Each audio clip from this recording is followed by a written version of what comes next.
There we go. Hey guys, we're back with some more Pokemon Mystery Dungeon 100% recruitment rate. Ooh, I forgot to turn that off. There we go.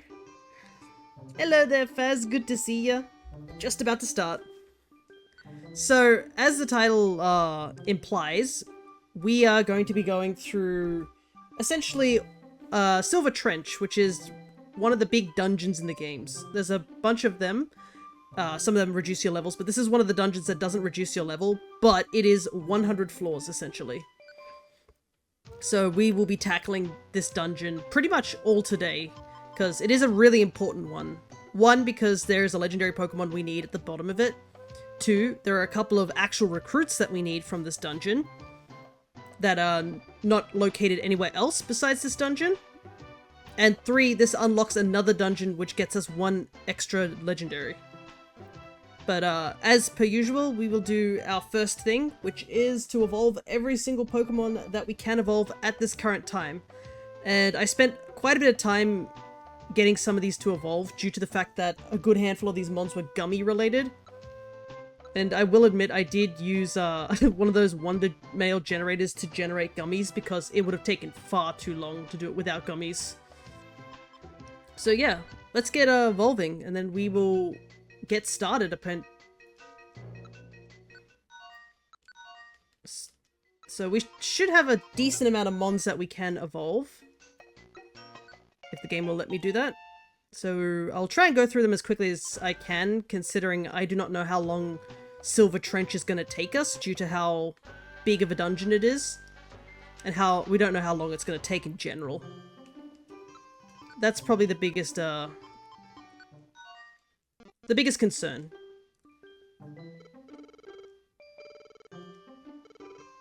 But first, we have our first of the IQ-based Evos.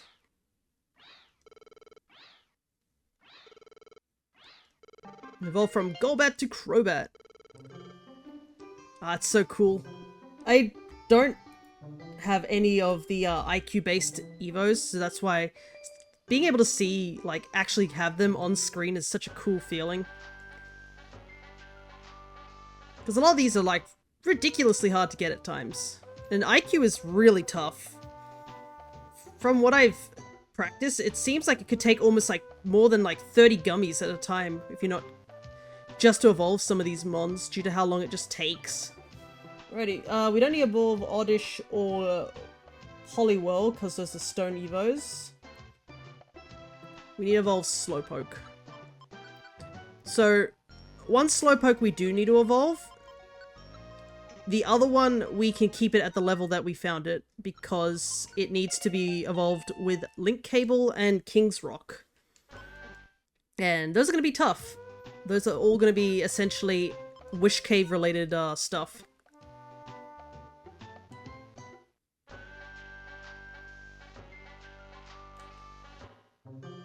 Look at him go, fastest Slowpoke in the world.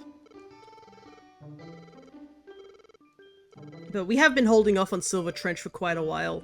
I'm really excited to get down into it because this is one of the big dungeons. We haven't done a dungeon this big. I think the closest we've gotten was maybe 40 or floors on Mount Faraway, or 50 floors. This would be our biggest dungeon yet.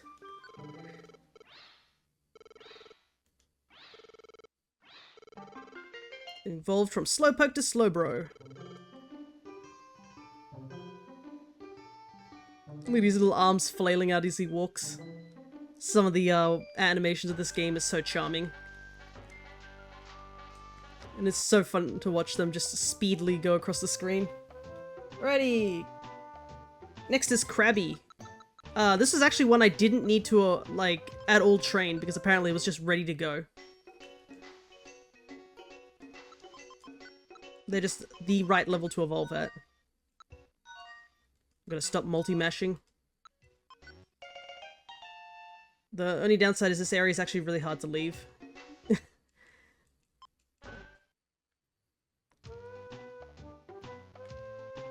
Oh, I guess we don't see him. Because I guess he is a crab, he has to walk sideways away from the camera. That's funny. It'll be very interesting when I make a stream avatar of him, because I guess he's supposed to look the opposite ways, depending which way he's walking, but we'll have him make him face the camera. Nobody wants to see the back of Krabby.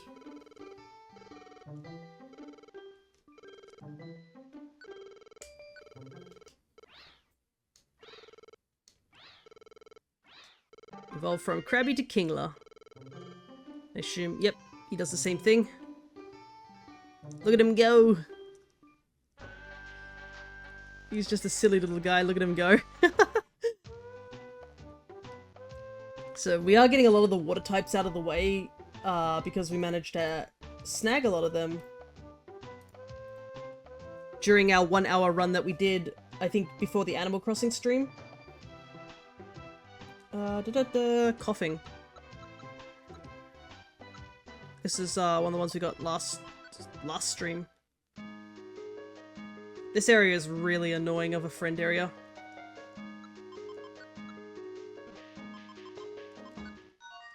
Because some of the Pokemon spawn up on these high areas, but then some of them don't. I don't understand. It's really weirdly shaped, that one.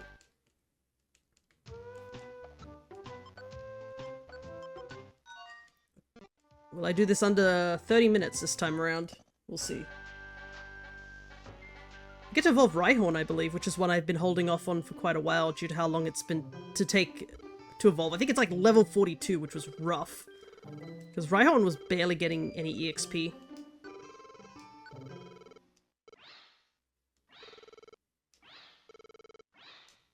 Evolve from coughing to wheezing. A lot of puffs of smoke. I like how when he's like running fast, the smoke particles just speed up. Nice. Is it a different color from Coughing's? I guess I didn't pay attention to that. Alrighty, next is Rhyhorn.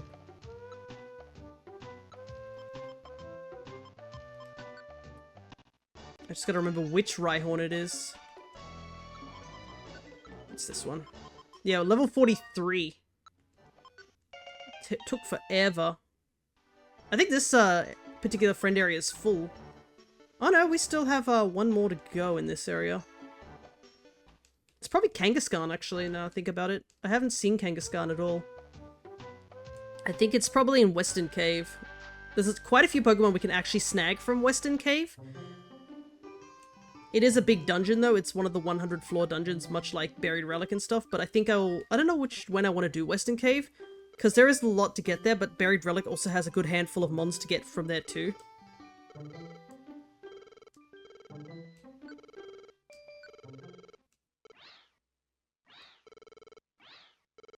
And finally, Rhyhorn evolved to Rhydon. Look at this guy. I feel like I see this guy more often than Rhyhorn, just in general. You see him, like, all throughout the Magma Cavern. Magma Cavern has so many evolved mons that you just can't recruit.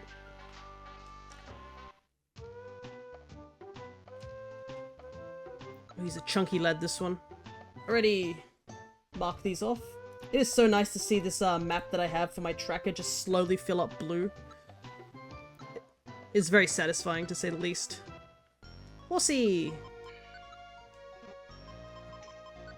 I believe 2 of these Horsies actually can evolve into Seadra, so I'm going to probably evolve both of them. So that when we get Kingdra, we can just go. Because we actually can get Kingdra, like, almost straight away. I just have to go back to Wyvern Hill and just find the Dragon Scale that I missed last time I went there. Hello there, Shawnee. Good to see ya. You have to at least say start, or you can't start the app, unfortunately. We're just doing our usual evolving stuff right at the beginning of stream, before we get into one of the biggest dungeons of the game.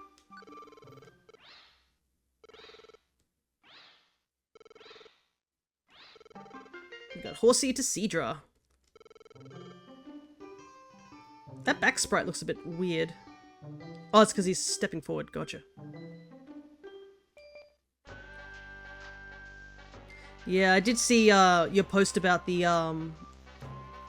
you're not feeling well, you got the big C on hand. It is not fun to do.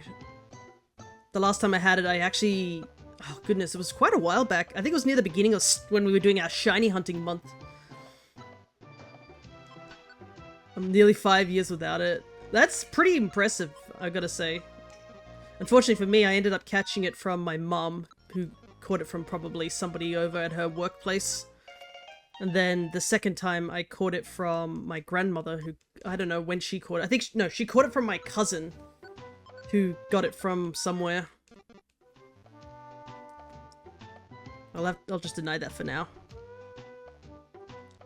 I have to go look through the moderation things later.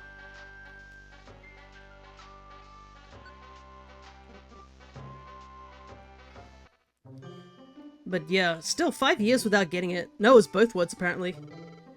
Just put together. You can say but. You can say S. It's been 15 minutes. We've passed the swear checker, I'm assuming, which I think is at the 10-minute mark.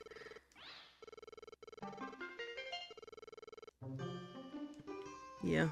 You can say but, just in 2 different words. Alrighty, 2 Seadras, which I'm going to quickly mark off. Alright, what do we got next? Staryu, which is a stone evo. Are you just trying to check my moderation checker? It's clear that the big C really has hit you hard.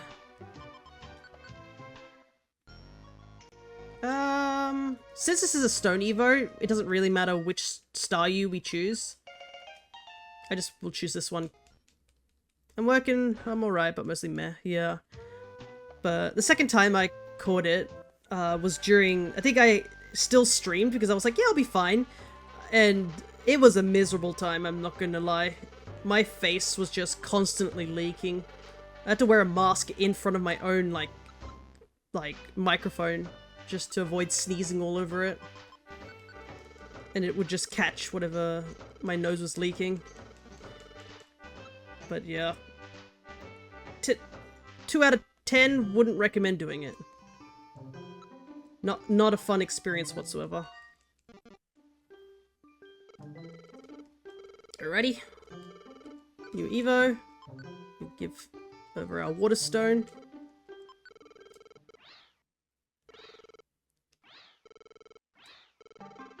We go from Staryu to Starmie.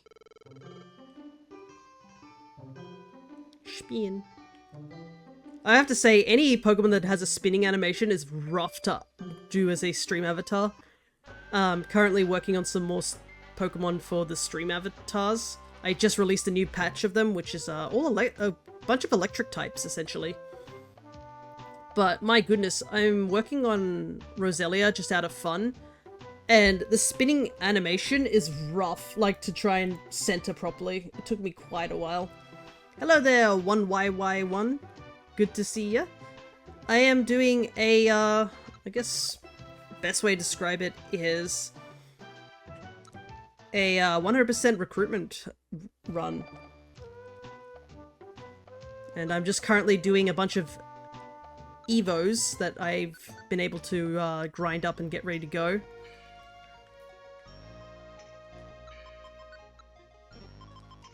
And then we will be doing our big dungeon. Savan? Ah, yes, he did say he wanted to drop by my streams, so I'm glad you could make it. Even if it's for a short while. It's all good. Doing the mostly boring stuff of just evolving Pokemon after Pokemon. Look at him go. He's so funny when he walks.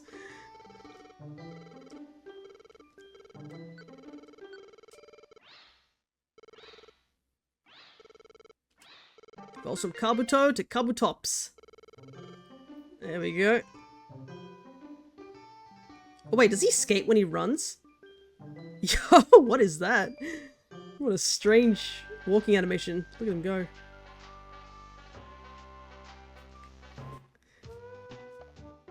This is also an experience for me, seeing I don't have a lot of these Pokemon.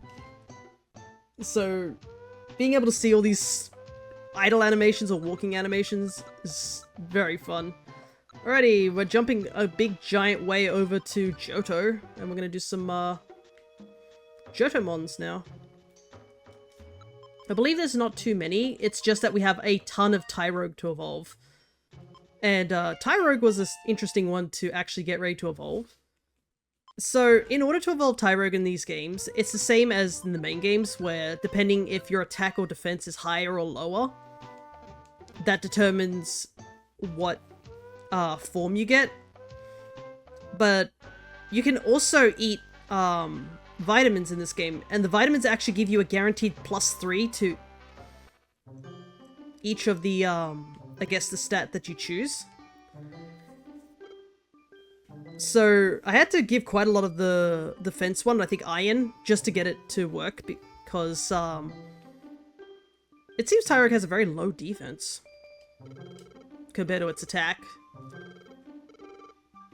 But thankfully it was a lot easier than I was worried it was going to be. It was just, I had to get the items and then it was all pretty much uphill from there. Starmie's animation was funny. You expect the sea star to be rigid, but it's bendy. Well, I guess real starfish are pretty bendy. I mean, they can lose their limbs and just regrow them because they're weird like that.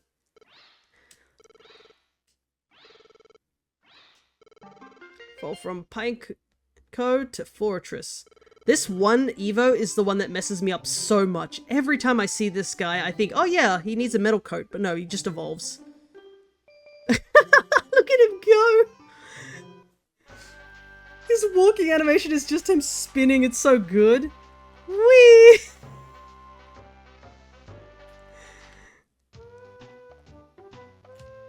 Oh goodness. It is too early in the morning to be getting this excited over animations, but you know. Teddy Ursa.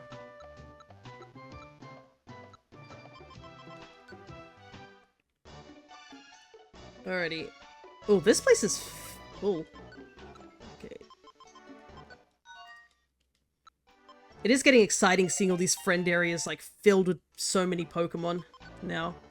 Oh yeah, this place is almost full. I just need to get one more Spoink. And then it's done.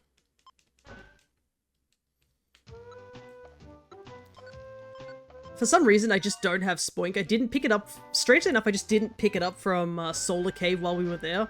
I think I was like, oh yeah, we can get it in Howling Forest because we got to go to Howling Forest at some point. There's a lot of like mons that we can get there that are only in that area. We still need Pidgey, and Snorlax is also a one rare spawn in that area only. Quick Evo. From Teddy Ursa to Ursaring. I realize that if there's ever another mystery dungeon, Ursaluna is going to be a thing. I do wonder if they're actually going to do that. I hope and pray that we one day get another mystery dungeon, but like seeing mystery dungeon, like when was the last game? It was like, was it 6th gen? I think they stopped at 6th gen. So like they have a lot of gens to catch up. Hey AJ, good to see ya. Because I think they stopped there. Let me just grab these. So they have 7th gen to do, which is Alola. They have Gala, they have the Hisuian region variants, and now they have Paldea. So they have a lot of mons to catch up. And I mean, even like looking at Paldea's like roster, it's even like, hey, guess what? There's over 1,000 Pokemon in this game. Where's Swinub? Oh, there he is.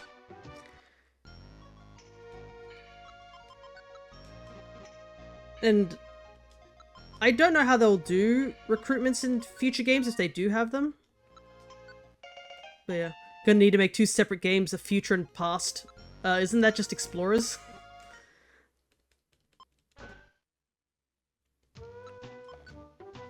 I mean, that's the whole premise of Explorers, I'm pretty sure. Make a fan game? Yeah, people have been popping off with fan games recently. Yeah. From what I've seen, since they finally figured out how to decomp Ocarina of Time and Majora's Mask, a bunch of really cool fan games have been starting to like emerge from those 2 games, which I'm excited to see. Apparently a new one just got released of a OOT ROM hack of some sorts. And I was like, oh, okay. I think ZFG is playing through it right now. But it's always fun to see like fan works. Because obviously it's a love letter to like the game originally, and then they can add all the fan creations. Especially since Indigo exists as well.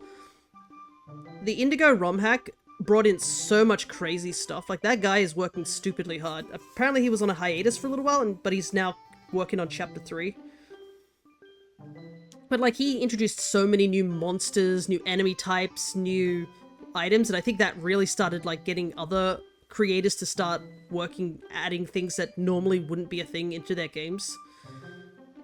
It's very cool.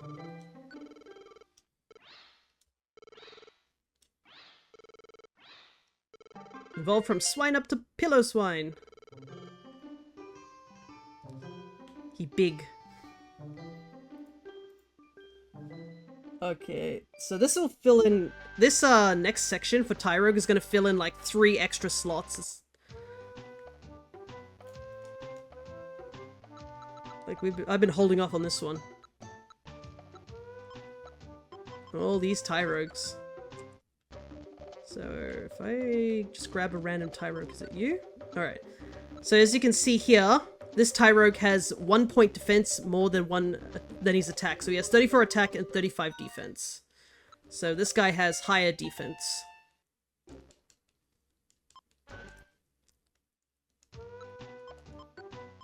I did also, like, evolve them off stream, just to double check that I did get the right evos. Because, you know, once I evolve them, there's no going back.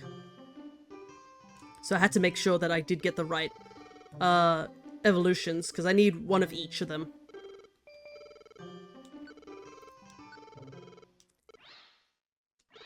So with a higher defense,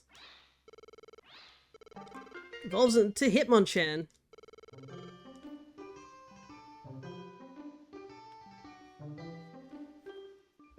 And that's the first one of the group. Hitmonchan looks a little bit wonky in this game. I don't know, maybe it's the legs being so absurdly thin. But that might be just me. Alright, what about you? So this is another one. As you can see here, this is without the boosts. So as you can see, without like using any irons or anything like that, normally their attack and defense is like 34 to 17. So I had to go and like make a lot of wonder mails that gave me iron and then use a PS band. It was the only way to get enough to do that. Thank goodness for wonder mail generators. They're super useful. Especially because I need to start grinding points of rankings, because we're currently at diamond rank at the moment. I believe we need 2 more ranks before Lucario rank, but I do not know off the top of my head.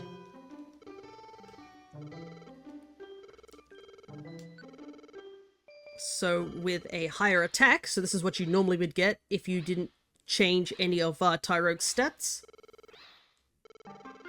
Get yourself a Hitmonlee.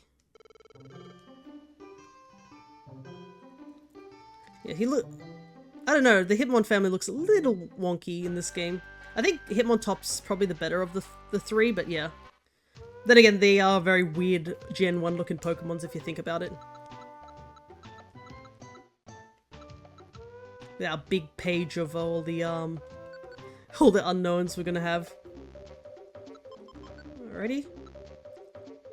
Okay, here is the other one, and as you can see, this one has even stats, as attack and defense are both 35. Actually, I could just tell this one to leave the team while I'm here. Save a bit of time. Gotta fill out the tracker after this. That number is like climbing pretty quickly. I knew this was going to take more than half an hour though. I was like, will this take half an hour? And the answer is yes, it would take half an hour. There's Electric. I'm gonna throw a Pokeball at it, why not? Don't worry, we'll be getting into the dungeon part of this game soon. It's just I have a bunch of Evos we have to get through. Undergoing changes, and with even attack and defense, get ourselves a Hitmontop. It's a bit of a shame that he doesn't walk around. Ah yes, Ivan, in order to use the community game app, you're going to have to use !Pokestart. And you get yourself a random Pokemon and a couple of Pokeballs. If you're in the About section of my page, you should see the app's tab. That is where you can get all your stuff from.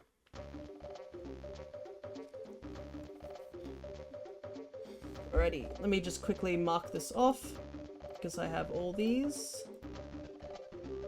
We're going to Hoenn now. We're gonna finally finish the Torchic line. Which is so funny because normally I usually get all the Torchics from Joyous Tower. But ever since I realized that you can get the mid-evolutions and we're now high enough rank to like recruit mid-evolutions, I just went there instead. It was so much safer to do. It took a while, but it was so much safer than Joyous Tower. We have not been back to Joyous Tower for quite some time.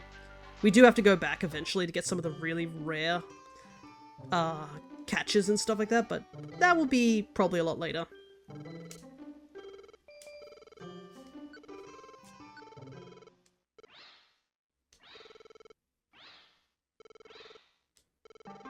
Got ourselves a Blaziken. That's the Torchic line done. In fact, I believe that's every Hoenn starter is finished. That's the first of the starter group that we got completed. We still need one more Charmander, and we need the entirety of the Chikorita line.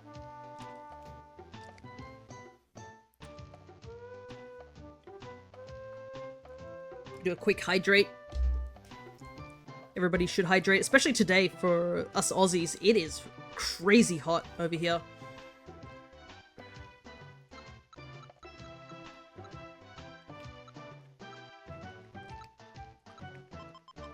Alrighty. My aircon is beautiful. Yeah, I can imagine. For me, I do not have an aircon. I have a fan. And my doggo is currently downstairs. So these two Pokemon are the weirdest Pokemon to level up. Because they can't move. Like, at all. They don't even have a proper walking animation.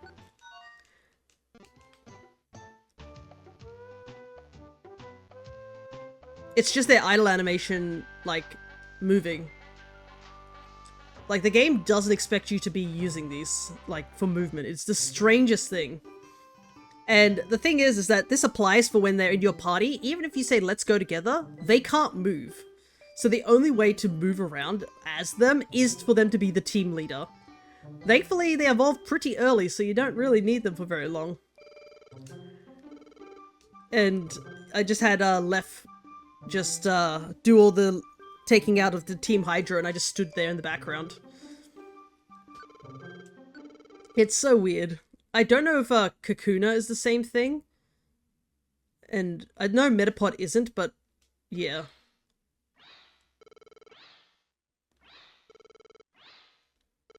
We evolved from Cascoon to Dustox. Star Trek hasn't updated my tracking details for my Steam Deck. Oh, it's always the worst, isn't it? When you're just like, oh man, is my thing in? You're looking at that track, hoping that something changes. Ah, I should mention, I got, the stuff I ordered recently just arrived from the, concert I went to recently. I'll have to show those pictures on, Discord soon. Also, another Pokemon that cannot move. Maybe Kakuna can't move. Yeah, he's not moving at all. I think Bro is stuck as well. Looks like he doesn't move any.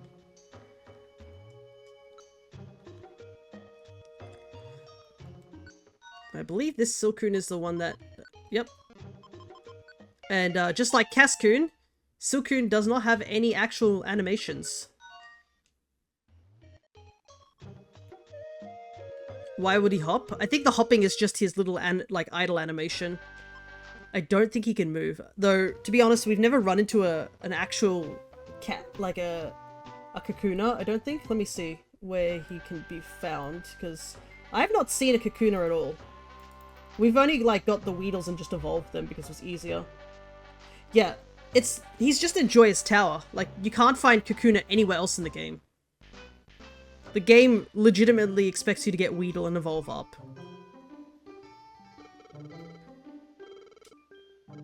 And this is so funny because we got Cascoon and Silcoon in Sinister Woods. We still have not yet got Wurmple from Joyous Tower. Wurmple just did not want to join us in Joyous Tower. He's the last one we need. Silcoon evolving into Beautifly. Beautifly holds such a special place in my heart. Beautifly will always be one of my favorite butterflies in the games. Vivillon is close, but Beautifly has always been a favorite of mine. It's just such a good design. And also, I mean, personal reason is that it was one of the members of my first ever Nuzlocke team that beat the game. So, big shout outs to my Beautifly Sam. Alrighty. I believe... actually... Technically, our Loudridge we have here actually can evolve now, but we don't have another one to replace it, so we won't evolve it just yet.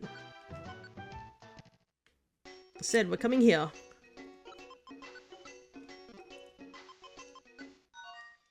So, Azurill is one of those IQ mons that need to evolve with IQ. Funnily enough, it is actually one of the higher ones to have an IQ Evo. So, most of the IQ mons require you to get 5 stars of IQ. I believe Azurill needed 6 to evolve. I'm not sure exactly why this is the case, considering they all have the same friendship Evo, I assume. But yeah, it has to evolve, like, at that sort of level. Have you considered playing Cassette Beasts? I think I've vaguely heard of it, but I don't know enough to tell you what it's about. One of the games I want to play is like a multiplayer version of that Buckshot Roulette. I think it'd be really funny with voice chat.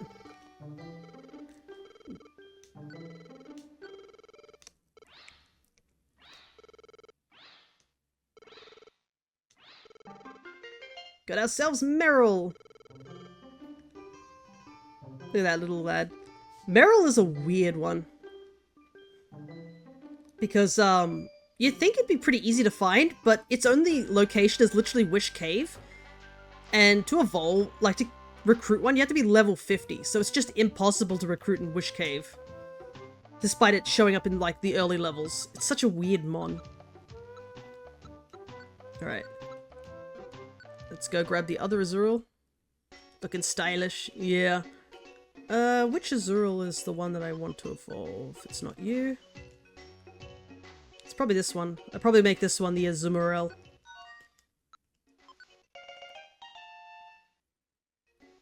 This area is a little hard to navigate around the edges. It's so easy to void out. We've had these Azurills for a little while, so it's nice to have them evolve, finally. But it's kind of crazy. I never realized that Meryl evolves so early. It evolves at, like, level 18, which is stupidly low compared to, like, a lot of the mons that I've been having to evolve. No item. Quickly evolve into Meryl. Walk back inside.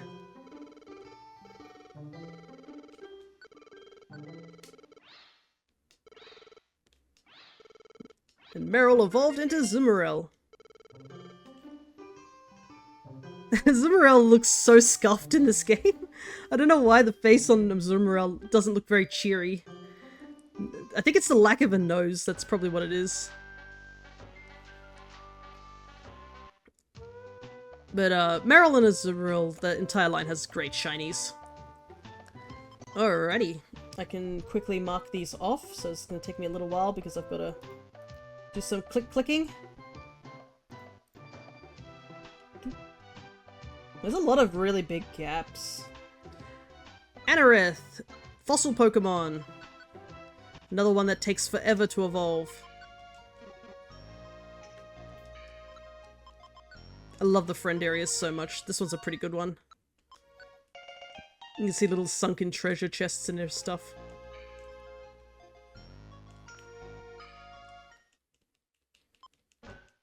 Alrighty.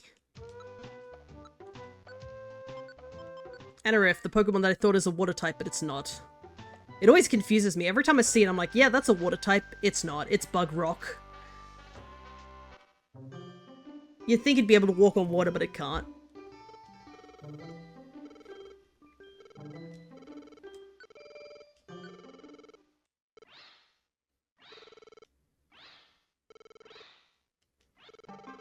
From Anorith to Almaldo. Actually, he's one of the avatars you can choose from. in the stream avatars. Somebody requested I do Almaldo specifically. So he is available. Alrighty, why not? Why not? This one baffles me. I thought Why Not was supposed to be a IQ Evo. And then when I looked up, it was like, oh, let's just check his stats, can I evolve him yet? And it said, possible? And I was like, wait, why is it possible right now?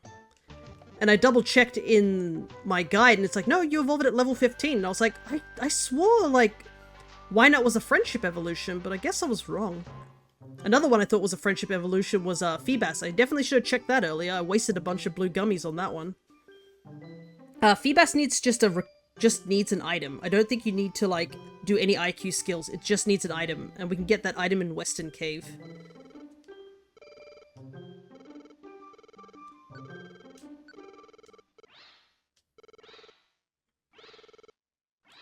And Why Not evolved into Wobbuffet. I kind of wish he did his little animation. He doesn't do his little animation. You know the one. Just a wiggly boy, this one. It's so funny how this guy is such an icon from the anime. Just a nobody sort of psychic type, and yet he's one of the scariest psychic types to run into in early Nuzlocke. There is nothing scarier than running into a Wobbuffet and not being able to run. And you're just stuck with this thing that could easily one-shot you if you play your cards wrong.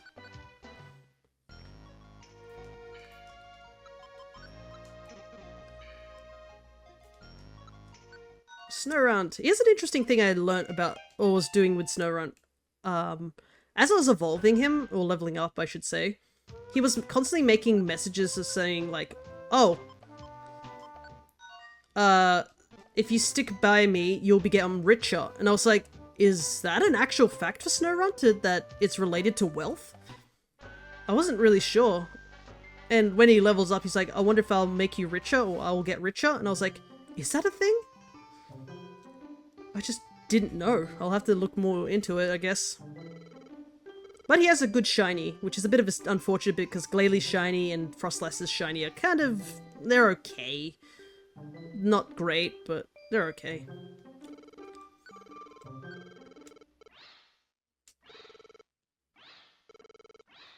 And from Snowrunt to Glalie.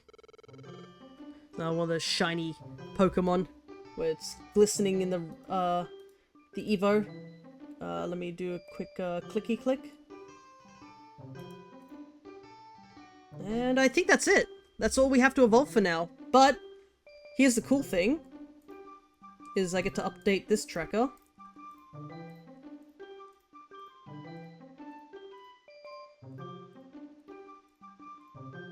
And yes, we have finally hit 300 Pokemon. 300 out of 429. We are so close. That number is climbing. Alrighty, let's get our bro and he's going to do the dungeon now. Congrats, thank ya. I knew this was going to be a long journey to get to, and I think we're at like episode 9-ish. So for us to get there is pretty good.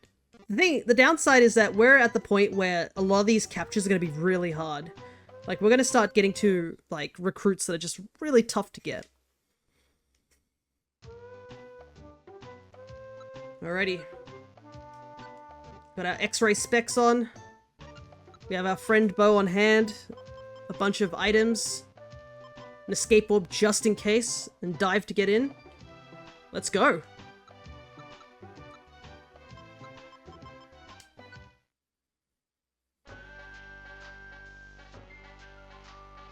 Oh, we can't get in without a water type.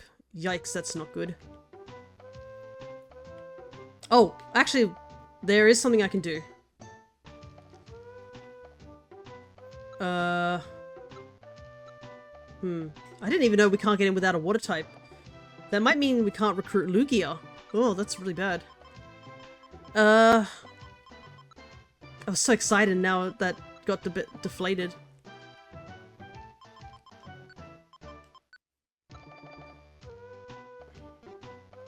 And Blastoise. Yeah, I noticed that. It's, I believe it should cost money to get Blastoise unless...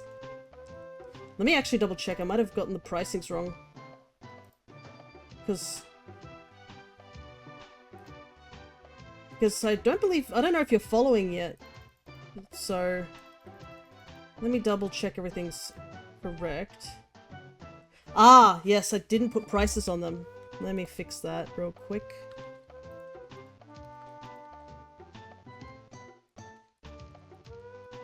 I don't know how I missed these. Here I thought I put prices on them. Let me double check everything is working correctly. Okay, I put prices on the colors, but I didn't put prices on the actual mons. Weird. Let me refresh that real quick. That's what was confusing me.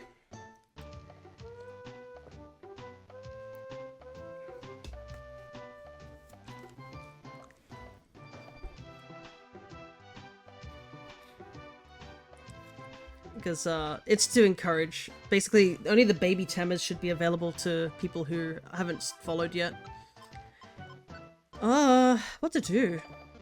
The thing is, I need to take a water type with me, but I need to have nobody with me in order to recruit Lugia. You know what? We're gonna make a really risky play. Sean's is pretty spot on. Yeah, it's the comedian one. Alright. You earned it, yeah. I did make the point counter a lot better. I accidentally had it set at a wrong thing, so people should be earning points a lot faster now. Okay, I have a water type with me.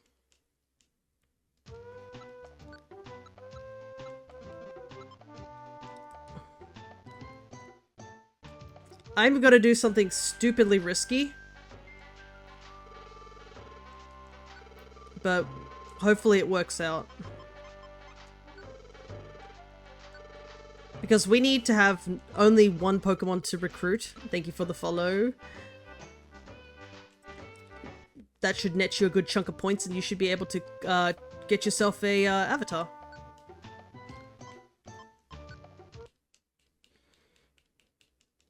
And there's quite a few to choose from. A bunch of Tamagotchi ones, a couple of handful of Pokemon ones, a Kirby one.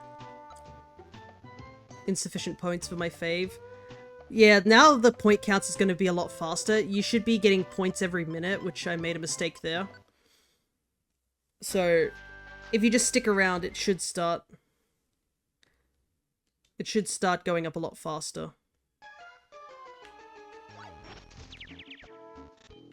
Alrighty.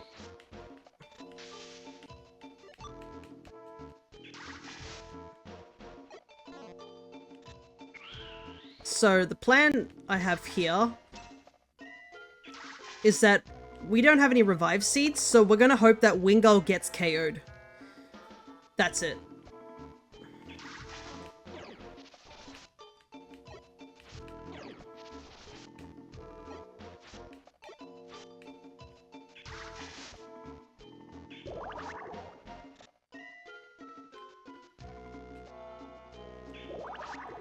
Because we should be fine.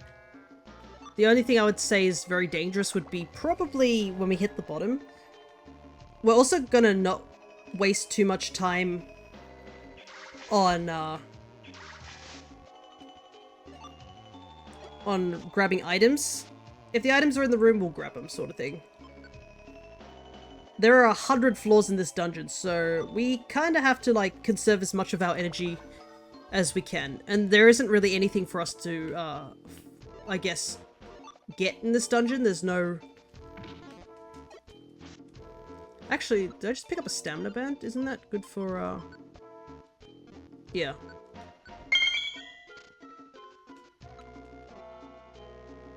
Thank you for checking out my shiny decks. A lot of blue gummies. I'll take them because they're handy.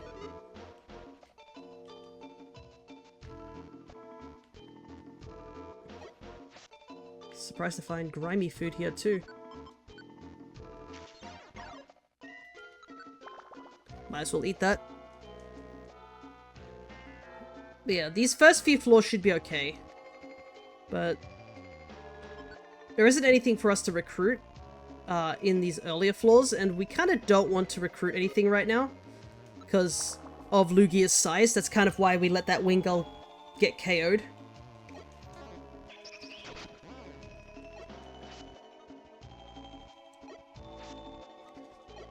But we're also level 100, so we should be fine. It's more that we have to get through this dungeon.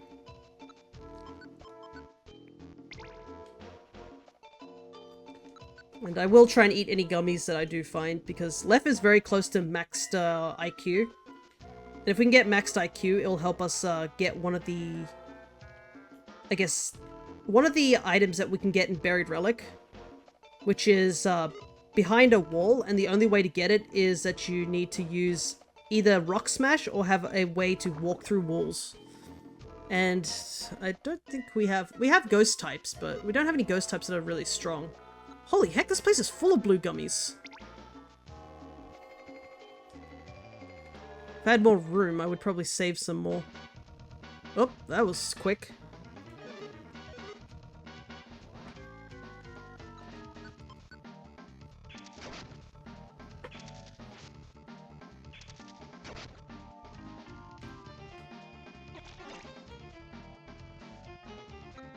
Didn't expect to be hit by a monster house this soon.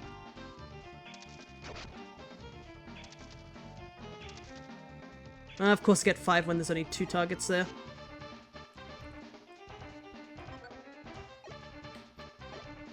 Thankfully, it's in a very small room, so we don't have to worry too much. And we also have traps here. So Lef can just walk over traps without activating them. And monster houses tend to have a lot of traps in them. Hello there, Cryo. Good to see ya.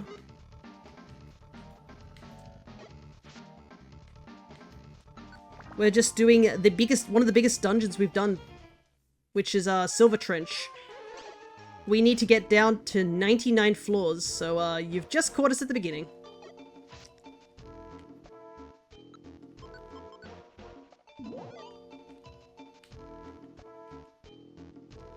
So we need to get down to the bottom without recruiting anything, but we actually have to come back here. Wait, 100 floors? Yeah, there are 99, technically 100 floors in this dungeon. The 99th floor is the final floor, where Lugia is waiting for us, and we have to recruit it. The thing is, there are a couple of Pokemon that only spawn in this dungeon, and we need to actually go get them. So one of the big ones we need to get is Lileep, which is all the way down at the bottom as well. We need to get Chinchou, which is down the bottom, and we need 2 of them. Relicanth only spawns in this dungeon. Chinchou only spawns in this dungeon. Clamperl and Lileep only spawns in this dungeon. Clamperl, Wailmer, and Lovedisk are also mons we need to get from this dungeon, but they also spawn in Faraway Sea. But in Faraway Sea, they're just as far, because Faraway Sea is 70 floors. And Silver Trench is one of the big... sounds fun. Yeah. Oh, and here's another fun part about this dungeon. There is guaranteed monster houses in certain floors. So we gotta have to be prepared for those monster houses, which we pretty much are because we are level 100. But yeah, this is why I've been holding off on this dungeon for a while, because we do need to trek through it several times.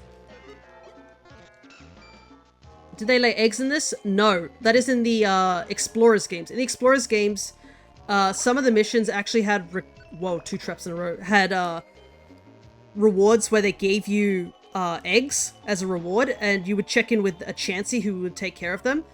And after a little while, she'll let you know what it hatches into, and it's kind of a way to find out, like, you know, what baby mon you get. And they can join your team if you have or don't have them. It was a strange mechanic, but it's a thing. What's a monster house? So a monster house is where you basically... it's like an ambush, essentially. You saw earlier how I walked into a thing and the music changed and a bunch of Pokemon all spawned in at once. That's what a monster house is. It's basically where the entire room... It's where the entire room is filled with enemies. So as you can see on this map, it's one singular room in this game. I refuse to believe all Pokemon lay eggs. You're telling me Growlithe lays eggs? It is a bit of a strange conception for sure. Oh, I see. Yeah. In some of the... While in this game it's not as bad, in the Explorers games, monster houses are downright scary. Because a lot of moves were added that allowed Pokemon to use area effects, where it hits everyone in the room. And especially in places like Sky Tower, where there's Pokemon that can boost agility or use those room clearing moves, it gets a lot more dangerous. Okay, that's in a good line. Hiya.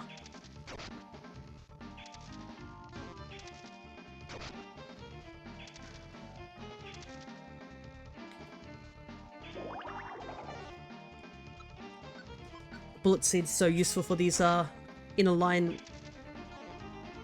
If it hits more than once, goodness, that was a doubler.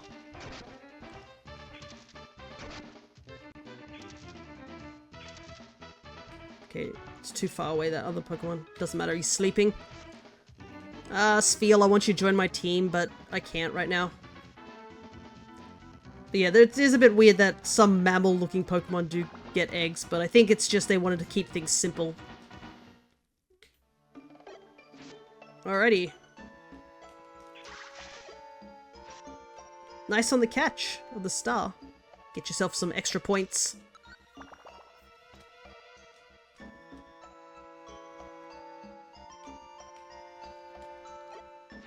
But yeah, I made a mistake where you'd get like only a small amount of points per hour instead of per minute. But I fixed that, I've switched that, so now you should be getting points every minute. Especially since I made some of those avatars that cost a lot more than normal. I will admit that was a mistake on my part, but I hope it encourages me to start working on those avatars so that they'll be ready to go. But right now I'm just sort of chipping away at things. There's a lot of grimy food just lying around. I don't mind because it just saves up on apples, and thankfully, because of our typing, we can't get poisoned. So we don't have to worry about poison damage. Poison damage is probably the one that's the scariest thing you can get with a grimy food. It's kind of why I usually eat them near stairs, so I can quickly just run away. It wasn't supposed to be per hour? Yeah, because it's too slow. Some people can't stay for an hour, so they might stay for like 40 minutes and they just don't get a point. So... And I made some of the redeems super big as well. So I have changed it to be better suited. Ah, see that move? So Powder Snow actually hits multiple Pokemon. That would have been dangerous if I was at a lower level in that monster house, because if I had a team, it would hit everybody in the team. And as you can tell, while we're level 100, anything we recruit is not.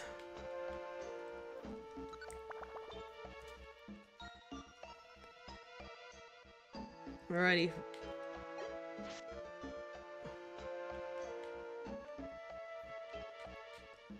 The grind continues. Hey, we're almost of a third way in. Thankfully, we don't need to bring a key or anything like that to the dungeon. And because of our IQ skill, water doesn't stop us either. It does kind of suck that we can't take any revive seeds with us. Okay, so yeah. The wild call definitely is related to the roll call orb. So I guess, yeah. Wild Pokemon could use the roll call orb. Out of all the orbs, they can use that particular orb. Do not know why. Scope lens. Another grimy food. Almost. Why? Do you have to backtrack to get out all 100 levels too, or TP straight out? So no, if I didn't come in here with an escape orb, I would have to trek all the way down to the bottom floor. The only way to get out early is to use an escape orb or to have a mission that allows you to leave once you complete the mission. So if a Pokemon was at level 30 on this dungeon, and I found them and rescued them, the game will give me the prompt to say, hey, you've found the client, do you want to leave? And if you say yes, you can leave. If you say no, you are forced to do the rest of the dungeon. That's why I have an escape orb, just in case things get a bit hairy, but we legit need to get down all the way to 99 anyways, in order to recruit Lugia, because Lugia is a boss battle at the very end of the dungeon. We do need to come back here with the escape orb, just to do some smaller recruits. Which, one of them is going to be, like, Lileep and Relicanth only show up on the 80th floor. Like, they show up on the 80th to the 89th floor, so they're going to be pretty low down at the bottom. And Chinchou is at the 70th to 79th floor. Ah, Celio. We technically can recruit Celio. I don't know if it'd be faster to recruit Celio, but I think we can find those Pokemon in a different dungeon. Because we do need to go to far off sea, because we need to go get Lapras. Lapras only spawns there.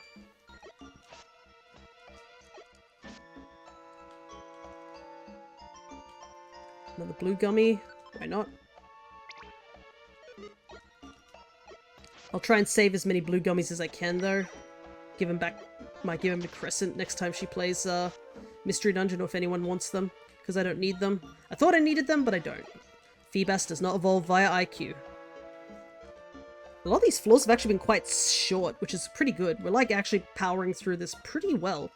It's not like Mount Faraway where there were all these multitudes of mini rooms. As you can see, somebody picked up an escape orb somewhere.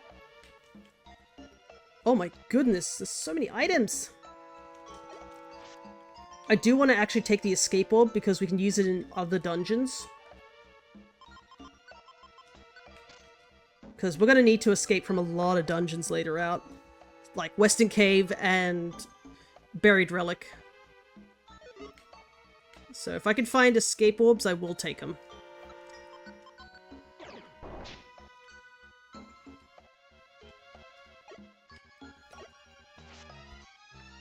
Another grimy food. My belly is just never gonna run out. Holy heck. Me being worried about belly. I was like, I brought 2 huge apples and like, we've barely gone down. No, without Safeguard you won't be safe. I can't even learn Safeguard.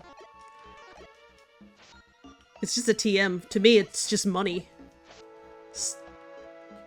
A lot of the, like, sort of protection moves aren't that great in this game. Safeguard is one of them. Getting a status condition is really hard. And I also have, like, you can get, like, self-cure, which helps you, through some of those, conditions. But I think one of the IQ skills you can get is, like, non-sleeper, and it's by far the best IQ skill you can possibly get, honestly. It basically means you just don't fall asleep ever. And you kind of need it when you're in,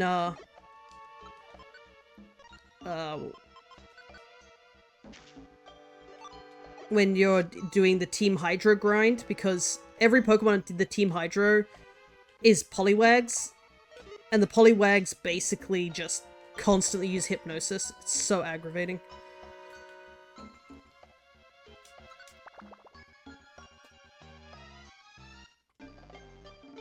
Though, one thing I want to test out is if I can recruit one of the team leaders.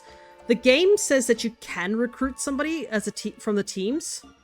I have never seen it happen, and I really would like it to happen on Shift Tree of all Pokemon, because I need to get a Leaf Stone if I wanted to evolve it normally, and Leaf Stones are locked to only the Wish Cave. Ooh, Caravana. This is actually a Pokemon we don't have. I believe we can find him somewhere else, but yeah. I mean, they got a large spiral on their belly. Yeah. Pretty much. Even though that spiral is supposed to be their intestines. That's what they're based off.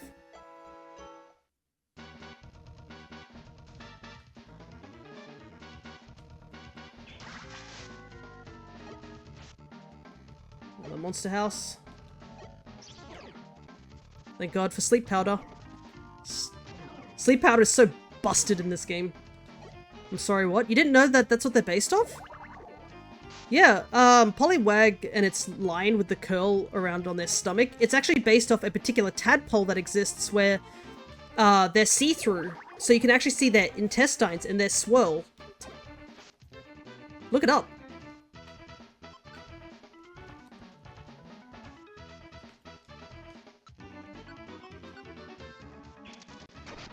Let's see if we can take out this line here. Of course not.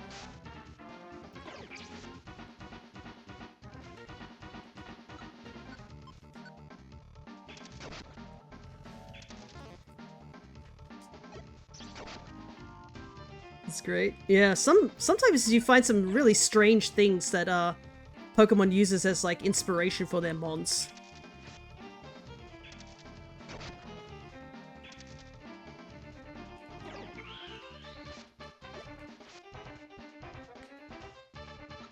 Almost out. My bullet seeds could land a bit. My goodness, the accuracy is low. Let's get out of here. We're not getting any EXP, so we might as well just dip. Also, we're so darn rich. Like, I have no reason for money except to buy Joy Seeds occasionally. Or Reviver Seeds if we really need them, but we don't. Reviver Seeds are just pretty much only going to be needed for when we do Wish Cave and stuff, and, whoop.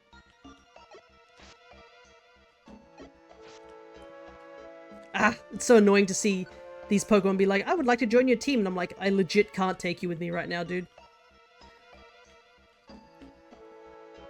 Oh well, would you look at... That swirls. Didn't mean to type that, that's fine. I kind of figured that's what it was. I was looking at it though, I was like, plus sign, I was like... Is this some sort of secret meaning or anything like that? I couldn't figure it out, so I was just like, it's probably just something weird. Don't worry, a lot of people mistype in the comments all the time, and I mistalk all the time during stream. Nah, I was just stretching, no worries. I did that once during our D&D live stream where I accidentally hit the panic button on my avatar while I was like stretching over to grab something. And my friends were like, why are you looking like that? I'm like, that was totally a mistake. Ooh, Water Pulse. Ah, there's a Whelmer. Wow, I can't believe we're already at like floor 40. Whelmer's gonna be such a funny one to do. Because we're gonna have to get Wailord and I can't wait to evolve it. I'm like, how on earth is he gonna get out of like the Luminous Cave? Sorry about cancelling D&D tonight. It's been a 1.5 year long campaign. I want to end it while I have the energy. I could run it, but I wouldn't be able to give it my all. Yeah, I honestly expected, like, when you said that, I was like, yeah, understandable. I did a stream with the Big C, and I was miserable. I could barely focus. Like, I think in that particular stream, I was just, like, talking only when I really needed to. And just, like, sort of in a daze looking at Pokemon. Why'd you get booted? Oh, yeah, Cryo claims that he's not attacking people, but he is attacking people. So you can blame him. Yeah, and the lethargy, the coughing, and if you had the version I had where my nose was just constantly streaming. And since we do have face cams on and stuff like that, I can understand. Just, you don't want to be looking at, like, the camera looking like that. Ah, so many Whalmers and I can't take them in. No nose. Just coughs and lethargy.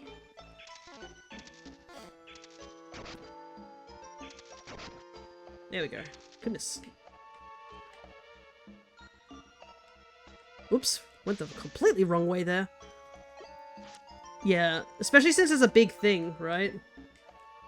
Because we're fighting, like, the big bad for the final time, essentially. There's a love disc! I haven't seen one of those. It's so cool to see Pokemon that I don't recognize in this game. Love disc is another one we need to recruit.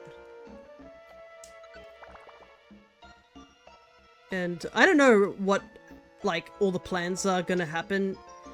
Technically, I still have that, scroll that I picked up.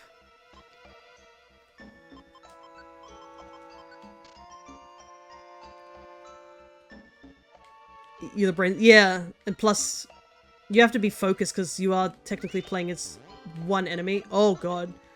Julie's gonna be kind of annoying if in the, if it's in the monster house. Yeah, there's actually a big question I wanted you all to think about. Post in chat. Outside of returning to save Rain, what do you think your character would go on to after dealing with Elixion?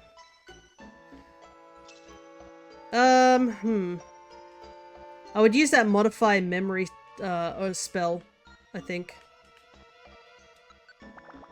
Or attempt to use it. I don't know what I'm gonna use it, but...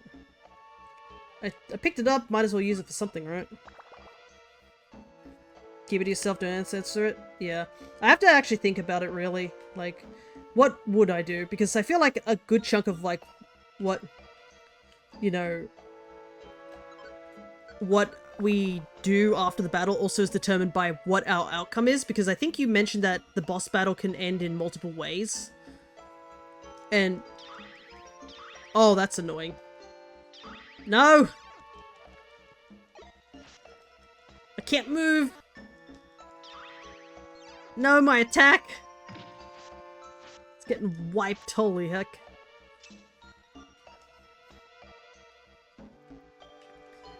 Oh, Remoraid, I haven't seen that before. That's another mon I need. But I feel like Remoraid is elsewhere. Let me check these orbs just to make sure that...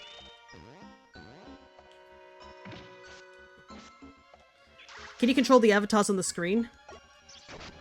The ones you see down below? Yes, I can. A little bit. For example, I can try and release Shawnee from there. Because he's trapped.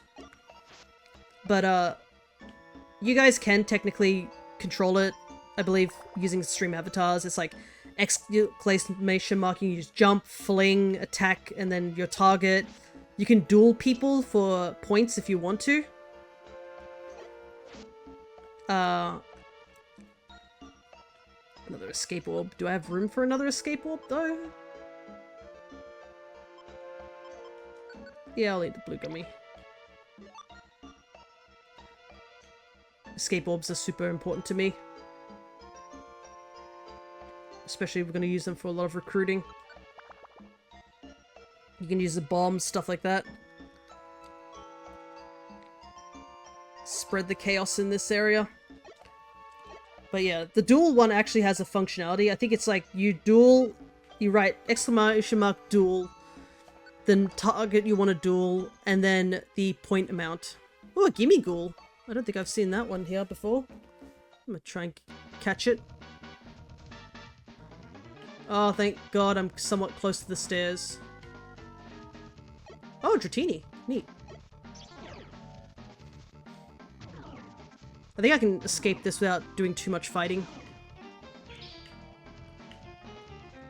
Hey, let's go. Perfect. Alrighty, we're past halfway. We're doing reasonably well, considering Evo took us like almost 40 minutes. It's taken us less time to get halfway of this dungeon.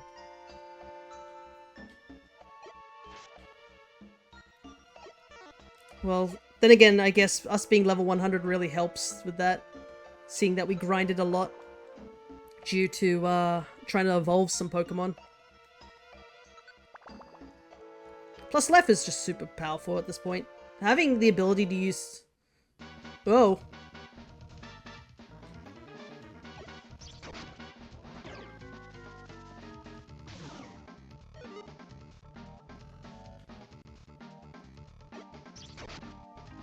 Wasn't expecting to get dropped into the monster house.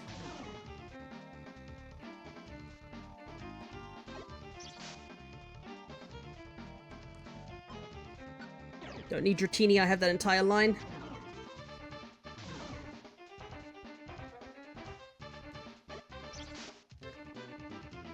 Does using bombs cost points? Yes, it does.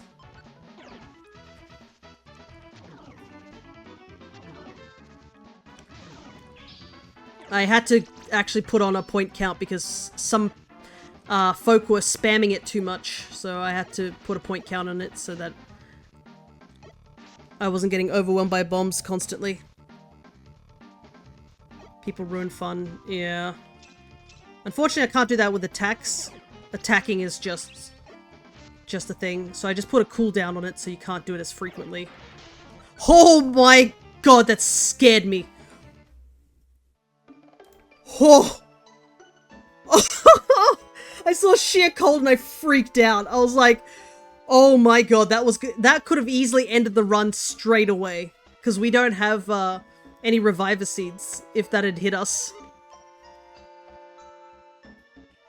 Oh my goodness.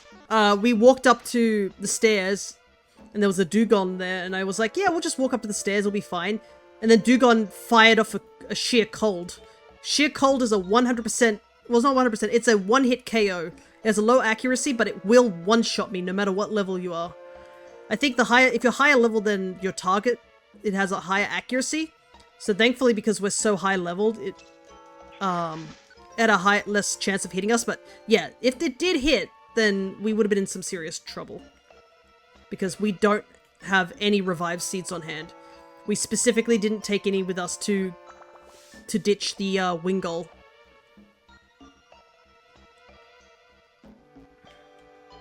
Nine points before mono. I mean, you could battle someone for 9 points and hope that you get it.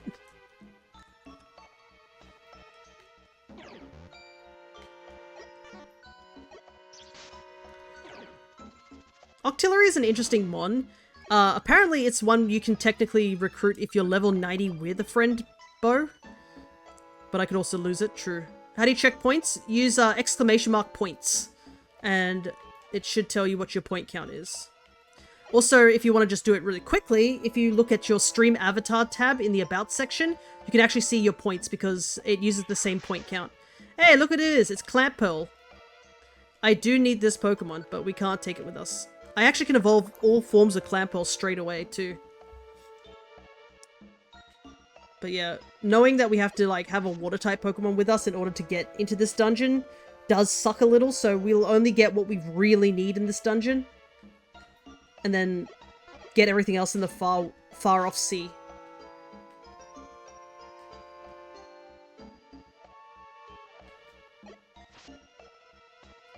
And Clampearl, I believe we can get in far off sea. I did double check this. I think the only things we really need to get here are Chinchou, Lileep, and Relicanth. The other Pokemon we can get in far off sea.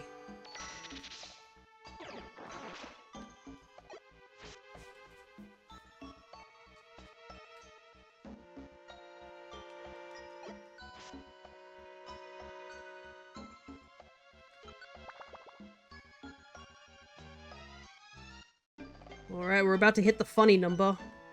Woo. This is the furthest we've ever gone in any dungeon. Oh, that's annoying. I'm gonna take out the Walrein first because I do vaguely believe Walrein actually has sheer cold, so we're not gonna run that risk. Like, at all. Not when we got this far. I could technically just revert the file, but, you know, I want to try and avoid that as much as possible. But I don't want to do this dungeon again, unless I really need to. I can see now why speedrunners choose to have, funny number, yeah. Oh. Music change, we're almost there. 39 floors to go.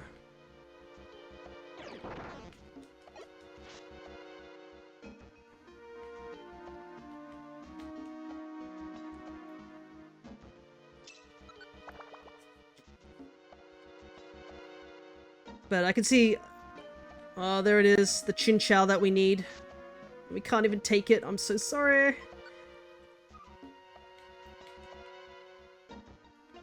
I really want it. Another escape orb. I'll just have to avoid that one, unfortunately.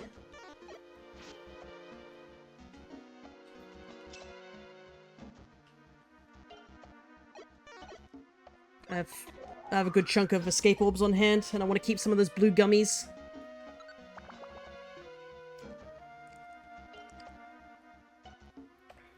Gorobus. It's interesting to see some water Pokemon that you normally wouldn't see because they're all in these really deep dungeons, which you probably only go here like once in a casual playthrough. Like, if you're doing a casual playthrough, in order to like unlock all the dungeons, you only need to do this place once, and that is to recruit Lugia at the end. But yeah, if you've seen anybody do speedruns, they always choose Skitty and Squirtle, and now I know why, because they probably use Squirtle to get through this area.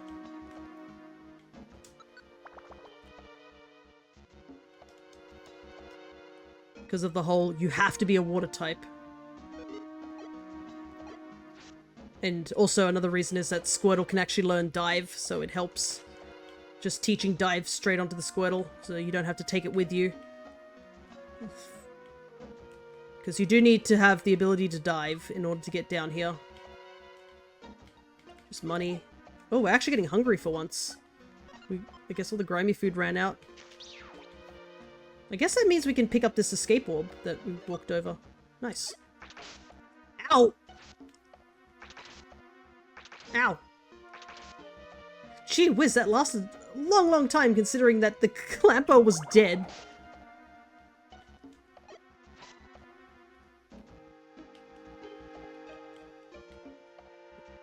Three to 4 turns, yeah, it felt like it. I think I got snapped about 4 times.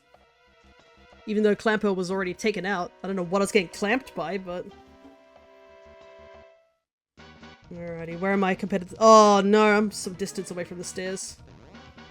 Oh my god. Everything's moving at triple speed.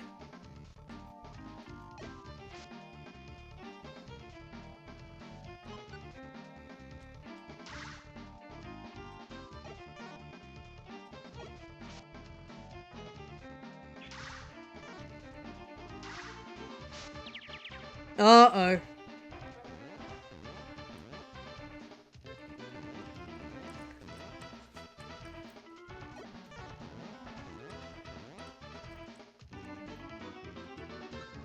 And you know what time it is.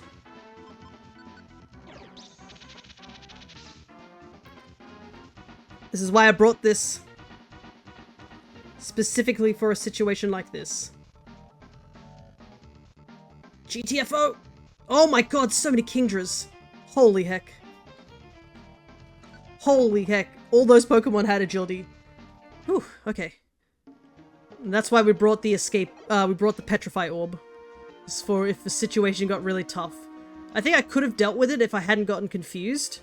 But I was like, yeah, confusion on top of like everybody moving at quad speed was not happening. The game, they wanted you dead. Yeah, they certainly did. Coming at me at rocketing forward.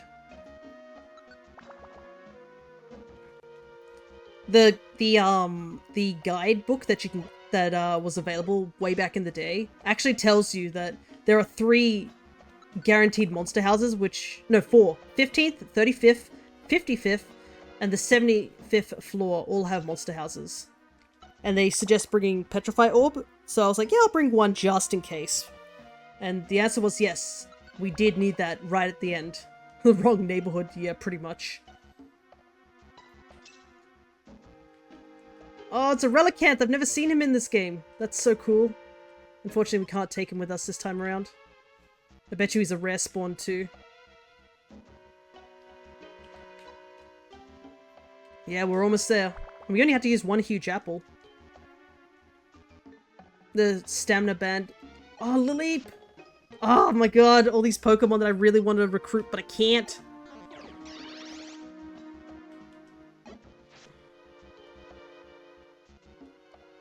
It's such a tease.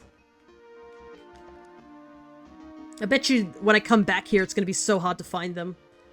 It's always like that. When I need the thing, it just suddenly becomes the rarest thing to find.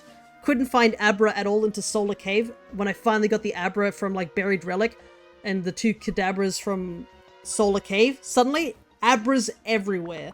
Every single floor had an Abra while I was grinding for, like, items. So seeing these Lilleeps and stuff want to join me straight away when I legit can't take them with me is rough.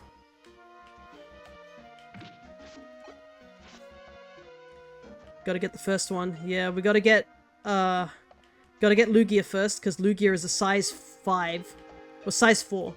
So, if we have anybody more than one person in the party, he just won't join us automatically. He has a high recruitment rate, thankfully. But yeah, we need to go in as a party of 1. That's the only way we can recruit him.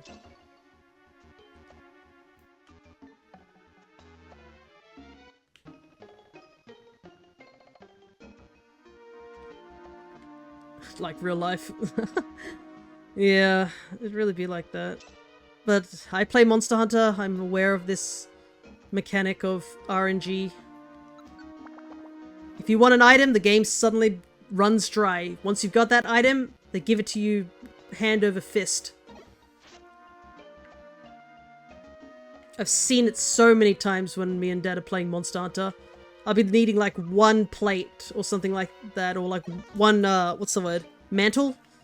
And we'll take out like 7 Rathaloses, and he'll pull 2 mantles, and I'll pull nothing. And you play D&D, you know what RNG is, but no, I'm talking about Monster Hunter RNG. That's another RNG altogether, I swear.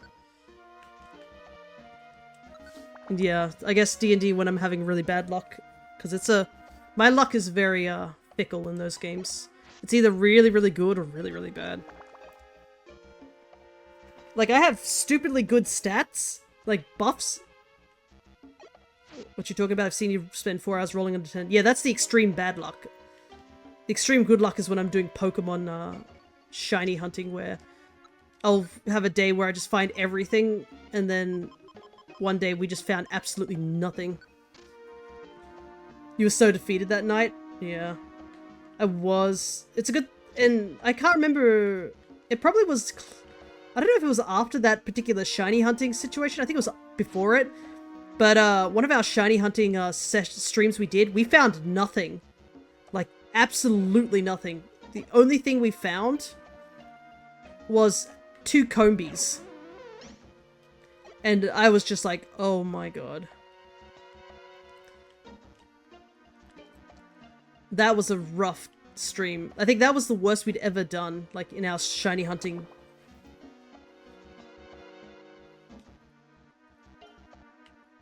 Alright, 10 floors to go. Might have overdone it. It's either critical success or critical failure. Oh yeah. Gambling man. I've got to actually make a character for another D&D thing that my friend is setting up. I'm thinking I might go Barbarian. But I'm not sure, like, what type of thing for Barbarian. Ah, Basculin. Which kind of makes sense considering we are in a water dungeon. Plus I do want to try out, like, different classes. I've done Bard, I've done... I did Cleric, and Cleric's okay, but I didn't really find it into my playstyle. I've done... I think I did... Was it... What did I do? Was it... I feel like... Who was... Well, I did... Was it Barbarian? No, it wasn't Barbarian. I think... What was it? I've done Sorcerer, and I'm currently playing Warlock in the other campaign.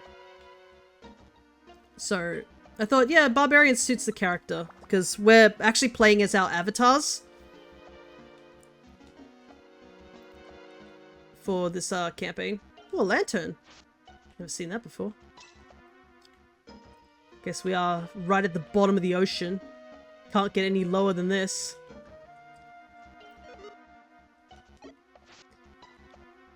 Should try Druid. I think I did try Druid once, funnily enough. I used Druid during a campaign from a different person. Unfortunately, that campaign was...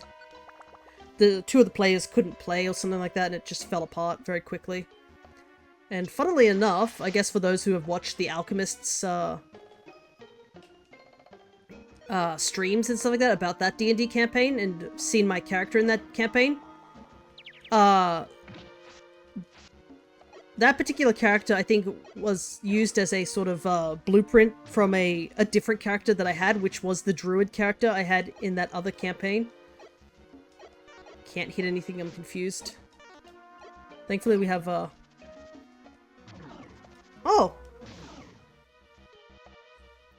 thank you so much for the request. But you can just tell me what game you want me to do the run in. You can just type it up, don't worry. No! Not again! Oh, thank God. We hit him in the first go. Confused Ray is so annoying, it's so accurate. So don't worry, there's no panicking. You just have to tell me what gen and what game from that gen, because, you know, multiple games have multiple, some games cover multiple generations. But I am excited to do a mono grass run. Omega Ruby and Ultra Sun. I have all the games available, like, to play. It's more just like, which gen do you want me to do? Because once you lock in a game, that gen will be, you won't be able to play that gen. So you want me to do Omega Ruby or Ultra Sun? You can choose which one first. So you want me to do Gen 3, is it regular Ruby or Omega Ruby? You're going to have to just clarify. Is that everything? Yeah. And then I'll write that down, Omega Ruby. No worries. I will announce that on the Discord, and then I will lock that down. I should actually write that down so I don't forget. Megas are cool. It is true. And Omega Ruby also has a bit more diversity. It's less limited than what is the word? The move pool is a lot less limiting, so it's a lot better. Especially considering C-Dot sucks in that game. Monograss, Omega Ruby. It has been noted down.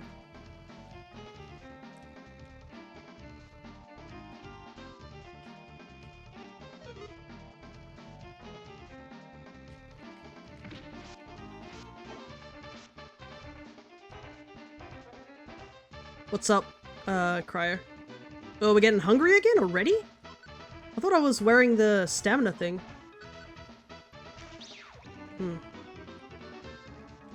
Guess the rooms did get a bit more complicated.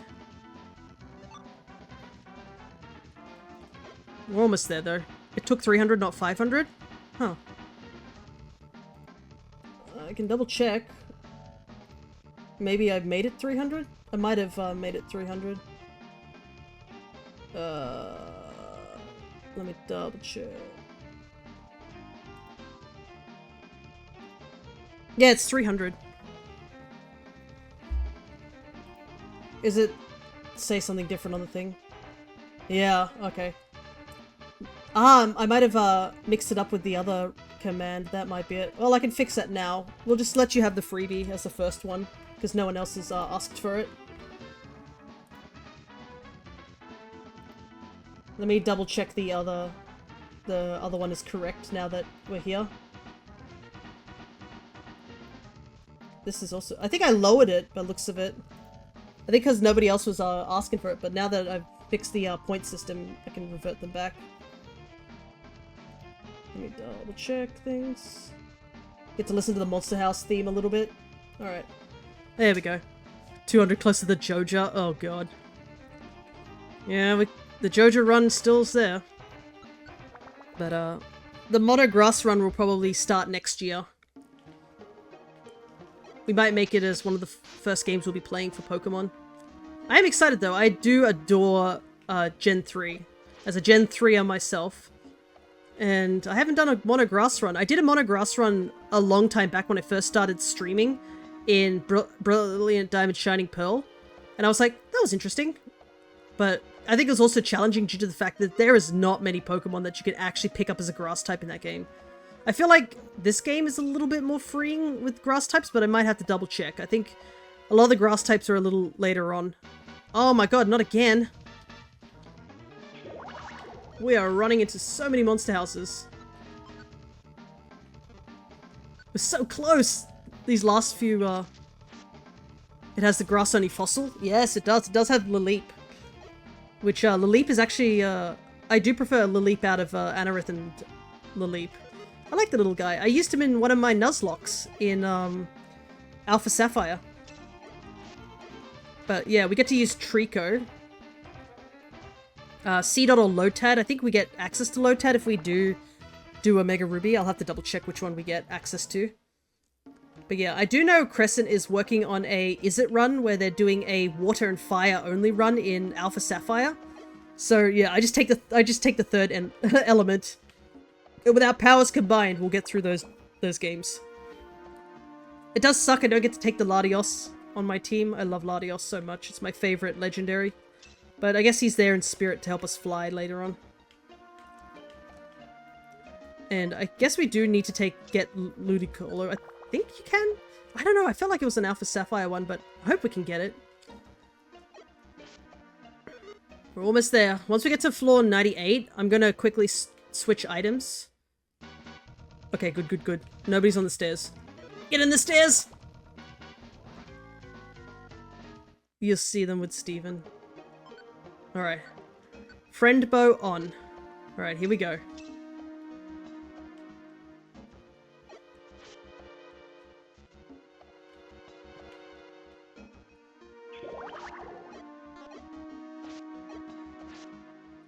Oh my god, we actually got the recruit on the Credilli, so you can recruit Credilli.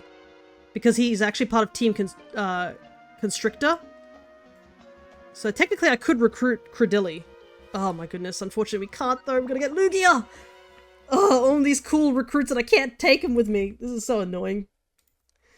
Alrighty, finally. At least we get here so we can actually do the thing that we're here for.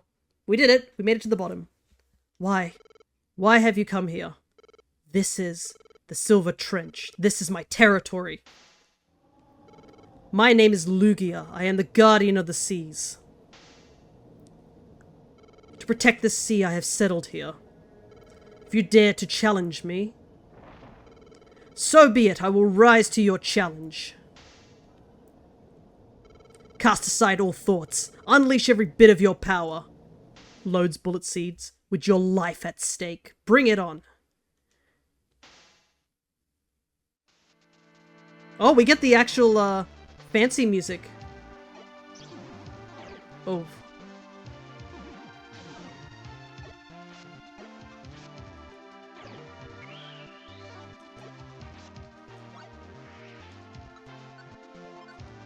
Didn't realize we were so out of, moves. There we go! Lugia! And that actually that means we've got every single legendary from Johto except for one, which is a mythical. And we gained access to the Deep Sea Current. That was anticlimactic. It was a little. But remember, Lugia is probably... We can actually check Lugia's level when we go out, compared to Left's level where he's level 100. Like I said, the dungeon is the part that's the hardest. Oh, Zatu's here. Hey Zatu, long time. You here to visit us? After everything that we went through, Zatu, you must be intrigued by our achievements.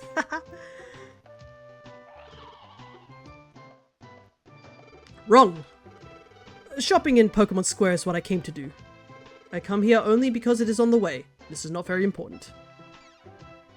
Oh, is that all?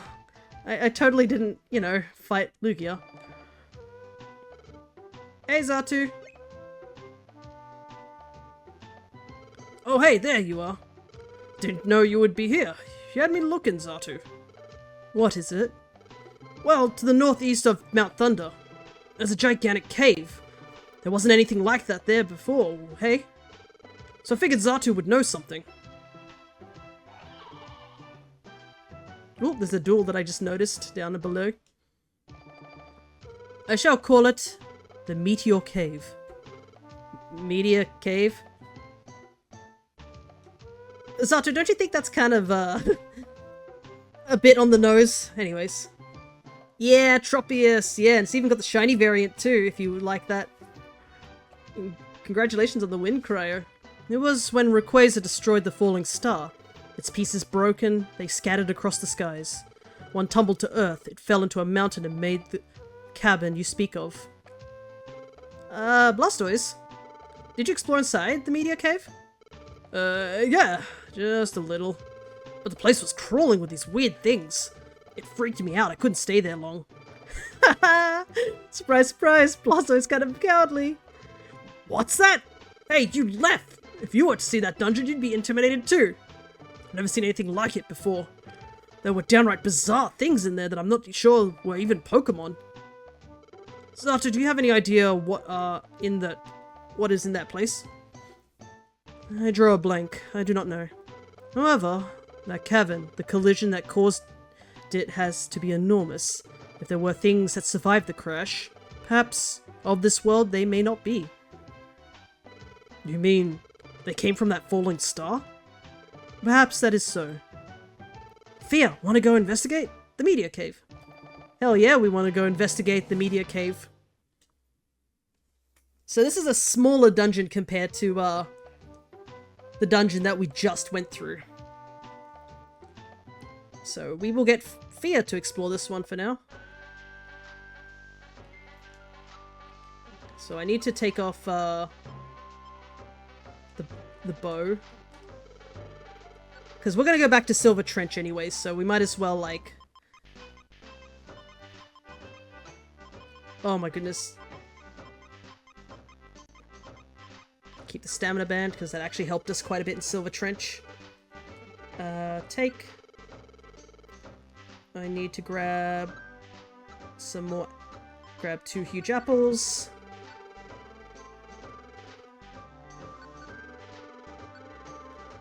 We'll grab 1 revive seed for safety. For this next one, because we're going to be going to Meteor Caves, because it's a 20-floor dungeon, and it's far quicker than the Silver Trench dungeon we're going to be running all the way back down through. Do you have any joy seeds on hand? Nope. No, hug's my weakness. The true weakness. So let's check Lugia real quick. Because we actually can go and visit Lugia now that it has its own friend area.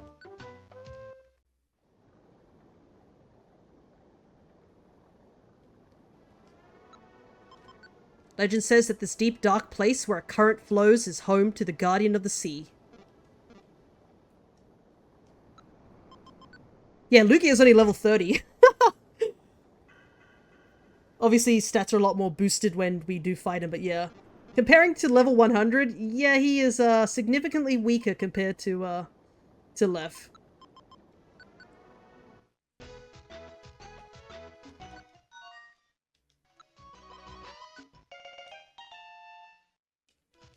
Alrighty, it's back to me again. We'll let my bro rest for a little while. And we need to give ourselves the X-ray specs, and I will explain in a moment why we need to specifically hold on to the X-ray specs. Yeah, Lugia is weak AF, huh? I thought he was going to be level 50, not level 30. I think Ho-Oh's even a higher level than he is. But I guess technically we were supposed to get Silver Trench a lot earlier. But I guess it didn't give it to us straight away.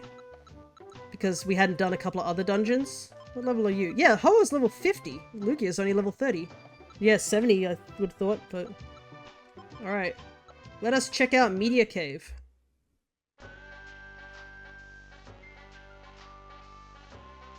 Only 3 items may be brought into this dungeon. Put away 9 items. What? Okay. Interesting, I'd forgotten about this. Well, I'll keep 1 revive seed. I'll keep the friend bow and a apple. Interesting, I didn't remember this. I'm wondering if the actual... because I'm holding onto the X-ray specs right now. I wonder if that counts as an item or if I can slip by with it. We're about to find out, I guess. Yes, I can get in. So we can technically have 4 items. Alrighty. So here's the interesting thing about Meteor Caves. You legitimately can't go down the stairs. Every time you go down, find the stairs, they're blocked. The only way to get down the stairs is to encounter the enemy that is on the floor. That's why we need the X-ray specs. For the specific reason.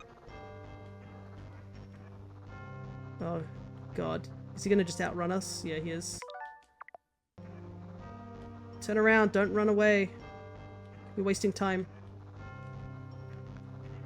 Well, gotta go. My clone is arriving from college. No worries. Unless you're saying that as a joke. There it is.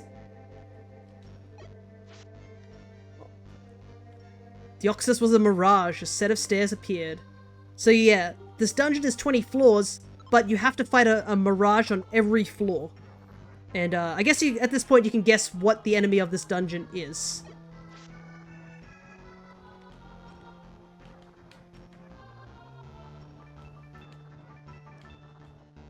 Also, as you can see, nothing else spawns in this dungeon. My Star Trek order has not been updated. No. I'm hoping to play it today. Apparently mirages can pick up items.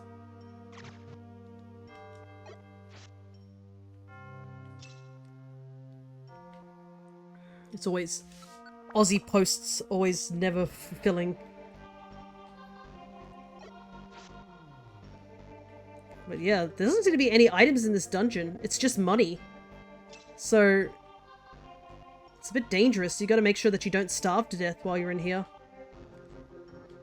But you can see why you need to take the X-ray specs with you, because if you have no idea where the enemy is, chasing them would be so annoying and you would lose your belly so quickly.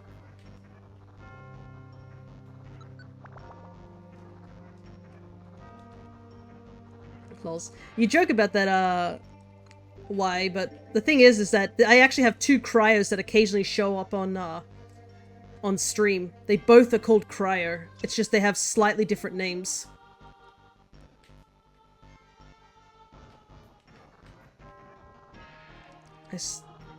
You considering getting a Steam Deck? Then out now in Oz for easy purchase. Okay. Okay, we need to corner him.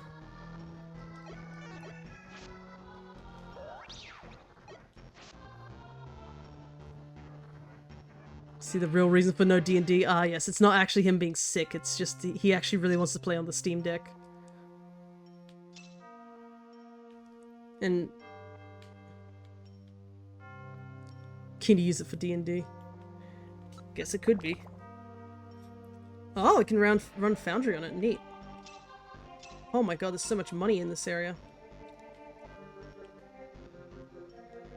I thought I had Trap Seer on Fear. Let me double check.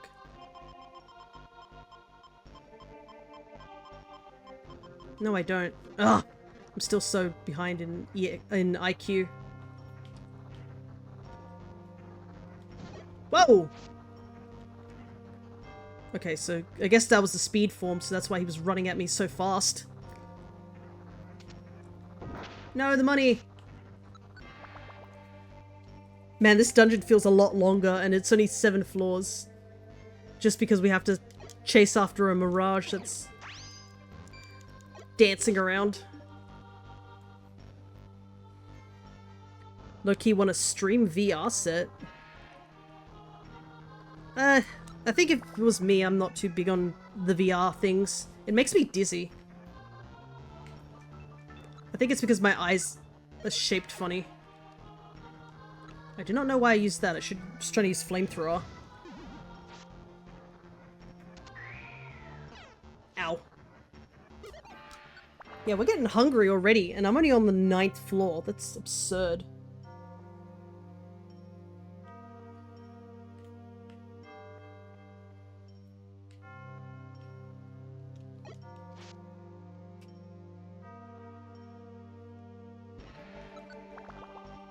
Even though people say their lenses are outdates. Oh, nice. They both spawned in the same room. Because I think we tried out, didn't we try out VR at the uni? And it was like, my eyes were like 0.5 or something off. So, it ended up just making me dizzy. And I was so annoyed that I was like, of course I would have a weird, like, I'm slightly off on terms of, like, of lenses. And no matter how much we set it up, my eyes just kept hurting. Alright, I'm gonna eat the huge apple now. Should...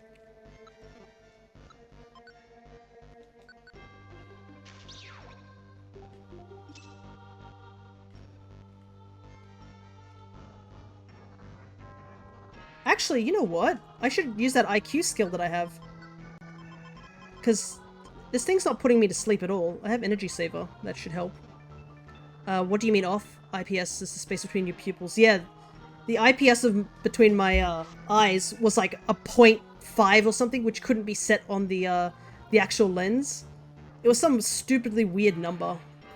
And no matter how... we couldn't... it was either too big or too small. I just couldn't get it to the same length as my eyes.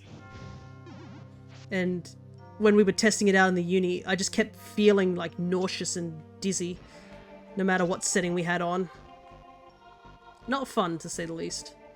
But I guess maybe things have improved with the newer tech.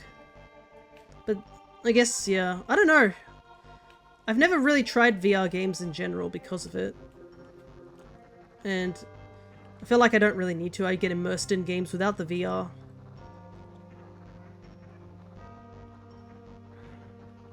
I'm so glad we finally got all-terrain hiker on Fear, so I can just walk on water.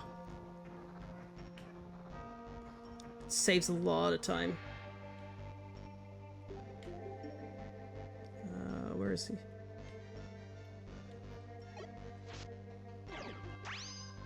I love things that love you too.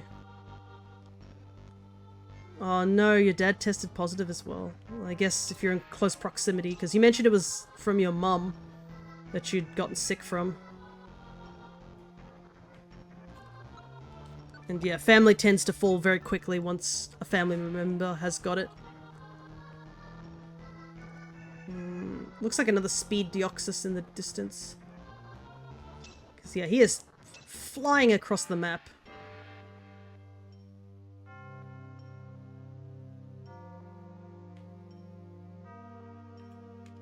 Oh, he can walk on water too. Neat.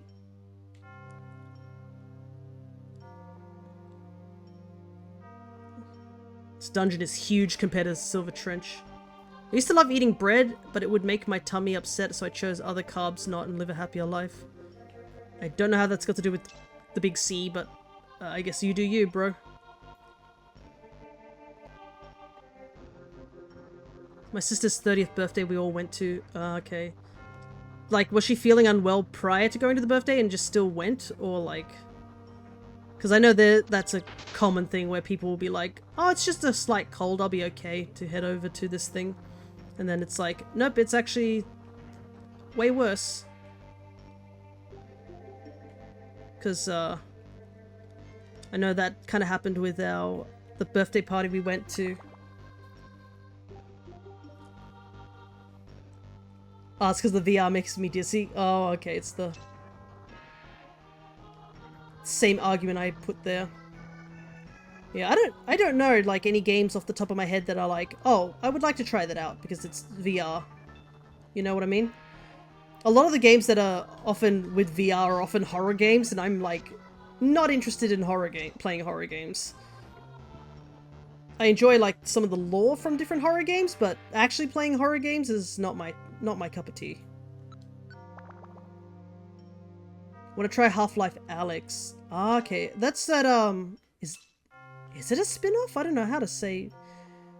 Then again, it could be just considered a new entry, considering Half-Life just doesn't have anything. Escape rooms, so good.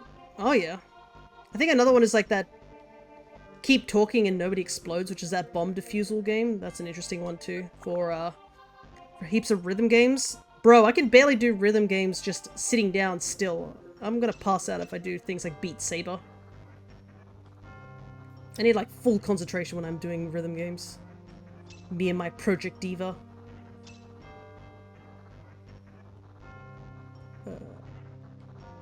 Oh! Oh my goodness! Apparently I was like, where did the dot go? It's because he's so far off the map, he doesn't register on the map. That's funny. He'd gone so far off into the water he couldn't be found. I didn't even know that was a thing. It was so close. Just 2 more floors. But yeah, this dungeon is... we're specifically in this dungeon to get 1 recruit. That's it.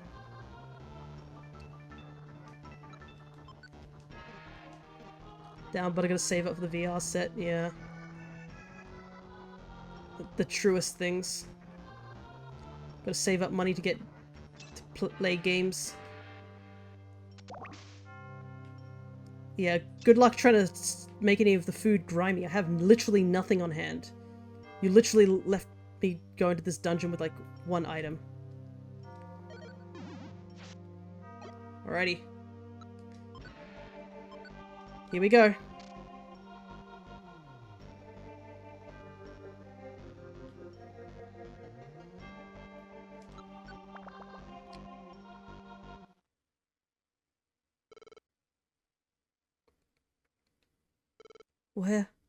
Where am I? There was a sudden explosion, and I awakened to this. What is this place? I am Deoxys. I came from space. If you know, tell me. I must know. What happened here?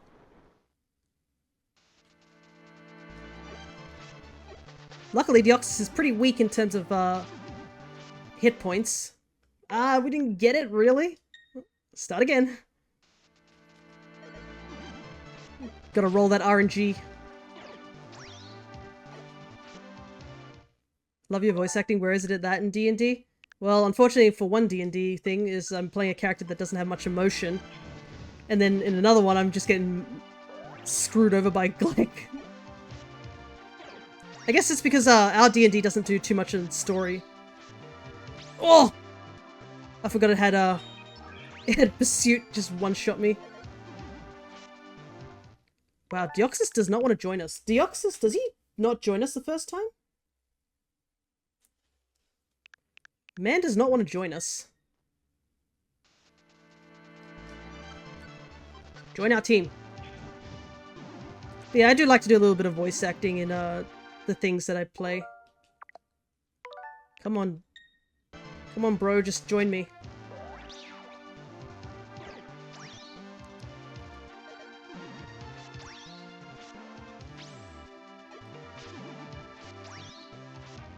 Okay.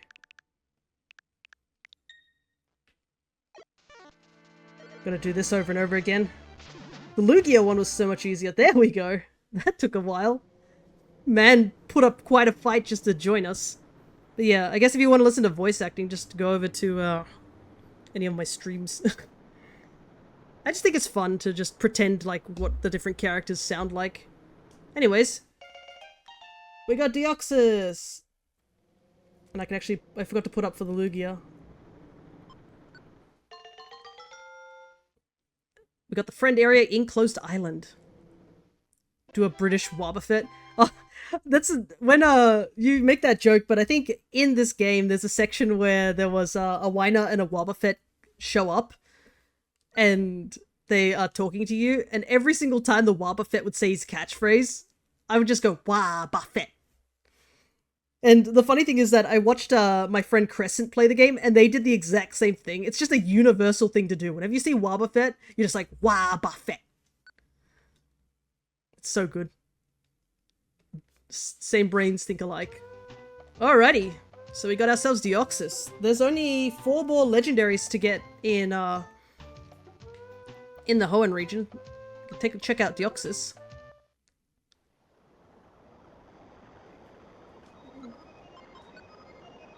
An eerie light encloses this rocky island, keeping out the sea. It is as if the island is in another dimension.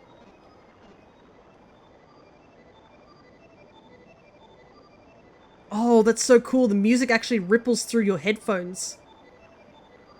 So you can hear it just rippling from one ear to the other. That is so cool.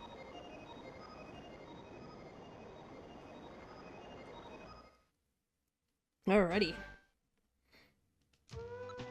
Well, it's time for us to head back into the ocean, because we kind of have to go back into the Silver Trench, because that's what we're doing.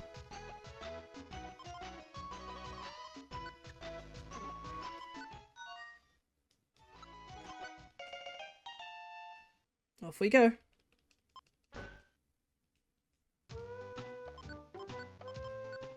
Whoops, I forgot to take the friend bow.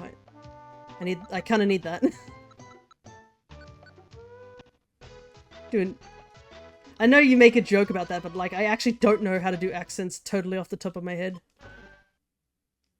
heck, most of the time I don't even know what certain people nationalities are whenever they do that thing where they're like, hey, what nationality do you think I am? And I'm like, I have no idea, bro. Do you make the assumption that I look at people in the face when I'm talking to them for the first time?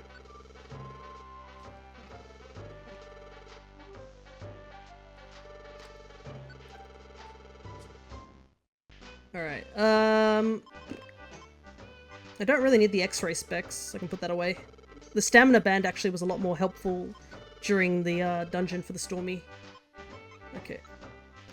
We can't take any Reviver Seeds, right? Because we gotta let the water type get KO'd. Okay. We'll take one of this. On this. We don't really need too many of those. Huge apple. I actually do have the tight belt because I managed to get it. Hold item that prevents the Pokemon's belly from going down each turn.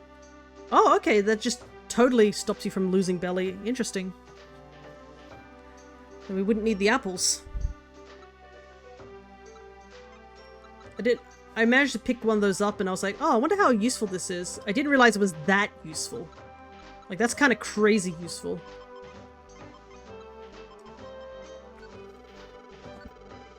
I thought, oh yeah, it's just like halves your belly rate, but no, it just totally stops it.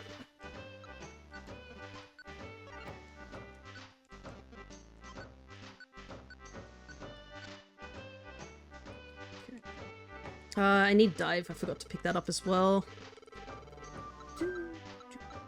Because I have to go grab that Wingull again. The Wingull's gonna make the sacrifice again. Though actually, there's something I want to try out.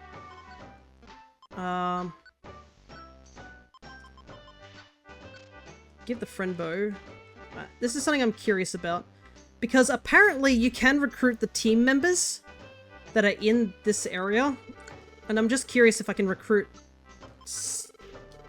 Because I was able to recruit the Credilli. The Credilli was like, wanted to join my team when we were in the dungeon. So I want to see if I can recruit it in here.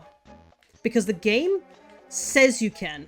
I have never seen it before. I've never seen anybody record doing it. That's the thing. So I legit don't know if this is true.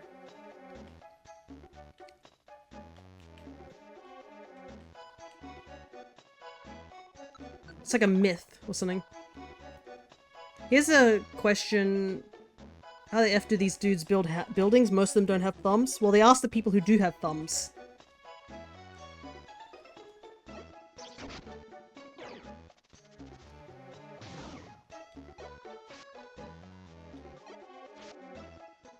Okay.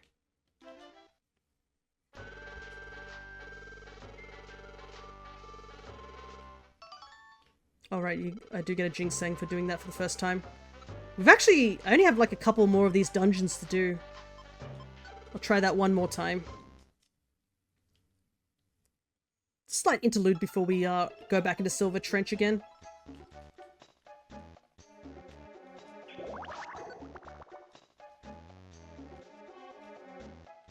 Unless it was just like that one time that I was in Silver Trench and hit the Credilli and it was just a purely a high luck roll that I just rolled by accident. That's my only thought.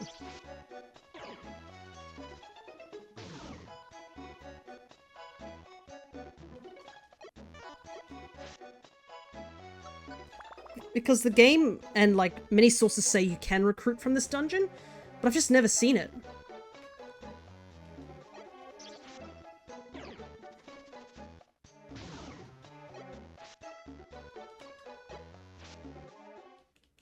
Okay. Maybe it's not meant to be. But there is something I want to do while I'm down here. Let's just finish the rest of these dungeons, because there's actually a little reward that you can get for clearing all these mazes. So they're not completely useless. Alright, let's go.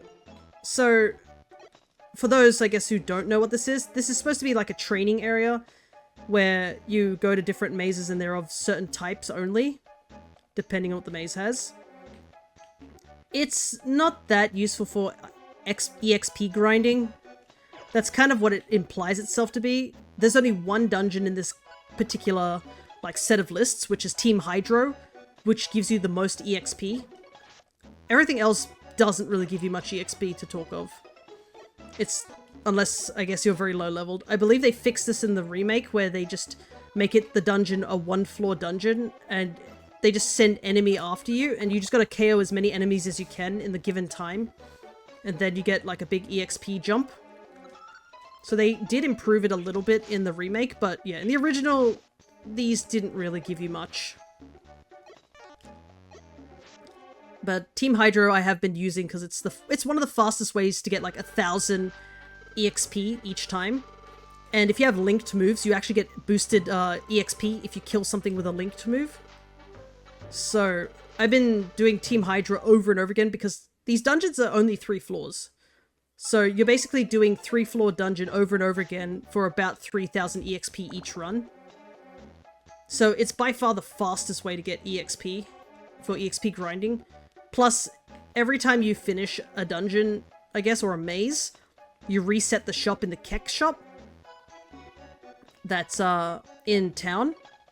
And that is super helpful if you're trying to like check the store and refresh it to get joy seeds, which if you eat a joy seed, you get an instant level up. It's like a rare candy in like the base games. So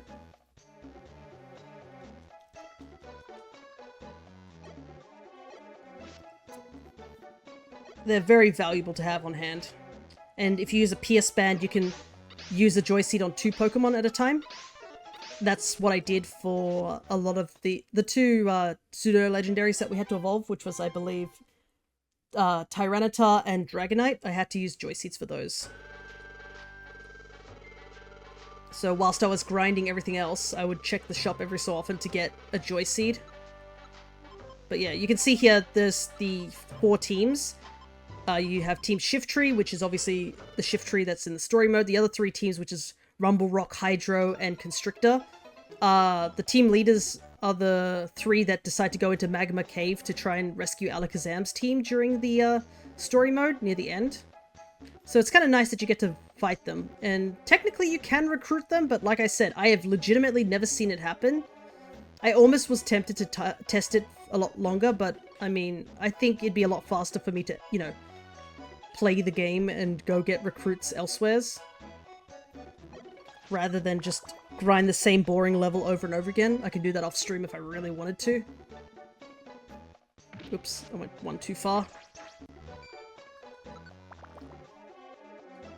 Because, like I said, we gotta get down and go do the Silver Trench. We gotta go pick up Chinchou, Lileep, and Relicanth. Man, the accuracy of Bullet Seed is rough.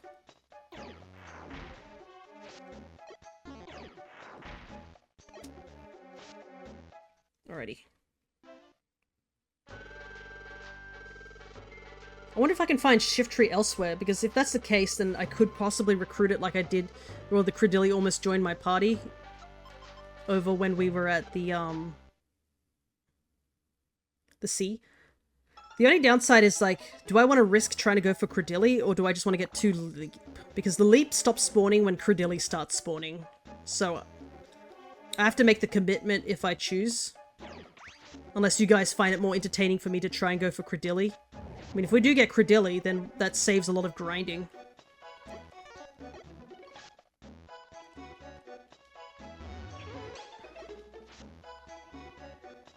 Plus, what time is it? We're at the 2-hour mark. And we gotta go through the trenches at least twice. I like how the game lies to us saying that our opponents would be tough.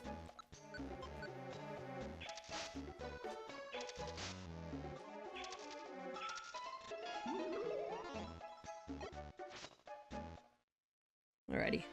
I think we have 2 more to go. Dragon and Steel. We're almost done.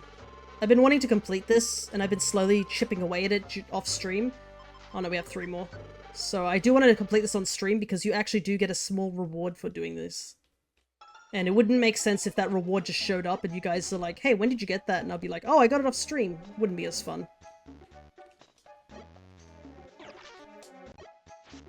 I do need to go back to Wyvern Hills at some point. I think after Silver Trench we might go back to Wyvern Hills. If we have time. I think we should be able to, because I mean it took us 40-ish minutes to get to the floor 50.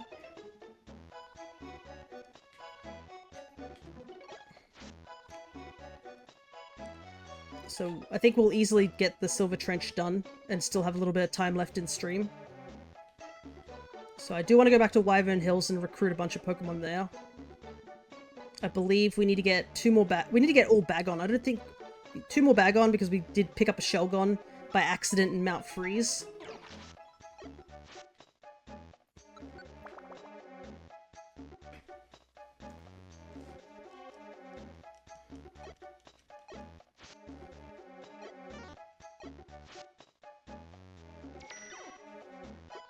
And I don't think there's anything else we need at Wyvern Hill.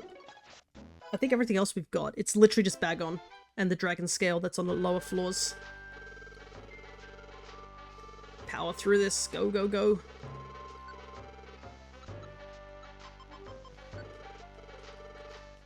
Speaking of D&D, I finished writing the journal entry for the D&D. I believe people who are over in the Alchemist Hollow can read the journals and stuff like that. Oops, I turned myself around with the joystick. The game was made to have a directional pad in mind.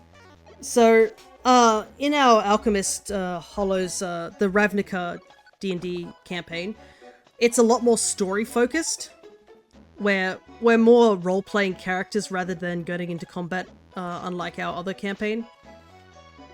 So, as a fun little, like, thing, one of our players suggested we should write journal entries as the characters about the various things that are happening during their journey through the campaign, essentially.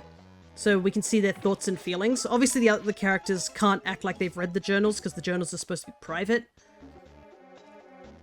And so you get to see like what their internal thoughts are on certain situations that happen, whether they be good or bad. And one of the fun things I like to do for my journal entries as I play Zane is I actually do a lot of drawing. So I draw little scribbles for Zane to draw.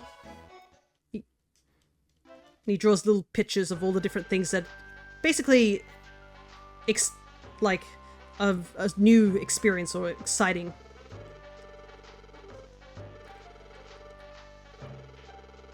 And yeah, since we are on a hiatus for the campaign until next year, we kind of stopped at an interesting cliffhanger, which didn't make sense to have a journal entry written for that cliffhanger, because nobody would be writing their journals at the current time the cliffhanger happened, which was basically a earthquake occurred. And all of our characters, wherever they were, all experienced the earthquake because of how big it was. And obviously it was in the middle of the day, so it makes no sense for anybody to be writing in their journal about that particular event. So I decided to write a short story instead, detailing the experience.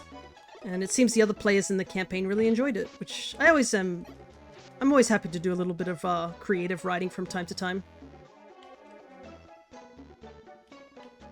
It was something I was good at back in the day at school. I used to get praised about it.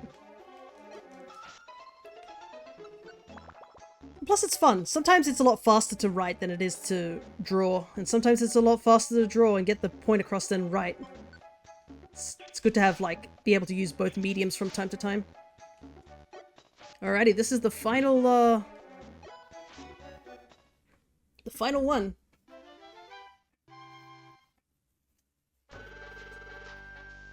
Icewind Dale can be heavy roleplay, but also has plenty of dungeons, yeah.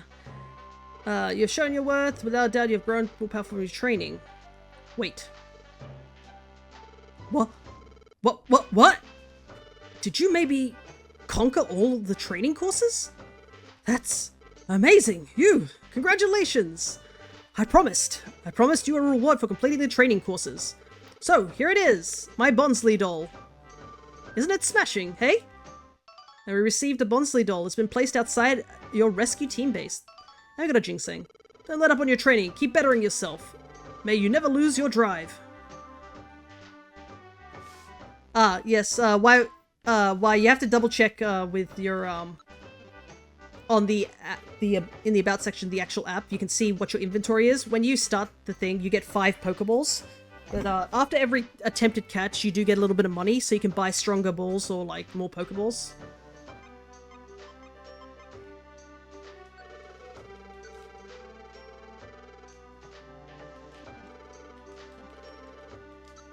Okay. Ooh, no, I didn't want to trash it. Hate how that's the first option. I'm gonna keep the huge apple just in case. We'll check the shop, see if there's any joy seeds. Nope.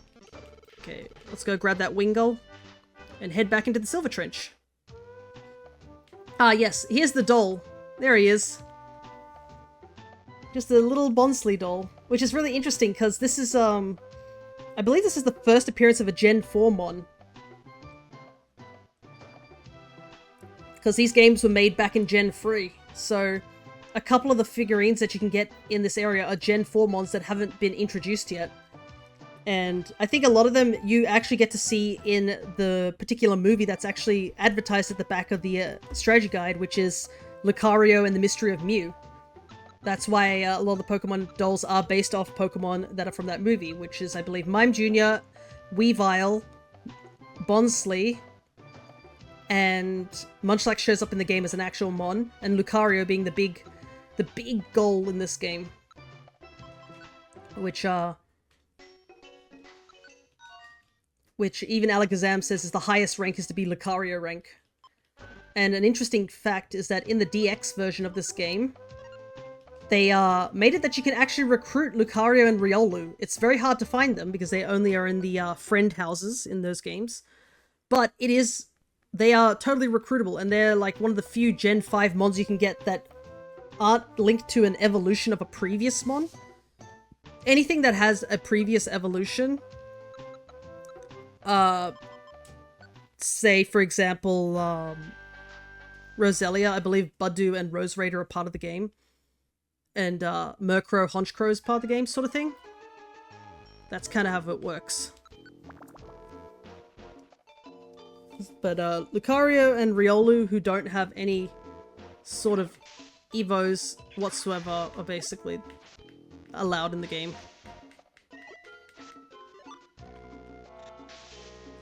Yeah, like before, we're just gonna let Wingull die. Because we don't need Wingull on the team.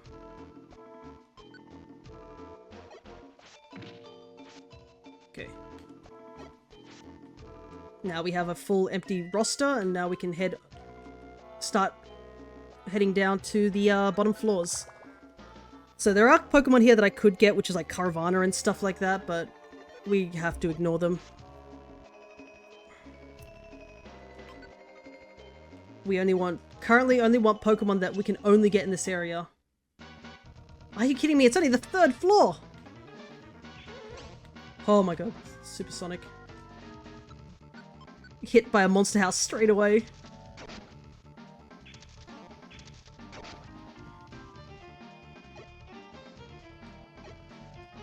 See if I can get multiple in a row. Granted that I hit all the shots.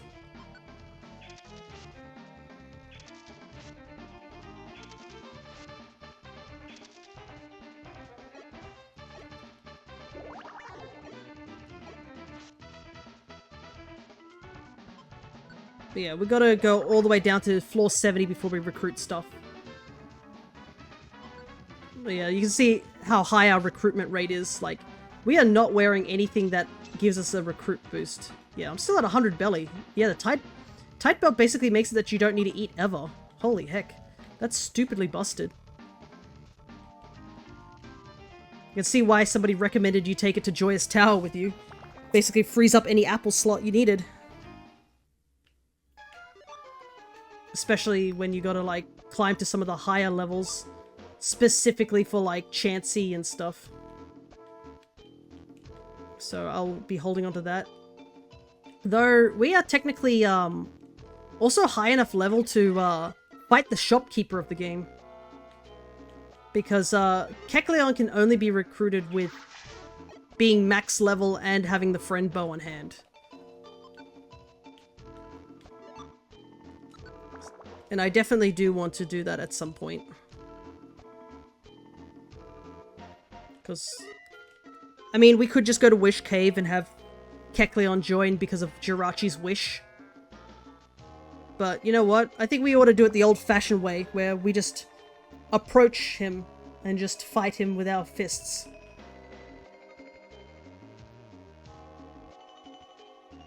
I think it's the way the game really intended us to do it, you know? And I definitely want to do this because... well, do it that way is because I've never recruited Kecleon, like, ever. It was the big reason I wanted to do this challenge when Crescent put up this thing of just like, oh, all of us playing Mystery Dungeon. Though it feels like there's not many people playing it anymore, which is a little sad, but... I think it's because they either are too busy and stuff, so it's understandable. Life gets in the way. The only reason I'm playing still is because the goal that I chose to do in this game is so big. Like, we finished the story mode in 3 episodes. That's how short the story mode is, so if anybody wanted to just do the story mode only, they would have been done ages ago.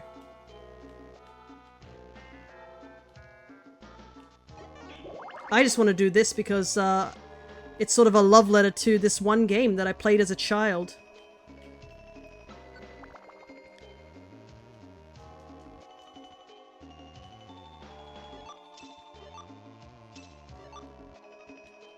And it was like one of the first video games ever to make me cry as a kid. Because I was not prepared to be hit by the ending of this game. Because, I mean, my knowledge on Pokemon back in the day was, like, very limited. I only had Gen 3 and the anime as, like, a frame of reference. I'd never played, like, a game where, like, something terrible happens to the protagonist, technically. Later on, I would obviously play more games like that, but... you know, as a kid, when you're playing some of these earlier games, it's just not a thing that registers in your mind. Like, oh, right, there was the chance for our protagonist to just leave and never see his friend again. That's quite deep for a Pokemon game. Ooh, we get 5 in a row, maybe? 1. No, just a tour. Another reason this is useful is because it KOs Pokemon from a distance. And they don't ask to be recruited if you fight them from a distance, which saves a lot of text time.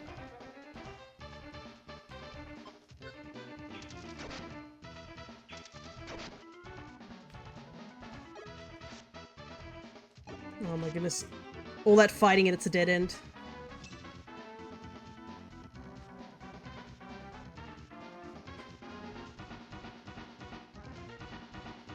I love Seal's animation being a rolling animation. But we can get Seal elsewhere, so there's no need to do it. A Spheal, I should say. Seal is a different mon. Alright. Gotta focus. Because we're about to hit the first big monster house.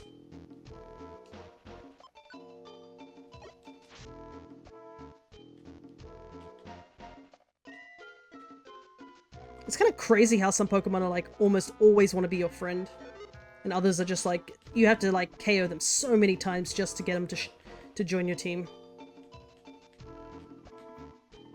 And that's definitely going to be a thing when we do the Howling Forest quest. Which I think I should probably do, now that I think about it. Maybe I should do that before we go over to the Wyvern Hills.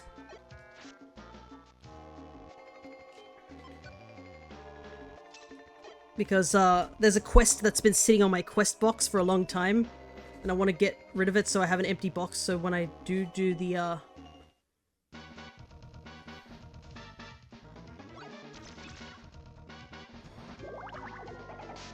oh, that's annoying. That's stupidly annoying. Cringed, whiffing, and slowed. Thankfully, all these Pokemon are so low leveled, but I legitimately can't hit them just due to that smoke screen. Okay.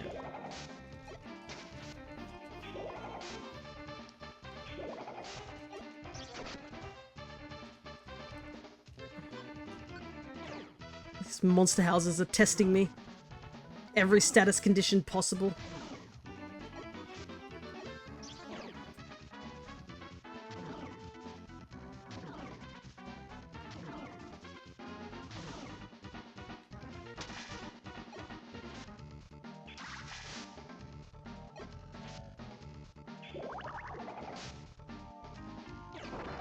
No! Not again!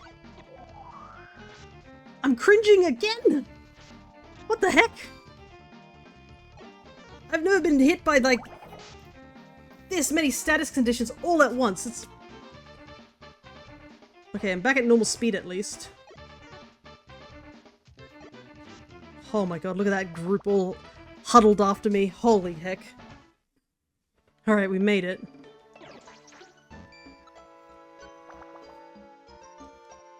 Really be throwing out all the things at me.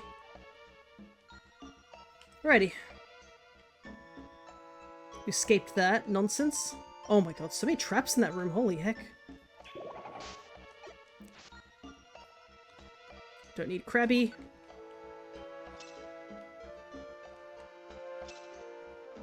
Hopefully the Pokemon that we recruit in this dungeon are high enough level so I don't have to grind them too much for the Evo.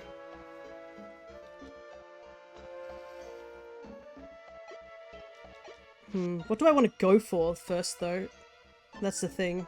I feel like we should go for the things that are deeper in the dungeon already. That way we don't have to progress as far down next time. So that would be going for Laleep and Relicanth first. And then go for like the Chinchou and maybe one Clamperl. Apparently Vaporeon is in this dungeon, but I have not seen a single Vaporeon. Vaporeon is apparently located on every, like, 10-ish floors.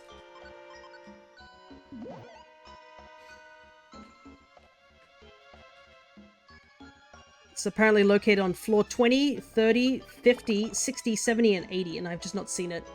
I think it's the same thing with, like, one of the, Dragonite, dungeons where Dragonite's just on a bunch of these different floors. Yeah, Belly's still 100. Man, I can see why Tight Belt is so recommended. Crazy good. I'll definitely have to take it when I go into Joyous Tower, for sure. At least we can take it with us, unlike Purity Forest. That's gonna be tough. Thankfully, with Purity Forest, you legit can't recruit anything in Purity Forest. You just have to make it to the end. That's the goal. So many blue gummies. If only I could exchange them for red gummies.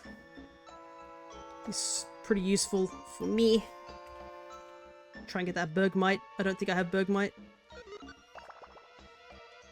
Alright, so we need to get down to floor 80. It's a bit of a shame we've got to listen to this music. It's not bad track, it's just, it gets a little dreary after listening to it for long periods of time.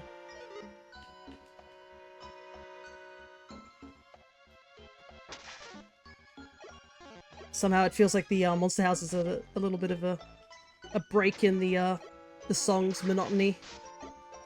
I think that's probably why they started having a lot of those long dungeons just have songs where it's just a random amount of songs. Lurking, are we, Fez? No worries. You have been lurking for quite a while, so you probably should have enough points in order to get yourself an avatar as well.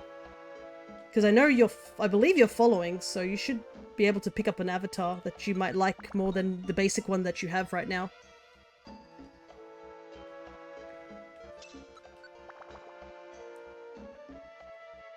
What I should... Seeing Shorty post an emote. That's what I should do. I should, like, actually make some emotes. I made one and that's it. I haven't had the creative drive to do it again. Maybe that should be a new redeem, me making emotes, now that there's a bigger point system.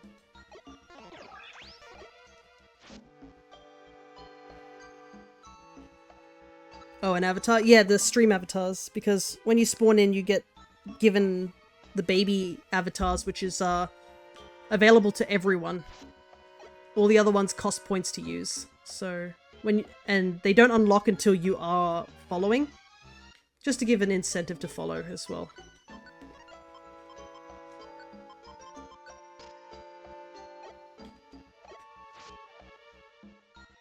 And I am slowly working through making a bunch get to evolve. Yeah, technically for the Tamagotchis, if you choose an adult or something higher than the baby, you technically do evolve. But I'm slowly working through some Pokemon Mystery Dungeon based ones, and there's actually a redeem for 2 points where you can ask me to make a particular Pokemon, which I think Shawnee did with Tropius. And I believe I've been asked to make like the Eevee line, the Anorith line, stuff like that. And there's still plenty to go. So if you do !avatar and then write down the avatar that you want me to make, I can put it on a priority list so that I work on it sooner. Because maybe it's an obscure Pokemon which I don't care for too much and I won't do it until way, way later. Or you've got a fan favorite that you want to make and you want to actually be. I'm gonna need 18 more Bulbasaurs. Maybe when I finish all the Pokemon, then I can start you requested Shock Pikachu. I actually do have Pikachu made recently. I did a bunch of electric types. I don't know how to change it if I'm on phone. I do not know if I can help you with that. You might have to ask someone else who might be on phone. Not the same Pikachu.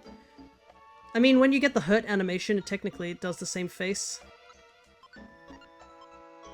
I don't need Torment. But yeah, I'm only using the Mystery Dungeon sprites. I'm not doing any custom sprites at the moment, because I know there's a community that's making custom sprites for all the Pokemon that are not available as Mystery Dungeon sprites. So it's a fan project that they're doing for the randomizer that exists in that they've created. I think it's like called Sky... Is it Sky Tower or Sky something?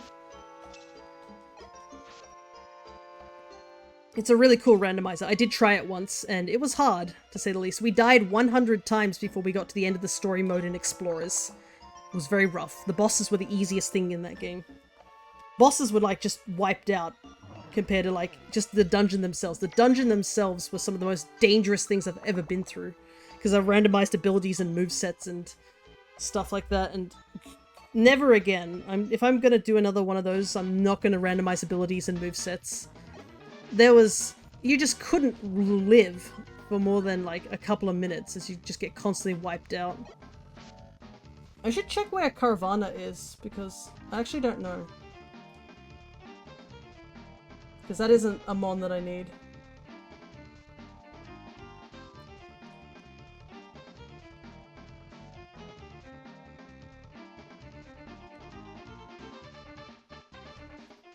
Yeah, you can get in Far Off Sea. No worries. So Connor says there should be a purple box at the top that says SA on it, which is obviously Stream Avatar. And if you hit it, you can check the points you have and change Avatar. So see if that works, Faz. Oh, I've been slowed again. Of course I did.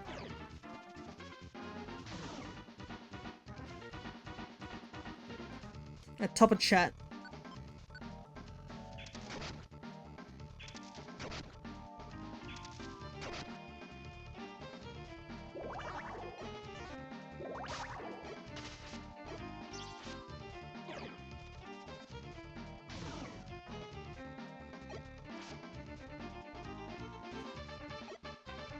Look at that line coming at me. Why not? Let's try and KO them.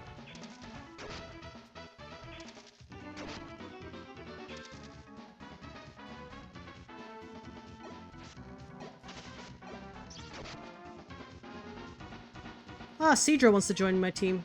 Unfortunately. It's 34 degrees right now, but Mandy just complained it's too cold in the apartment. Ah, yes.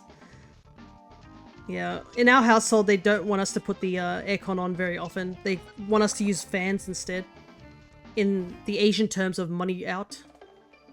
Which I never figured out. For a while when I was a kid I thought that was just a Korean word. But no, it's literally just running out of money, or you're wasting money, essentially. So money going out. That's what my grandparents would say. But that was also because we had an old air conditioner, where the air conditioner was, you know, those ones where the energy saving properties of them are like, not great at all. So you are probably wasting more money just putting it on. Eventually we got a better aircon, so it actually works as an aircon and a heater.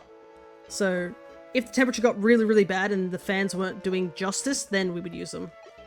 But I am upstairs in my room playing Pokemon Mystery Dungeon.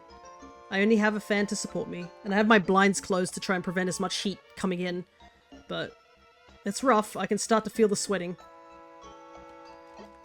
Yeah, good thing about being in the penthouse is that it's very warm during winter. Yeah.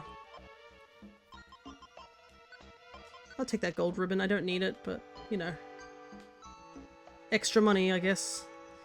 Maybe I should give the gold ribbon to somebody who might want it. I have so much money. After I bought all the friends areas, I legitimately have no reason to have all this money. I just keep collecting money. I don't even care if it's on my person. Like, look at this. I have 62,000 gold just holding on to it. I don't need it for anything, like, whatsoever.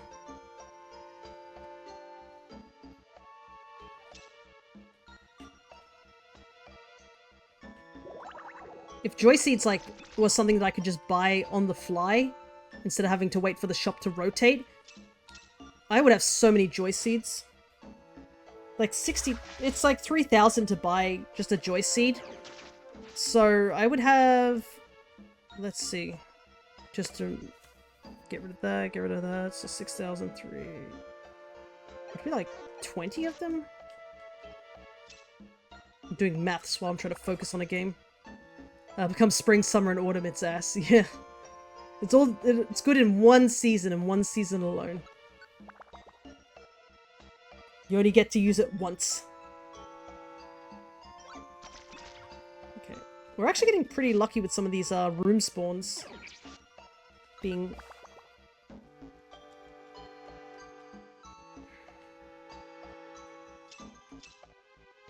But yeah.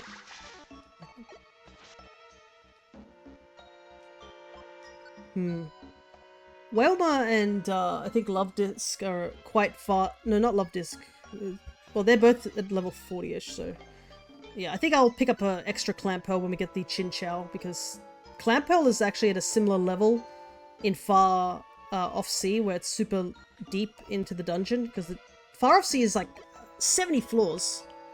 So, probably best to grab one here, because I need 3 of them. But, not our targets this run.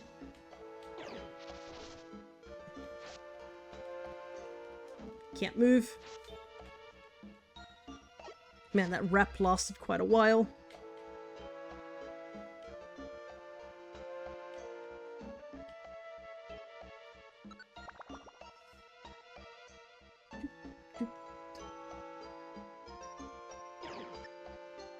Oh no.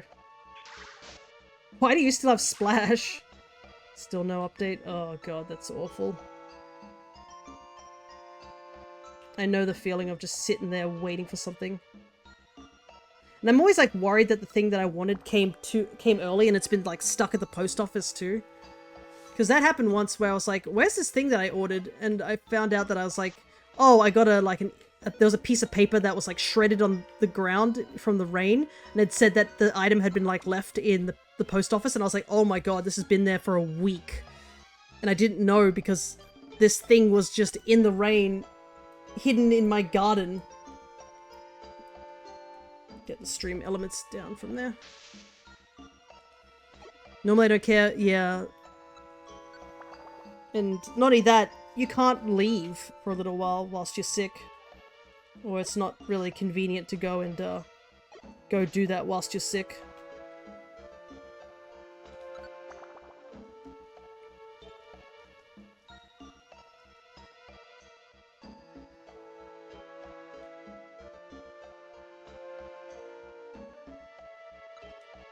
Okay, 50.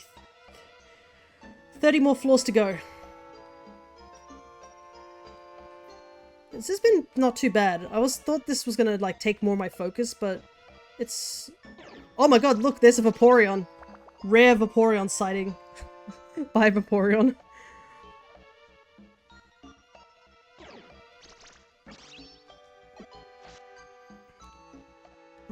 Where does Remoraid show up? I think I double checked this, that Remoraid shows up in a different dungeon. It's just like, I rarely ever see Remoraid, like, ever. Oh, it's in... Okay, so technically we would have had to get Remoraid here. This would have been the only place it spawned. But we have the special Wi-Fi dungeons that we downloaded, and you can find them in there. So this would have made us have to do this trip 3 times had we didn't have those the Wonder Dungeons on hand. So a good thing we have those, to say the very least. Why didn't you catch it? Because we need to have room for the mons that are on a way further down level. And I can get them on an easier place, which is the Marvelous Sea, which... On the Marvelous Sea, you can find Remoraid on floor 10. Which is a big difference compared to, you know, floor 50. And we need 2 of them, too. So I'd rather go get them from there instead.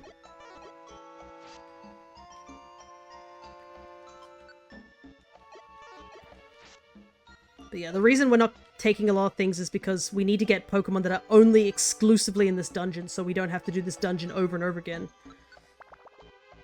And we need to go down to floor 80 to get 3 recruits, and then leave. Oh, there's nothing down there. Unfortunately, it's not like DX, where you can recruit like up to 6 Pokemon at a time. But then again, DX also makes it easier that you can recruit Pokemon that are fully evolved. So it's more a matter of finding the Pokemon in those dungeons. I think DX does have a couple of its difficult recruits, but compared to the original game, a lot of the recruits are way easier to get. And the big reason is the grinding. Because in DX, they made it that if you gain experience in a dungeon, everyone gains experience, even if they're not in the dungeon with you. So anything that you KO in the dungeons, everyone else in your party gets experience, which, you know, saves a lot of time. Another thing is they switched evolutionary items. Oh, I'm so far away. They switched evolutionary items for these evolutionary crystals, which you just need to grab a amount of them. And that's how you evolve. Of course. So that's the big reason why I wanted to do the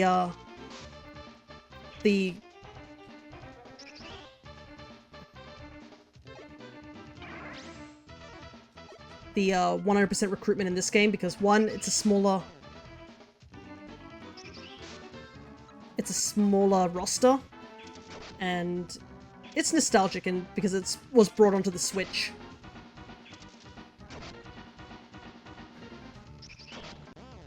Man, these Dugons are just messing with all the other Pokemon with this Icy Wind Ball. He's long. Look at his little sleeping animation. He just long boy. Whoa!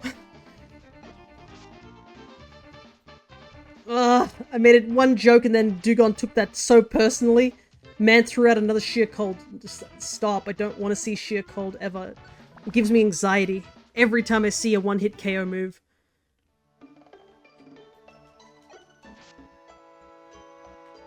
Because I legit still don't have any Reviver Seeds.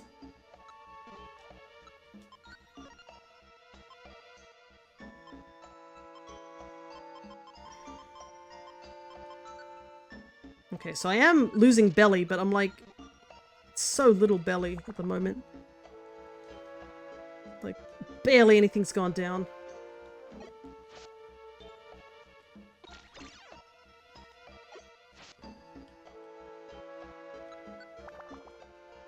Okay, so we need to go through one more big monster house like that and we should be in the clear.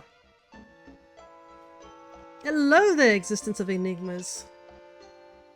We're doing some mystery dungeon. We're currently trekking through Silver Trench to get some of the recruitments that we need, because this is a 100% recruitment playthrough. Ooh, some old-fashioned sprites. Gotta love that good pixel art. And they're quite clear, even though they're so small. That's always a good thing about, like, really good pixel art, is that you can still see what it's supposed to be even when it's so far away. But yeah, we've already been through Silver Trench today, and we've recruited Lugia, and we recruited Deoxys. And you can see by the tracker next to me how many Pokemon we have altogether. And I can actually show the tracker completely on screen, if you just give me a second. Because... where is it? Nope, that's the wrong button. There it is. This is our tracker currently. Look at all that blue. All the blue is basically all that we've recruited. That sounds like a challenge. I put so much time into this back then. Yeah.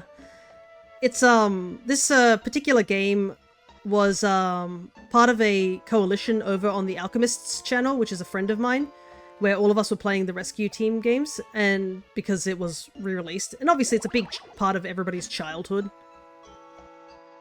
over there. So I wanted to play this game, but because this is a big childhood game of mine, I decided to take it upon myself to do a big recruit challenge, because I've always wanted to have every Pokemon in all the friend areas, but I obviously lost interest, and also, like, you know, years went by after not playing this game for ages.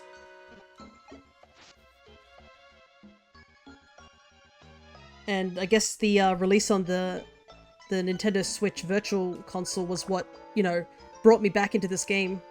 And plus, I mean, also back then I wasn't as much of a completionist in terms of living dexes, but now I am. If you check out my YouTube page, you can see a playlist of me doing an entire home living dex with every single form. So every known Pokemon that you can capture and put in home is currently in home. And I am currently working on a shiny dex, which we've been doing a shiny hunting month for. I do play other games besides Pokemon, but I have a feeling that Pokemon is probably what a lot of people know me for.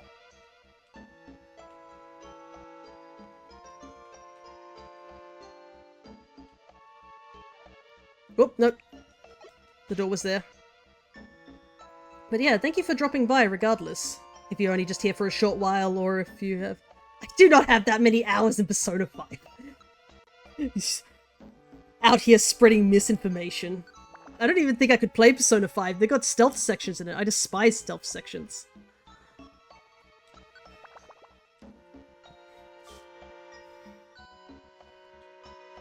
Do I know of Persona 5? I think... yes, I do. I've watched people play Persona 5. But I haven't played Persona 5 myself. Oh, there's a Clamperl. Oh, we're on the funny number floor. Nice. I'll come back for you soon, Clamperl. Not yet. Alright, 10 more floors and we'll get actually recruiting. Oh, actually, oh no, we said we're gonna skip Chinchou. Gotta go Relicanth and Lileep first. As much as I want Chinchou, we're not getting them. Wow, this entire room is just filled with them. They really want us to get it. Persona has some great music. Oh, absolutely. Good music is definitely a big thing that definitely elevates games. It's very important. Like, for example, Pokemon has had a bit of history of, like, in Scarlet and Violet, not having the best frame rate and stuff like that, but you can't deny they have some good banger music in Scarlet and Violet. And even these games have great music too. Sky Tower is like one of my favorite tracks in this game. And the Explorers games has a huge amount of songs that are so good.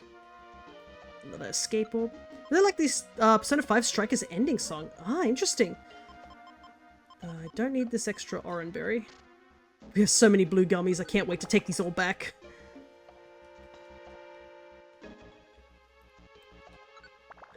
If I'd known there were so many blue gummies here, I would have come here to farm. And unfortunately the dungeon's too big, so it'd be wasting a lot of escape orbs. And plus I wanted to do this dungeon for the first time with you guys. And I mean, we're going to be doing more big dungeons soon. Buried Relic still sits out there waiting for us. Sky Towers grows music when you fight Rayquaza too. Yeah. That fight we had, the post-game fight we had with Rayquaza was very interesting to say the least, because we ran in there with just Torchic as our starter because I am currently playing as my partner Pokemon, which is my bro. Whilst we basically went up there by ourselves as Torchic on Sky Tower and just... Oh my god, right next to the door! No, agility! No!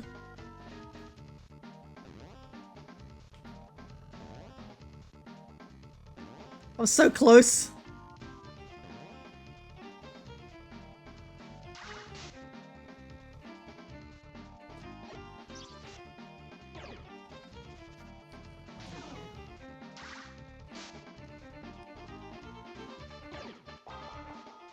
Oh my god.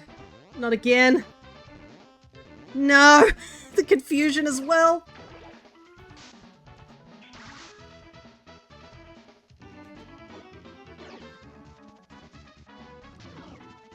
I might have to use the Petrify Orb again. This floor is a nightmare. Now I remember why I want to do this fast.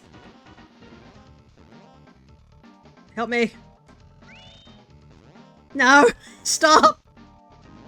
This text box can't go any slower!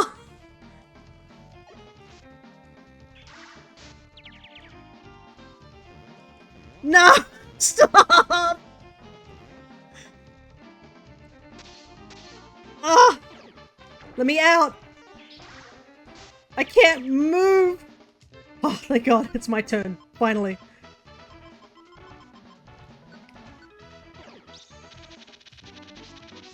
I hated Buried Relic. I died countless times trying to get to floor 100 fighting Mew.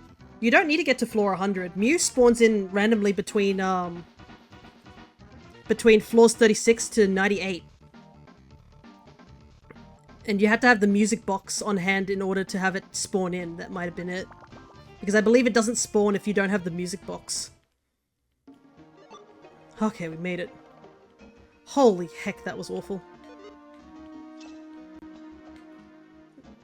That one singular room would just takes you out. Ah, I swung the wrong way and I'm regretting it. How'd I get like confused so many times by Water Pulse? Water Pulse is the thing. Yeah, and I couldn't ever recruit Mew when I found it. I am thankful about this version of the game because the NOS actually has a rewind function. And that has helped us a lot with some of the recruits in this game. Because depending on what you do, like movement and attack-wise, it actually changes the RNG of the game. So using the NOS's version of that, you can rewind and then do a different movement to change the RNG to see if you get a Pokemon. Is it cheating? Maybe. But I really don't want to do 20 floors 6 times because that's how long it took us for Deoxys to join us. It is far faster to rewind than it is to... And not to mention another thing we had to do was for Execute. Execute has a 1% chance of spawning in Howling Forest, and we needed 2 of them. And there was no way I was going to let the 2 that finally spawned after 20 minutes just casually not join my team. Alrighty, we're here. Oops, I forgot to put the... Rewind real quick. Gotta put the friend bow on first.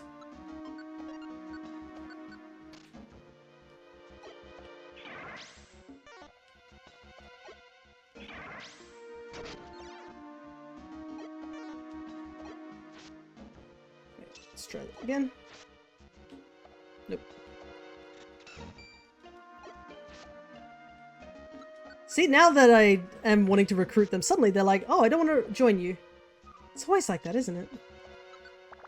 Unfortunately, thankfully it's only 3 Pokemon that are going to spawn here, so we don't have to worry about it. The downside is, yeah, all of a sudden, look at this, all these Laleep don't want to join us. Before, when we needed to only recruit Lugia, all these Laleep were like, yes, I'd love to join your team. Now they don't want to join us at all. RNG at its finest. Alrighty, here we go. Relicanth. Relicanth only shows up in this one dungeon. So... the world is awash in change, but not everything changes. Also, another thing that happened, Enigma, is we went to, I put on the, friend bow on the final floor before Lugia, and a Credilli wanted to join our team. And I'm pretty sure the recruitment of Credilli is so, like, stupidly high, because you need to have the friend bow and you need to be level 90 to recruit Credilli. And it said, I would like to be your friend, and I'm like, of course you do, when I legitimately can't take you with me. The game knows. It absolutely knows.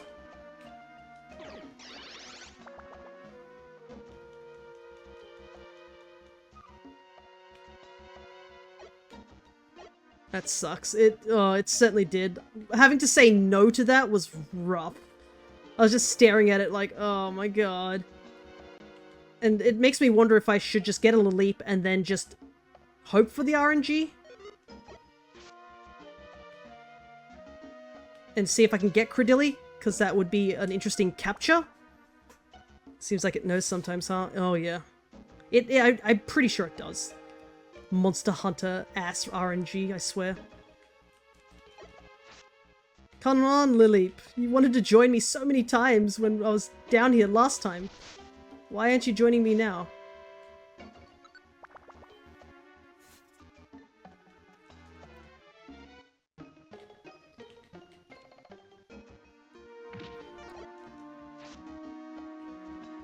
Feels like the friend bow's giving me negatives.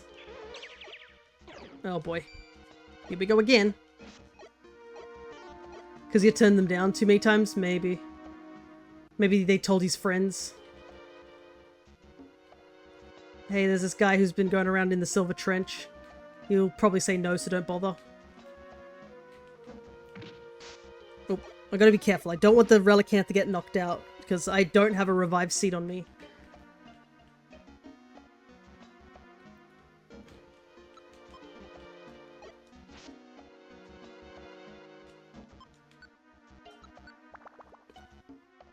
Come on.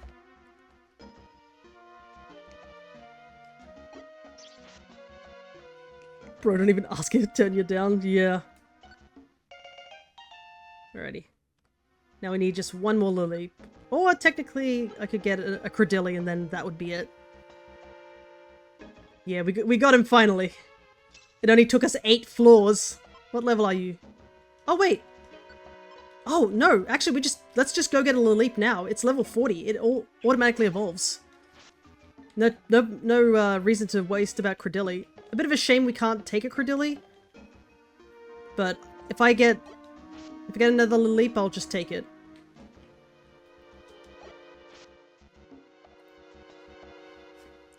Because I wasn't sure if it was going to be high enough level, because the fossils take forever to evolve. They all at level 40.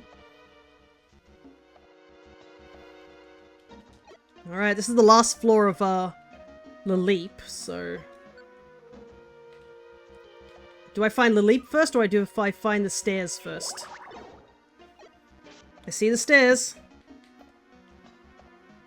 There's the stairs. Do I want to just... You know what? You know what I'll do?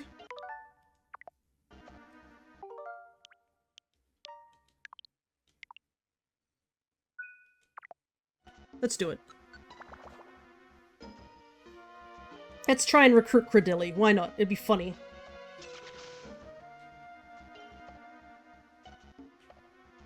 Am I a masochist? Absolutely. But I think it would be a really neat recruit if we do it this way.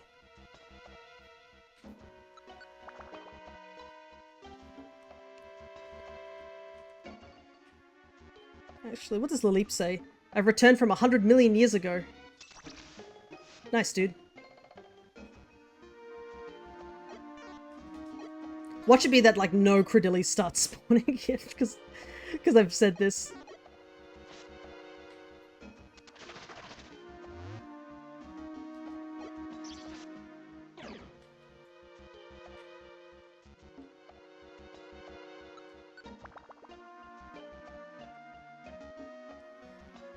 I'm not going to answer that question, Shawnee.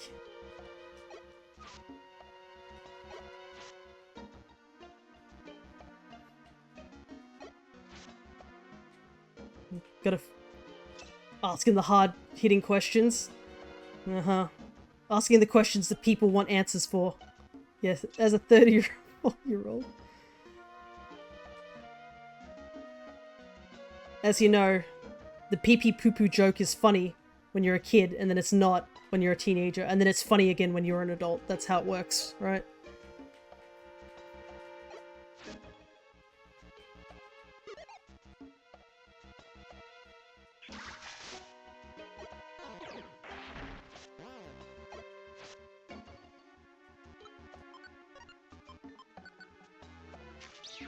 Cat sit my in-laws' cat over the weekend. They have a whiteboard.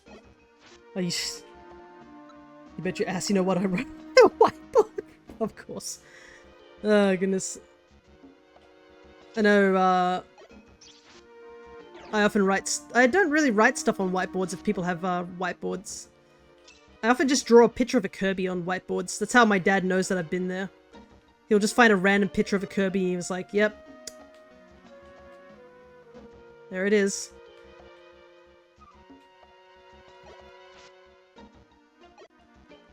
But, thanks, man. I'll take a look at that in just a moment once we get out of this dungeon. Because I chose the hard life. Ow.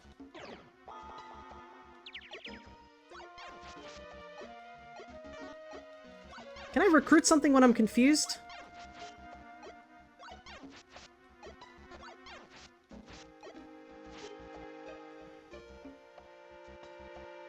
I wonder what the percent chance is of me recruiting a Credilli.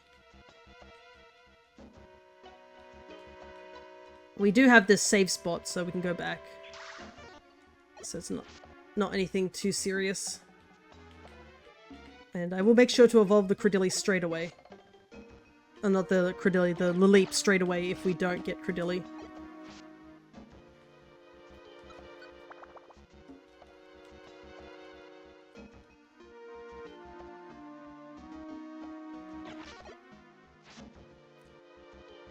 No monster houses yet. Why do I keep turning? It's probably because of my control stick. No! My god! Stop! Stop with the confusion! I've been confused by every single water pulse, like, every 20 minutes, I swear to god! This is unacceptable behavior. They can't do this to me.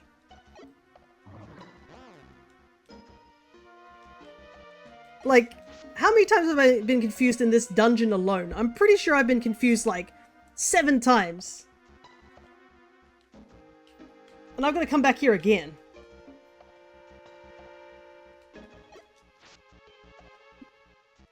Counted 8. Oops, I forgot. Credilli can't do that. Oh my god, no. You know what? I'm gonna do something else for like a moment. I'm curious about Credilli, so I'm gonna get that sorted first. Ah, it's a 4% chance. Okay.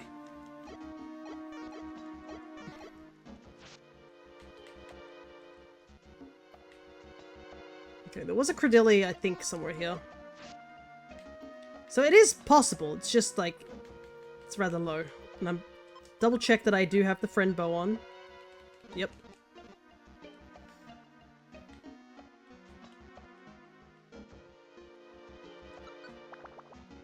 Keep forgetting Laleep can't walk on water.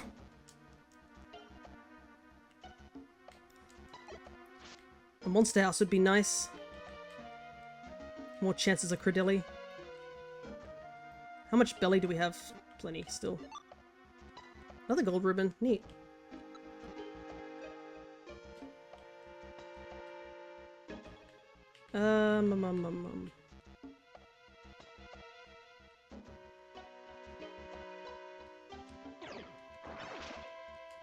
Not fun.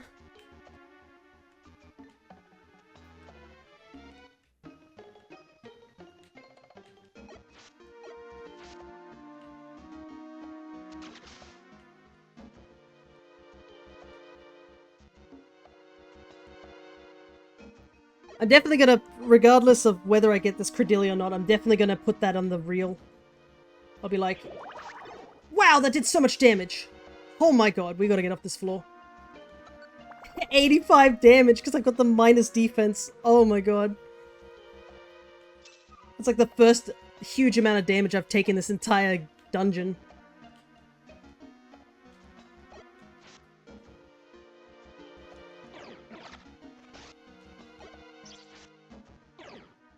What if I rewind? I'm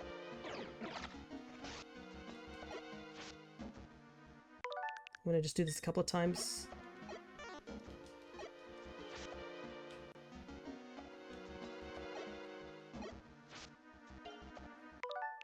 Because I can. Nope. Oh well.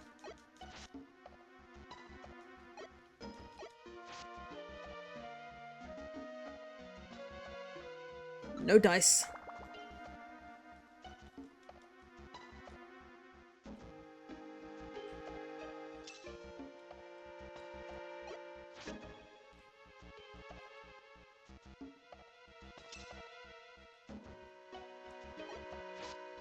Yes! We did it!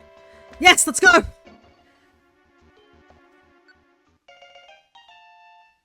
Alrighty. Thank you. The second last floor. Don't get dizzy looking at the patterns on my body. And don't worry, everybody's got Confuse Ray in this dungeon. Alright. You know what? Let's not waste the, escape orb. We're so close to the end of the dungeon, let's just go to the end and save an escape orb. Congratulations, thanks man. It only took probably 10 minutes of grinding. But it's cool to get a fully evolved Pokemon that you normally wouldn't get.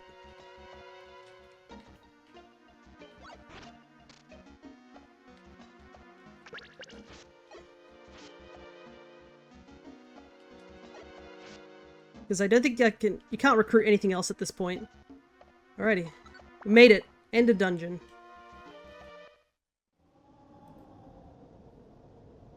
The lord of this area isn't here. It's impossible to go further. It's time to go back. And it's time for me to put all these 3 encounters on the board. Oops. 1. Go on the tracker, please. There we go. 1, 2, 3.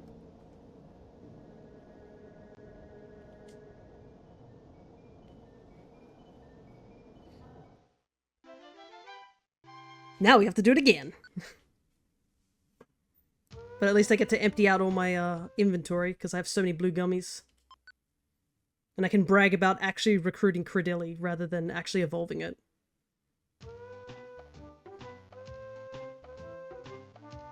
Alright, back we go. For one more dive into the place. Actually, we should let's go to the Wi-Fi dungeon just for a change of pace. Let me just pull out the Wonder Mail dungeon. So for those who don't know, there were 4 dungeons that were released via Wonder Mail, and you can put them you do the quests in those dungeons, and once you do, you basically get that dungeon on hand. And these were added into DX as actual dungeons you can go to. But yeah, these dungeons are totally unavailable unless you do get the Wonder Mail for these dungeons specifically. Once you do, you can come back to this dungeon as many times as you want. And there are 2 that I need to do, which is Fantasy Stray and Marvelous Sea. So I believe Marvelous Sea, we probably don't need to do that as much, but we'll see. Let me see. Raid 4 times. Yeah, Fantasy Strait has more Pokemon that we need compared to Marvelous Sea. Marvelous Sea is shorter. But we'll do one of each, just, you know, change of pace. You guys getting sick of water dungeons? Because we're going to go back to more water dungeons. Oh, Joy Seed. Perfect. I'll take that real quick. Save it for when we get Bagon so we can get Salamence.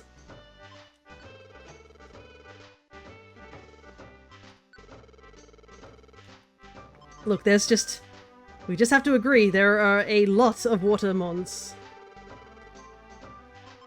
Don't need anything here. Is there an apple? No. We don't need to recruit anything until level 10? Yeah. So we can just put the tight band on. It's only 20 floors, so we should be fine.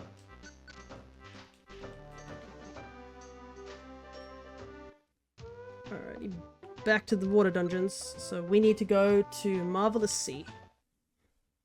But yeah, these dungeons were later added into DX, and at the end of these dungeons you could get crystals for evolving.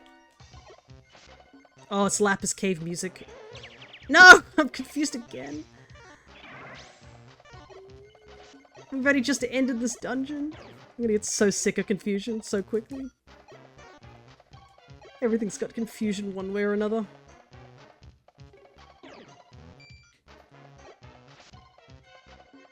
But yeah, I would say Lapis is not my favorite music in this game.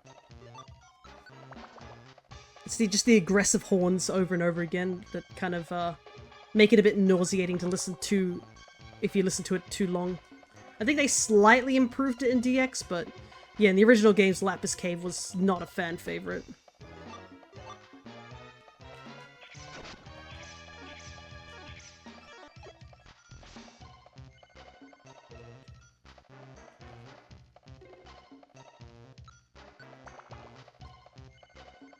Ready. Nothing interesting here for us to get. The Confusion Plague. I know, man. I mean, how many times... Like, I'm pretty sure we're gonna need a counter soon, but how many times I've been hit by confusion, I swear. Anyways, I'm gonna quickly take a drink, because it's getting hot.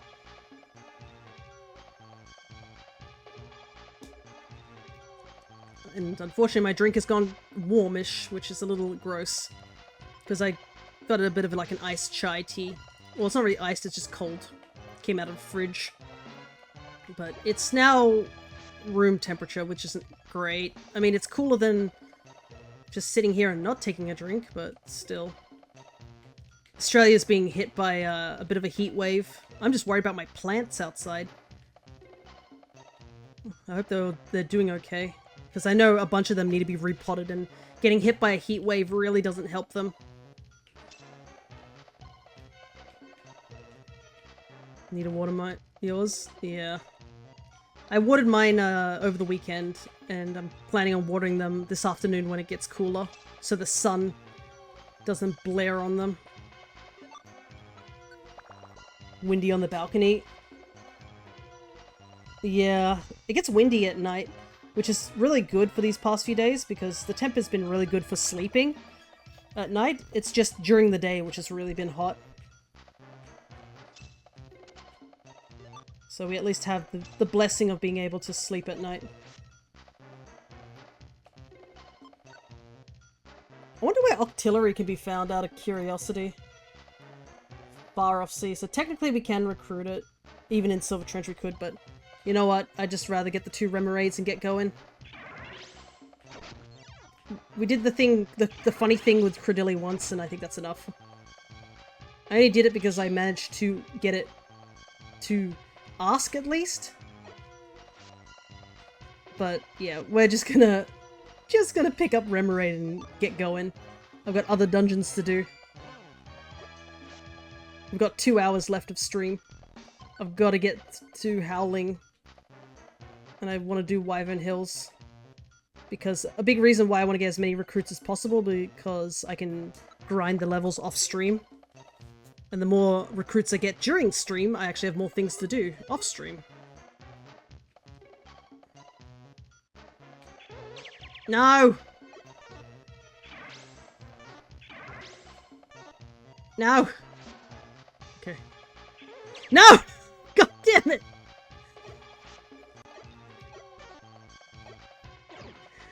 Just get out of it, immediately gets caught in it, this bull. Genuine frustration in my voice.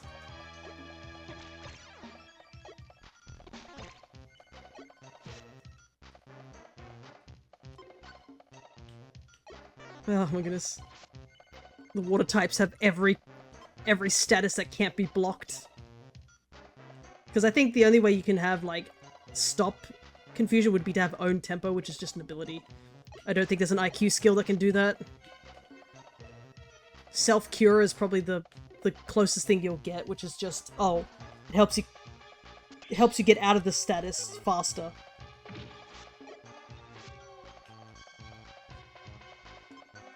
All these seals want to join me. You didn't want to join me as much last time when I was trying to recruit you.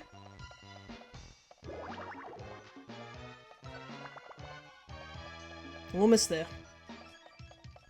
Shelda, I need you to just disappear, please.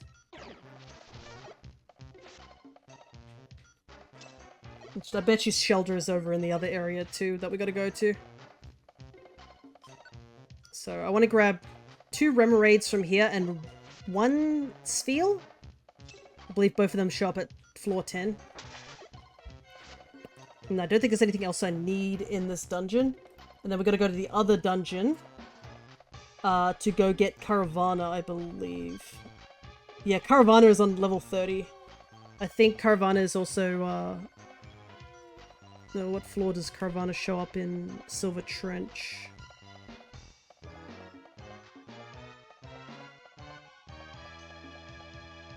Yeah, 30, so no difference there. And I'd rather get No!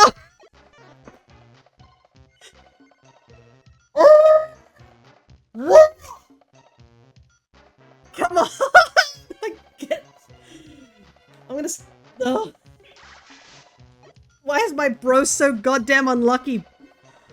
I can't believe I get confused by a move again. I thought I was finally out of the confusion and then back into confusion again. It's a never-ending cycle of confusion. Okay. The heat is clearly getting to me as well.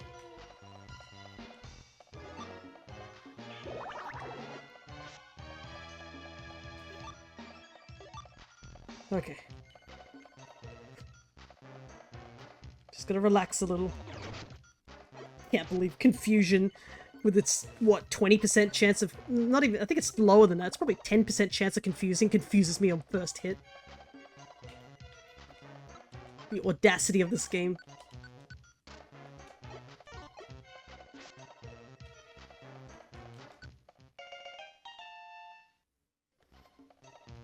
Alright, time to go get 2 Remoraid. We get to watch Spheal spin behind us while we do so. Look at him go!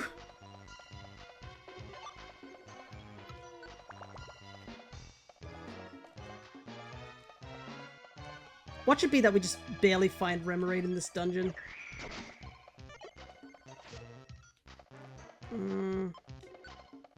I want to see if I can find Remoraid first Spheal before I recruit another one of you, because I can find you in the other dungeon too. I technically can find Remoraid in the other dungeon as well, but...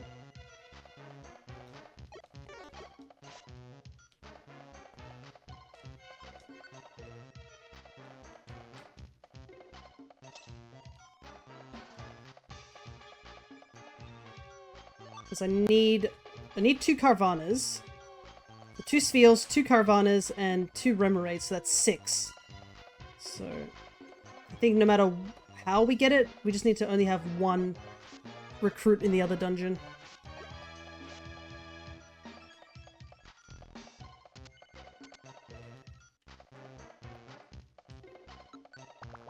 At least I get to enjoy rolling Spheal.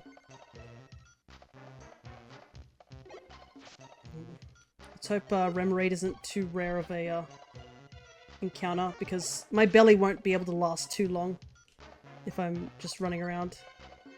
Because I didn't bring an apple with me. And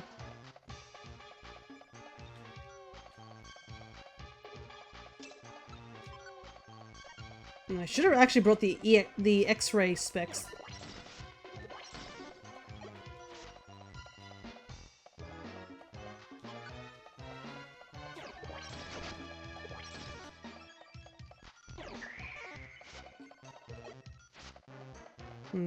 You know what? Let's Because I don't have the huge apple, let's just take the other sphere. We just need to find one Remoraid now.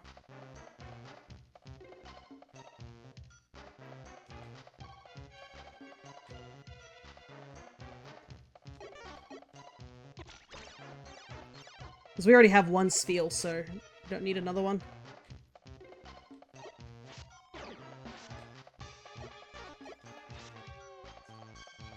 As much as it would be really nice to have 3 spheres on a team. Yeah, Remoraid should be here. It might be a rare spawn. Did I pick up a radar orb at all? No. Of all the orbs I could have picked up, I didn't pick up a radar orb.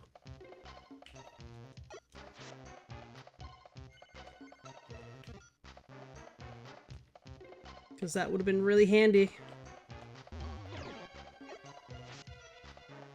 That was my mistake.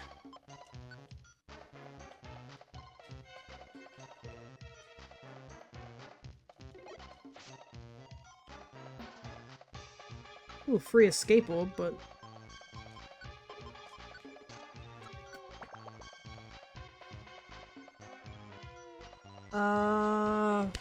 yeah. Might as well go down a couple of floors.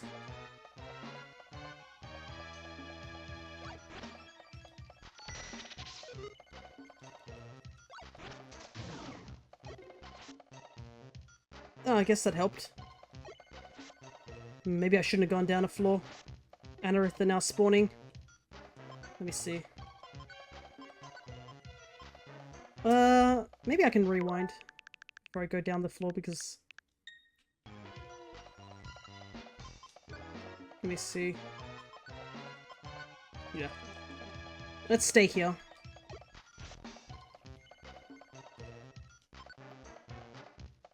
Oh, yeah.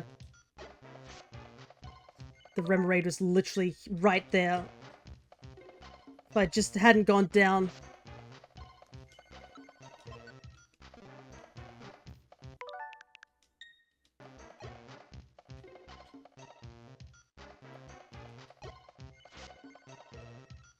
Well, it's gonna be one of these again.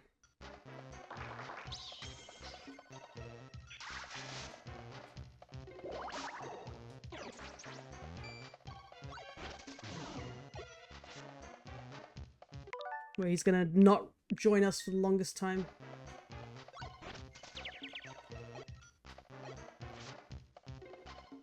Come on, Remoraid.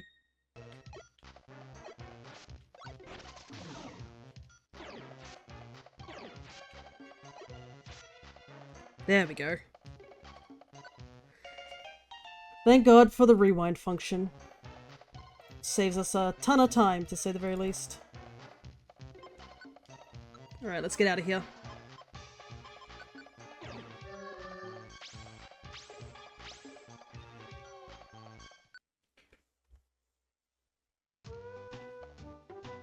Oh, I didn't even know there was a Buizel in the community games. I don't think I have Buizel yet.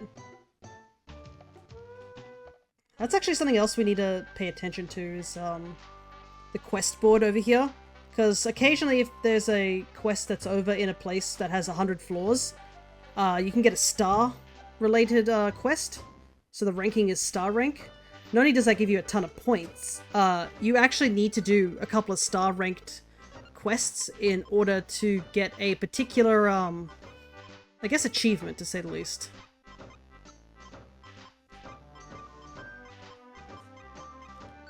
Okay, let's see if we can get a huge apple over in the shop.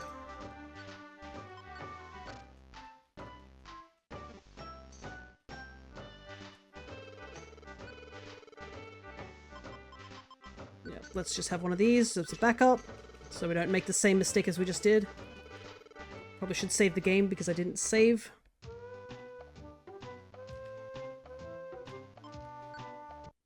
Alrighty, and now we head to the other area and go down to the similar floors. So we gotta head over to Fantasy Street. And we have to go to, I guess, the same floors as floor 10. I don't think there's anything else that we need there.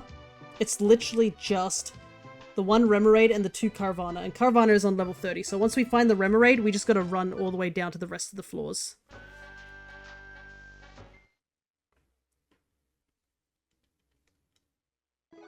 Oh, it's the same music? Really? That's boring. I guess these are Wonder Mail dungeons, so they didn't expect to have other tracks. It would have been nice, though, if they could give us something else.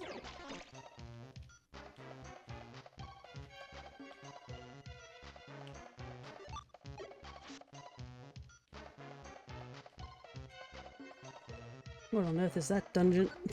Floor's design is the twisty corridor.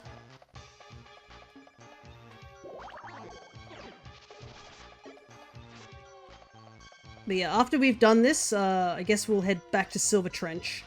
Because I don't want to leave Silver Trench for another day. I just want to get Silver Trench over and done with. Because we do need to do 2 other big dungeons. And one of the big dungeons we have to do is Western Cave.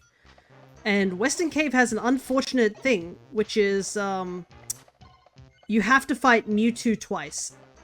He will not join you the first time no matter what. He is completely unrecruitable until you get down there a second time. So we have to do that dungeon twice. And it takes almost, like, takes 40 to 50 minutes for us to go through Silver Trench. It's probably going to take us that amount of time to do the Western Cave even once. Let alone the fact we have to do it twice. Thankfully, the one benefit is that Mewtwo, I think, is a size 1. So, we technically can recruit other things in the dungeon, unlike the Lugia situation where we were forced to do the whole dungeon without recruiting anything.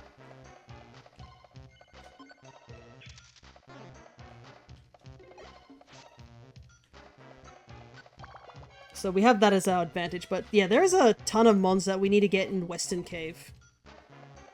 Let me see if I can find on... because I think it's like one of the last dungeons.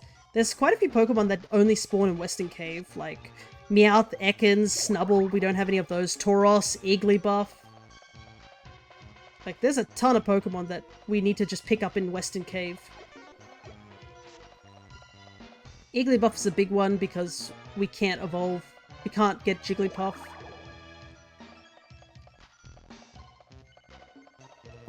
I mean, the entirety of, like, some lines are there. Bayleaf is there, so...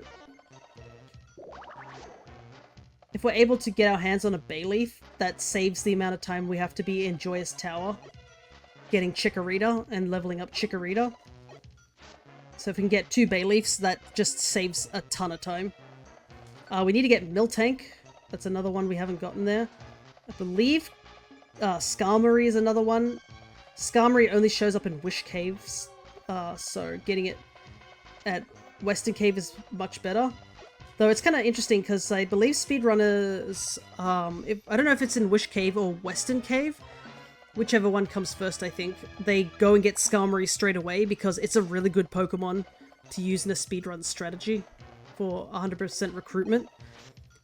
Due to the fact that Skarmory is a flying type and a steel type. So the steel type allows it to, like, take less damage overall. And then added onto the flying type, it takes no damage from ground type moves. Or very little damage.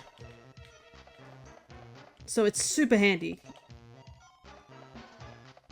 And it's pretty defensively bulky.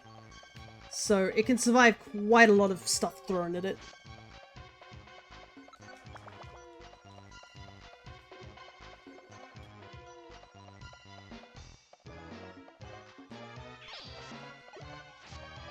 Hey, nice catch of the Pidgeot.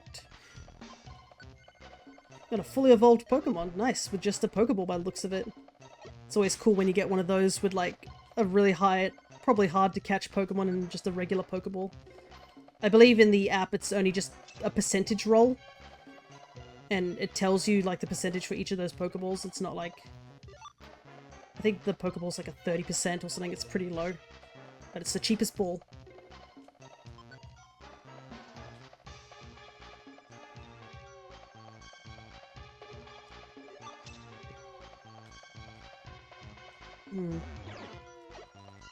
you're back on your phone? No worries.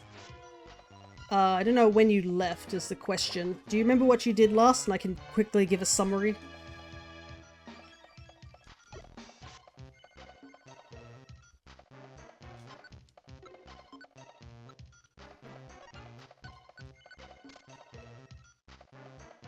Oh wow, we found Remoraid almost instantly.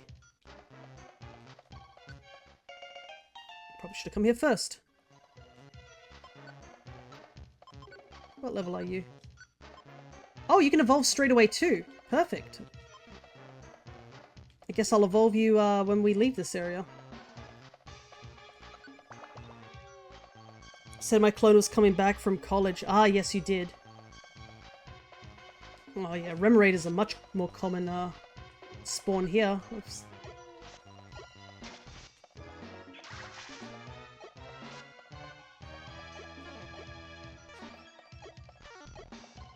Alright, now we just gotta get down to floor 30. So that was a while back, I guess. I think we were still in Silver Trench when we did that, right?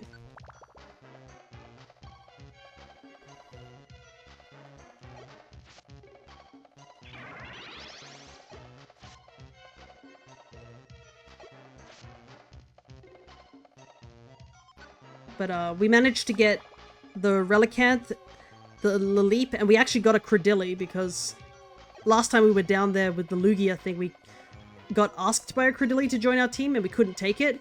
So I decided I was going to do the funny thing and attempt to get it. You just got Lugia? Oh wow, you are way back. So, okay, so we got Lugia and then we went and got Deoxys. We went back into Silver Trench, got a Relicanth, got a Laleep, and even recruited a Credilli, like straight up, because it's one of the few mons that you can, because it's part of Team Constrictor, so you can actually recruit it if you are level 90 with the friend bow. And after quite a bit of a trek, we managed to get it. We are now in the Wonder Mail dungeons. Uh-oh.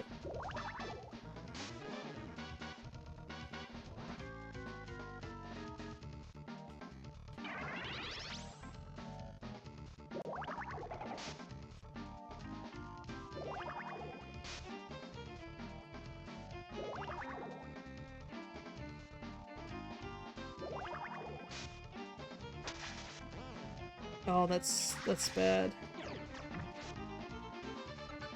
Oh, just made it. Well, dang, I missed some things. Finally, different music. But yeah, we went into the Wonder Mail dungeon and we picked up 2 Spheals and a Remoraid.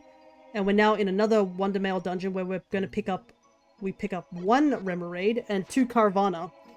Both of those Pokemon, well, the Caravana can be gotten far away sea, but Remoraid is technically only in Silver Trench, but you can actually find it here in the Wonder Mail dungeons at floor 10 as opposed to floor, what floor is it? Let me take a look. Remoraid spawns in at floor 50 in Silver Trench. So it saves us a whole entire trip doing this Wonder Mail dungeon.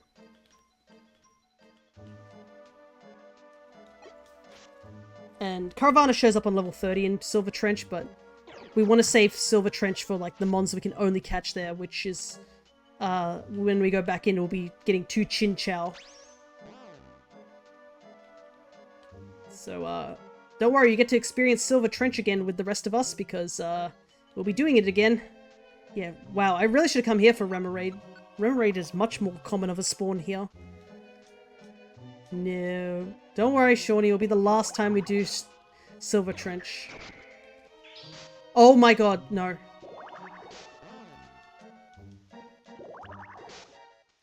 Oh, thank god the AI cannot understand Frozen.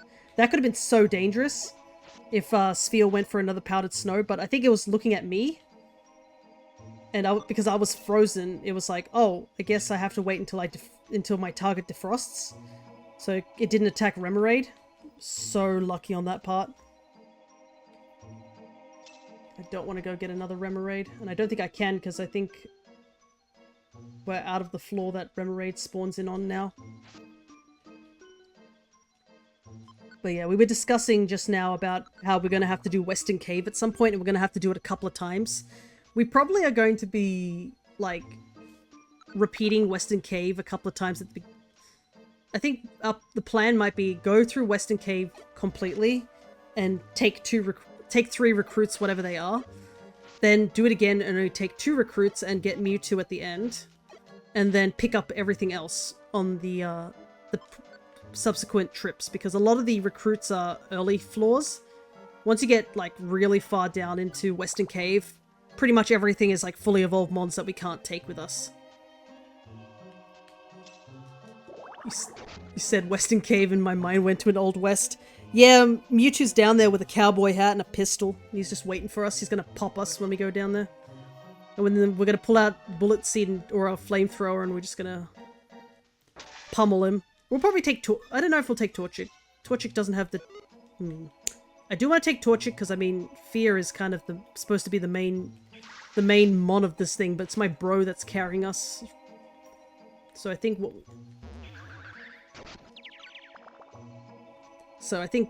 ready to freeze duel at high noon, pretty much. I think all those blue gummies that we picked up, I might give them to Fear. Because I believe if you're weak against a particular typing, you actually get a slight boost to the gummy amount. So I need to raise the IQ high enough that I can actually get... what's the word? Get the Trap Seer. Because Trap Seer is so useful. Like, just being able to ignore traps, especially when you're running a single player, and you don't have to worry about your teammates stepping on them. It's stupidly useful. But yeah, that's for another stream.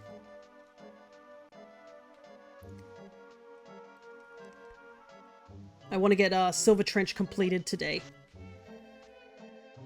And I mean, we did really well, like, getting a bunch of the recruits that I wanted. I knew it was going to take a long time, but, I mean, we did evolve, like, a ton of Pokemon. We can evolve one of these Remoraids. I think we could probably evolve one of the Spheals into Celio, so we can mark that as a, mark it on the recruitment chart. Because I don't remember what we started at. I probably have it somewhere. Actually, I was supposed to look at something on the Discord that Shawnee sent me. Let me take a look at the highlights to see what I wrote down about... Yeah, we started at 262 and we're at 305, which is pretty good. Yep, okay. I have seen the picture that Shawnee sent me. And I'm not surprised in the slightest.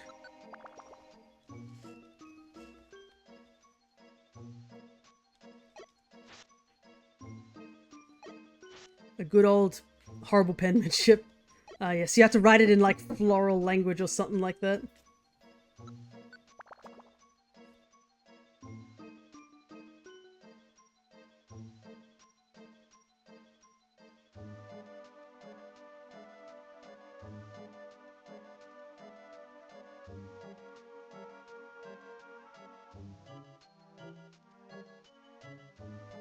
Sorry about that. My grandfather came in to give me lunch. Grimer looks cute in this. Yeah, Grimer's got a pretty decent sprite. Heck, you could be a... He's a bit of a squishy boy. When you KO him, he just squishes. Like, some of the sprites in this game have really good sprites. And some of them, not so much, but he's definitely a pretty good one. You wouldn't think he's so gross. You think he just like... He looks more like slime rather than probably whatever the heck he's supposed to be. Gunk.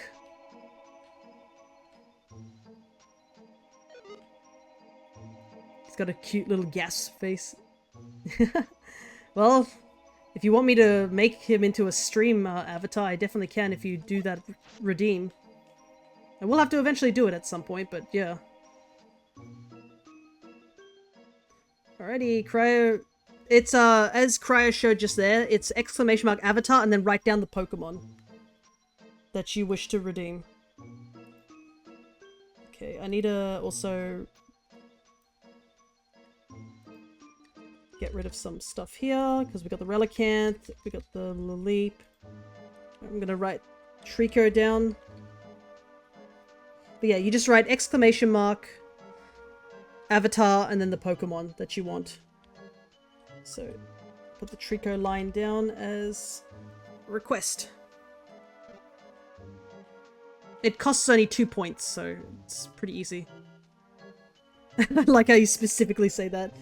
These are what these avatars are made of. So I'll put the Grimer line down because yeah. Usually when I do the mons, I try and do the whole evolutionary line. Don't waste your points, Shawnee. If you do want another redeem, just replace the myself with a different mon. Unless it's just, you know, being a little silly with the command. Thankfully it doesn't cost too much. I don't know, I probably will leave it as a low point count. Because, I mean, there's plenty of Pokemon to be made. It's everything from Gen 1 to Gen, like, 4. And it helps me as well, because sometimes I get, like, that... What is it? The paralysis of, like, deciding what to do.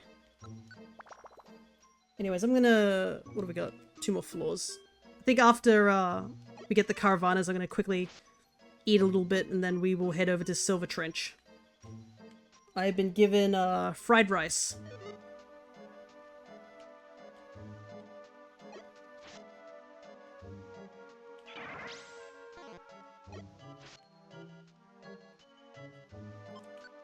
Sorry, Grimer, I already have you. I actually have you and Muck already. Oh, you're kidding me, this game.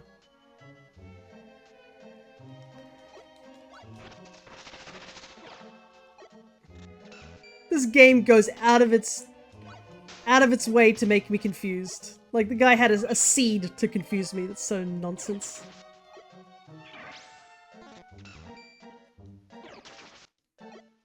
Cryo hasn't even been here for most of the awful situation where we got confused up to 9 times in one dungeon.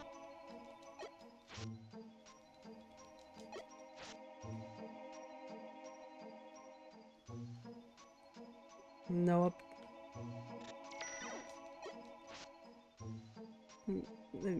Me, I got plenty of points, says Cryo.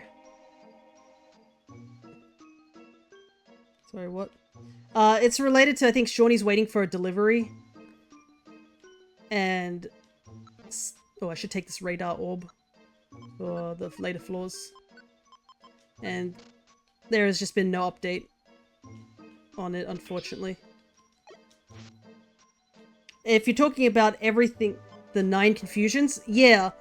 I got hit by Confuse Ray so many times in the Silver Trench, and when we got to that really difficult floor, I think floor 75 of the giant, what's the word? Giant monster house. Everything on that floor had agility, so I was confused, had the whiffer, which is smoke screened, slowed, and surrounded by enemies all at once.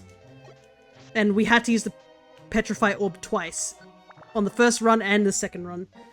But thankfully we don't need to go down, I don't think we need to go that far to get Chinchou, so thank God. But my goodness. Oh, and yeah, cringing, that's fun as well.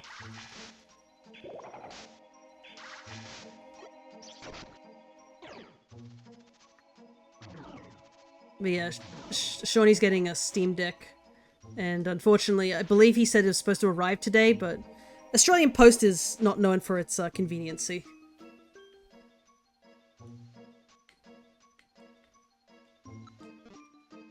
Yeah, the belly goes down so slowly. I wonder what actually makes it tick, like, down, because it's gone down, like, one singular point.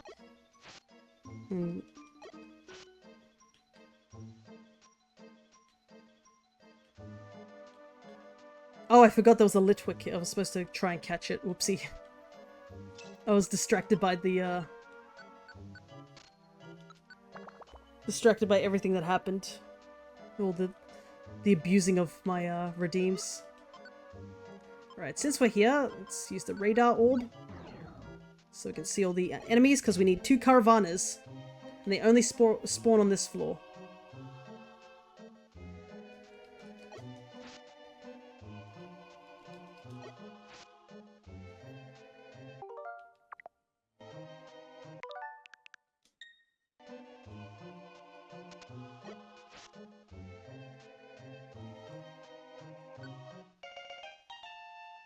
Alrighty.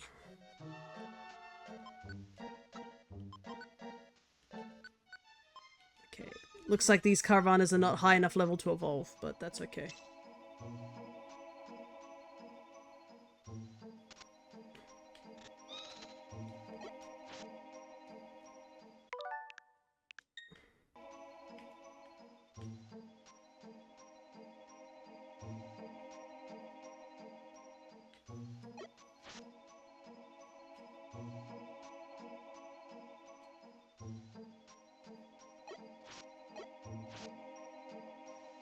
You can see Shawnee slightly abusing my avatar function. Don't worry about him. He's talking about our D&D characters from another campaign. Where'd that Caravana go? It was just here a moment ago. Oh, Styx raided us. There goes everybody. Hello, welcome.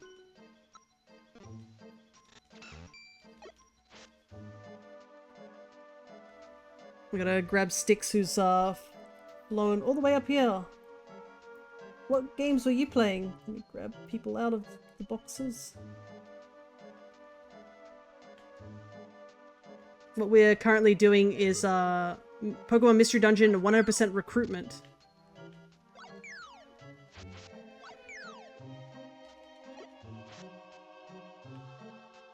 But I hope you had a good stream, whatever you were doing.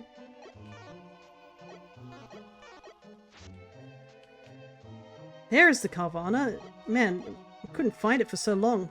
And then it doesn't join us. Okay, cool. I think Akira avatar would be cute.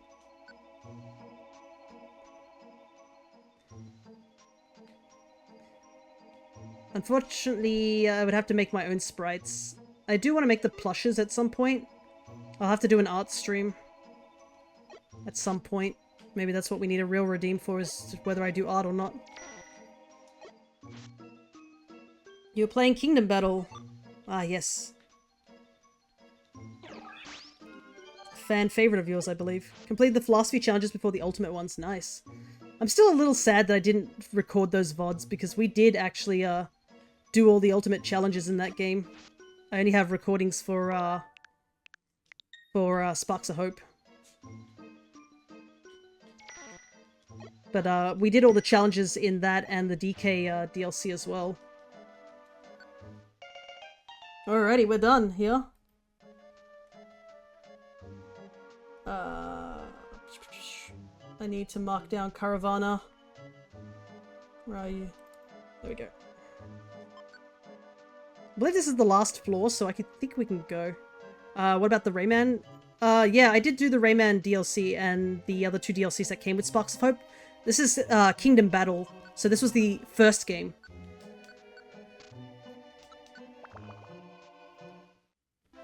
So when you beat the Ultimate Challenges, I'm going to do the DK DLC. Nice, nice. I still miss one of those things I did on one of the Ultimate Challenges. That was really funny. I think we bounced Rabid Mario around like a goddamn football. He lived. I think I have one clip saved from my run back in the day, where Rabid Mario basically just got his head caved in and survived on like 20 HP. I beat that challenge though, so that's all that matters. It's so funny. I'd never really used Rabid Mario in the original, but then he's so broken in the sequel.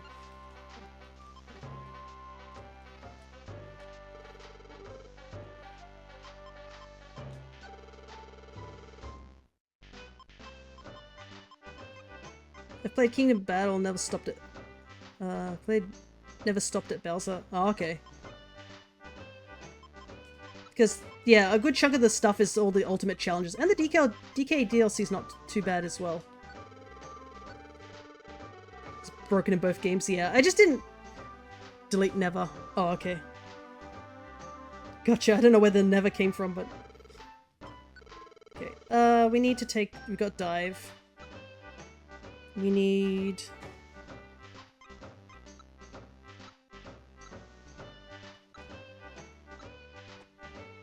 I don't think we need anything, really. I've used Luigi and Rabbid Mario pretty much throughout the Kingdom battles. Yeah, I don't know who I used. I think I used, I definitely used Luigi. Luigi was a mainstay because I'm biased towards Luigi. Okay. And I used him all throughout. Don't need to heal when it's high offense, yeah. I think Rabbid Peach was what I used as a third party member, because you're kind of stuck with Mario in the original games. That is something I'm eternally grateful for the sequel, that we could use anybody. Because there was nothing wrong with Mario, but like, he is very bread and butter in the original game. Whoa, this place is a lot fuller since last time we came here. I killed Luigi once in my entire run, and it was the last challenge of my stream just now. Yeah, Luigi, he may be like very frail, but that if you're bringing Luigi up to like the front lines, that's your own fault. He definitely is a lot better in Sparks of Hope. Mario is. The fact that he gets a cool weapon is probably what helps. Like, he really needed something cool. Gun? Cool. 2 guns, though? Even cooler. That's just simple maths.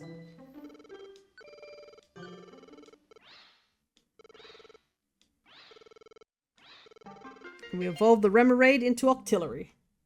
So I can mark off both Remoraid and Octillery as gotten.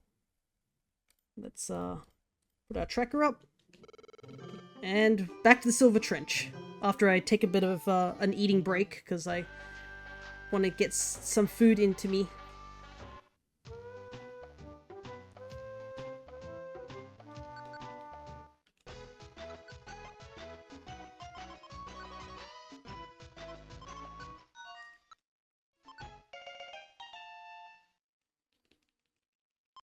And I should save the game as well. What level are you, by the way? It's 28. Ah, right. I need to bring a water type into the dungeon. Oopsie. Let's take Octillery out. And then grab Wingull.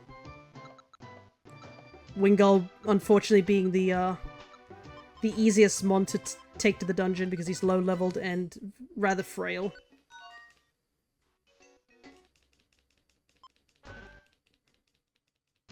Yeah, I keep him on high grounds all the time. I got Magnet downed by one of the last enemies, unluckily. But yeah, playing him, he's so broken. Like he should be. Luigi wins by being absolutely godlike at the game. Alright, I'm gonna eat some food. I might do a battle royale real quick as well in the, in here while I quickly get a couple of, mouthfuls in.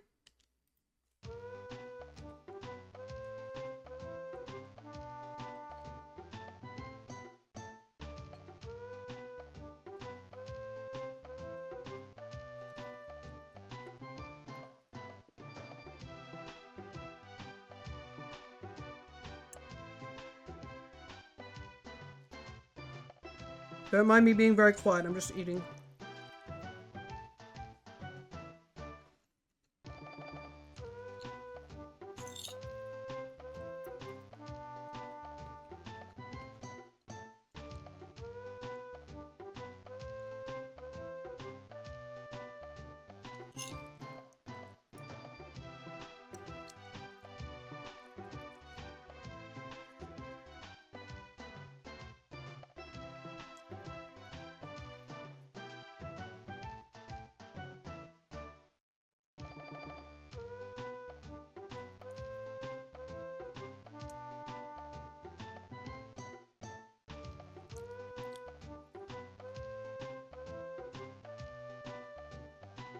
I think there's a very clear winner who's going to win here.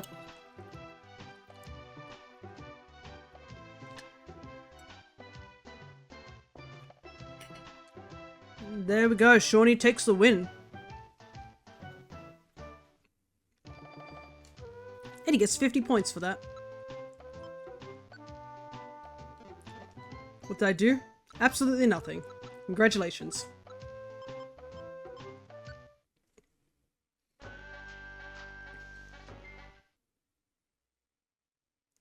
I've done most of 100% of KB on stream. It's a nice chill break from the stuff I like Splatoon. Lost to second place.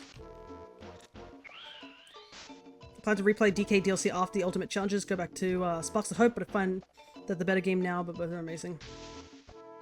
Yeah, I feel like probably best to do that. I haven't got the DLC. In terms of the DLC, I think I did...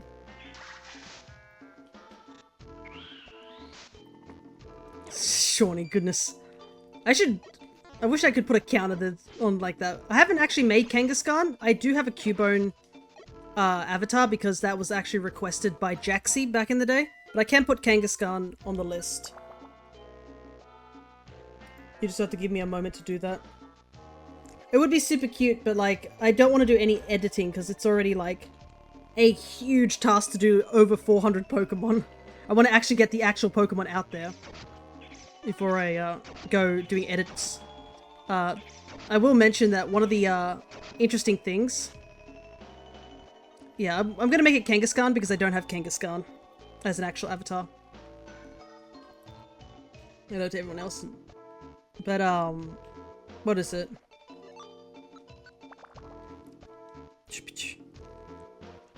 The reason I'm making these Pokemon sprites is because they do exist in, on the Steam Workshop, but they're very dated. They're like back in 2017, and they don't even have Gen 4. And they're not really made that well. Hope your streams have been fun, by the way, Sphere. It's been a bit since I've been here. Yeah, I know, you were quite absent for a little while, but I assume that was because you were busy, which is totally understandable.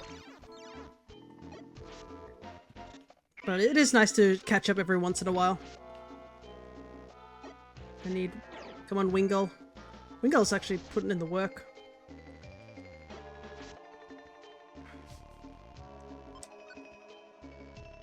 But one of the funny things... Oh, now I remember what I was going to say. One of the funny things I wanted to do for the requests... Sinistea. Unfortunately, Sinistea doesn't have a sprite. It has to be between Gen 1 and 4. I would love to do Sinistea. Sinistea is a pretty cool Pokemon, but yeah. That would be a fan-made sprite, and I don't want to do any fan-made sprites until, like, I finish the official sprites. Yeah, get caught up a lot nowadays. That's totally fine. I know I have to update all my vods soon. They're very pushed back at the moment. But if you want to request something else, Shawnee, go ahead.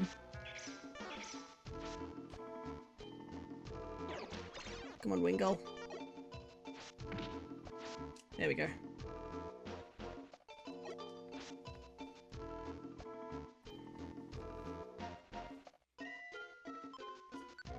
Ooh, I'm out of Pokeballs. Whoopsies. I'm gonna go grab those real quick.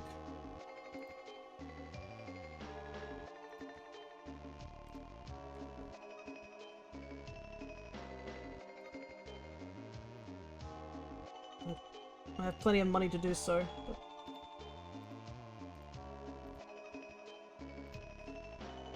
There we go. No, it's Pokecatch, not Pokeball. So if you want to use a Great Ball, you have to write Pokecatch and then Great Ball. No worries, no worries. I did see a message. Give me a second. I have to catch up because I looked away from the screen for a moment. Dragon Knight. If you did request something and I didn't say out loud that I should do it, just let me know, because I don't want you guys wasting your points because I missed a message, because this is the first time I had a lot of chatters here, which is nice. It's a large lad. It certainly is. Not as large as the Lapras. Why do you need a special ball for some of them? You don't really. It's just that some of the special balls have better catch rates depending on it. It's like in the regular Pokemon games, where you can use a net ball and it has a higher catch rate on water types and bug types, stuff like that.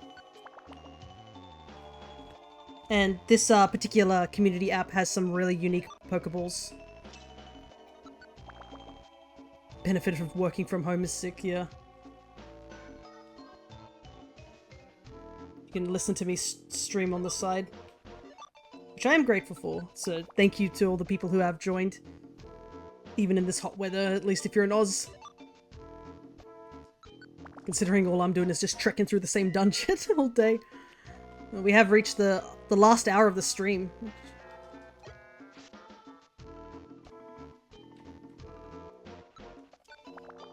Yvonne 100% has aircon, I can imagine.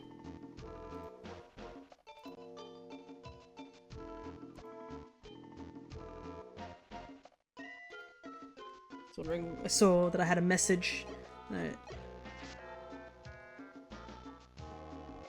dislike it. Oh my god! Look at that! 3 traps in a row. If I was Torchic, I would have been hit by all 3 of those.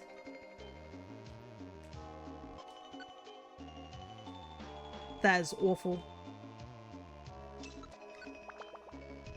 Cheaper rent without AC? Oof. It's really be like that, right? Like, you can't have comfort in this economy.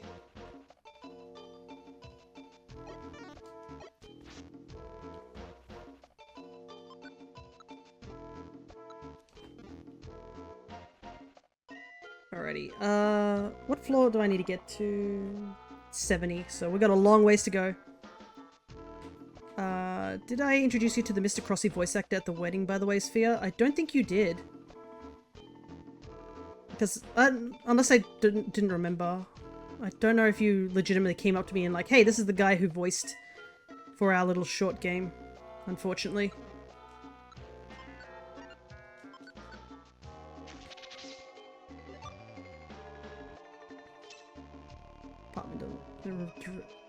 It's always good when it's not in direct sunlight.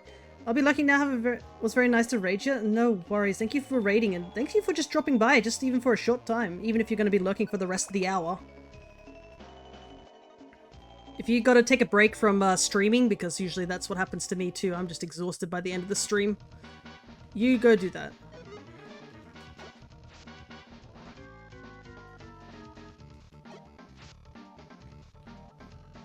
Monster House.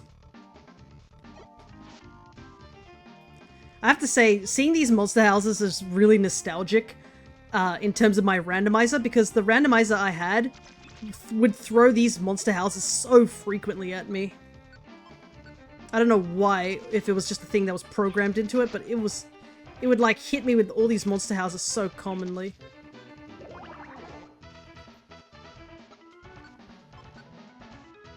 But no, I don't think you introduced him, unfortunately. I'm sure he's a really good guy. You were quite busy as well, so I wouldn't blame if you forgot. Or even I might have forgotten. You might have introduced him to me and I was like, yep, forgot that.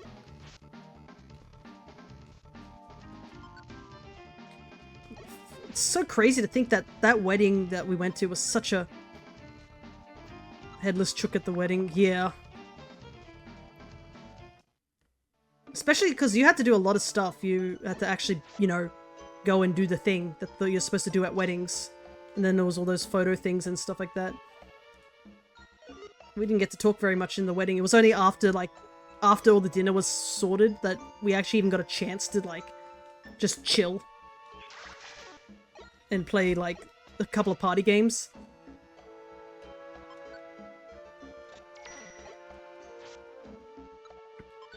Other than that, it was just basically didn't see you like the entire night. Talking to I did talk to some of the D&D people, talked to some people back from SAE. Talked about Jasper bringing that cube, which I'm pretty sure you still have and are still happy with. I'm glad I got to win with that 28-year-old dog. Oh my goodness. I think I vaguely remember that.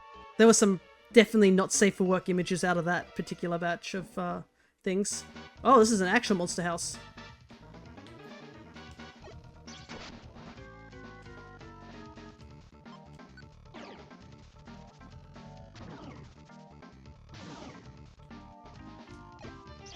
Yeah, I feel like it'd be fun to do some more multiplayer games with some of the D&D people. Though, it might be just because I do want to try out some of those ones. Alright. Krabby's got a very cute sleeping animation, I gotta say. He's just a little guy.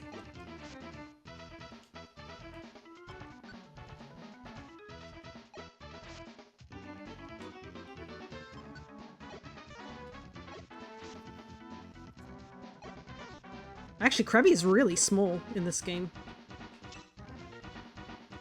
Free escape orb. I have so many escape orbs now. It's kind of nuts.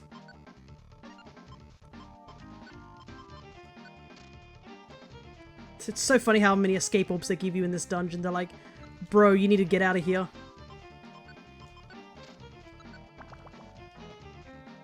It's passive-aggressively telling you to leave the dungeon. I'm not leaving until I get 1 clamp pearl and 2 chin chow.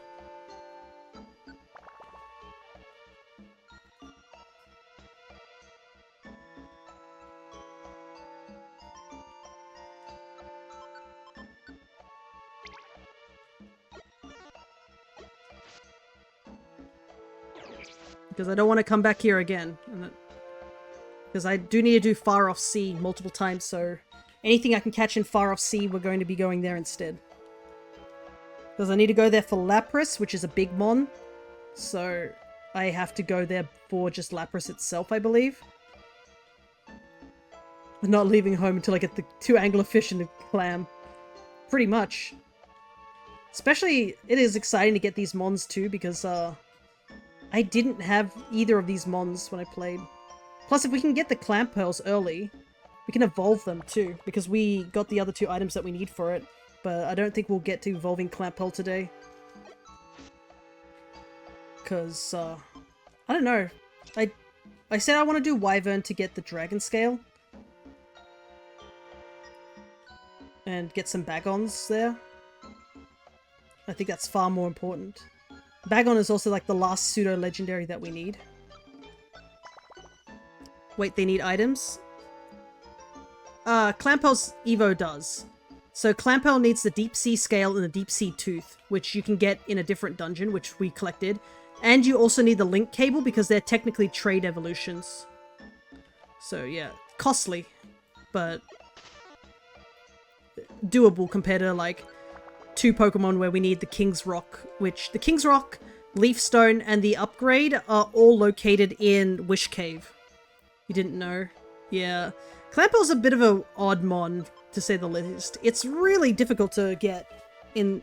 Well, I never ever got its Evos. I always liked Clampel. Clampel was always cute. But yeah, it was pretty much locked to just being a Clampel when I played Gen 3 because there's just no means to evolve it. Unless you use, like, something that allows you to either trade or get rid of trade Evos, which I think you can do in some randomizers for some Pokemon games. There's actually a setting that allows you to take off trade evolutions, where you just need to get them to a certain level and they'll evolve instead. Because, yeah, usually you can't trade over on a ROM that's on the computer.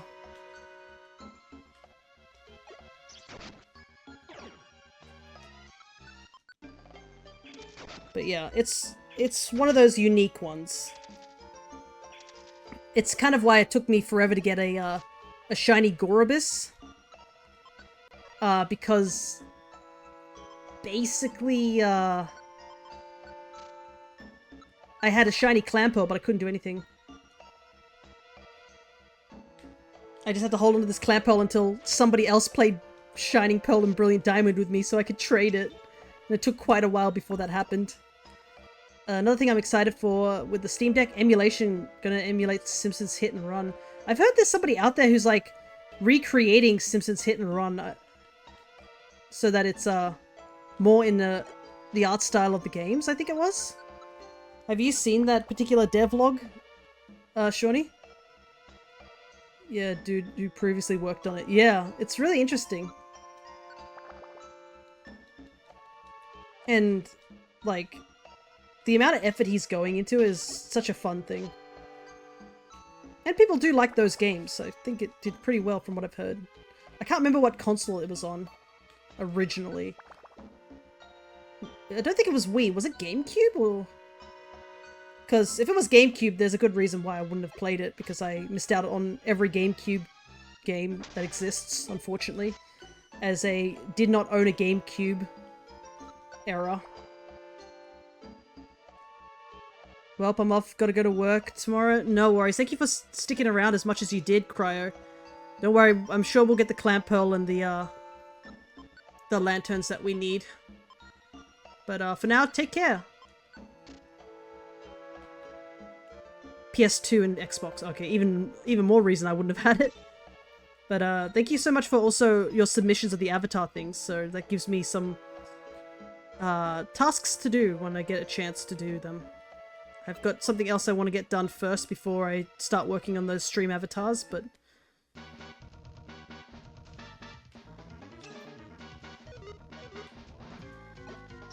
yeah.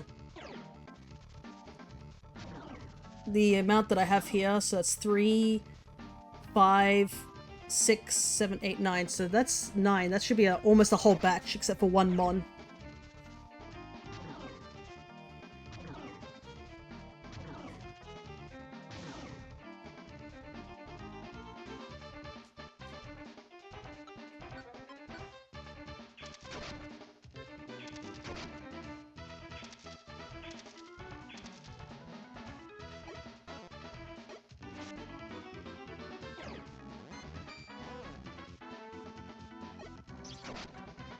But yeah, I remember looking at the devlog for the hit and run. It was really interesting. Like, I think he was like trying to recreate all the cutscenes in the classic cartoon style, and I was like, dang, that is putting in like a decent amount of effort, considering I think all the cutscenes in that game are like 3D models or something like that. So to go and recreate them in a more like traditional Simpsons cartoon way is pretty impressive. Oh wow, we just go from one monster house into another one. Can I escape?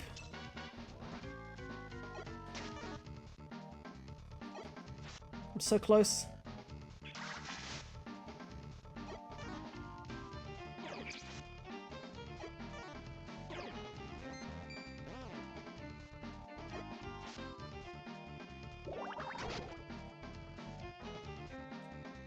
My god, look how many Pokemon are on my tail. I don't want to... Why aren't you fight... Are these guys fighting each other to conga line? Yeah, apparently they just have a mutual trust in each other and will only focus on you as the player, the intruder.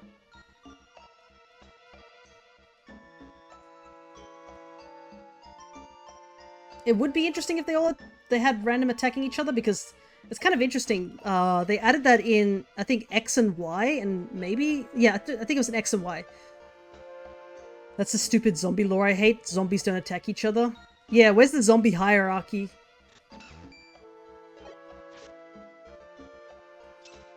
Like, when one of the zombies gets a shotgun and he's higher up on the tier list.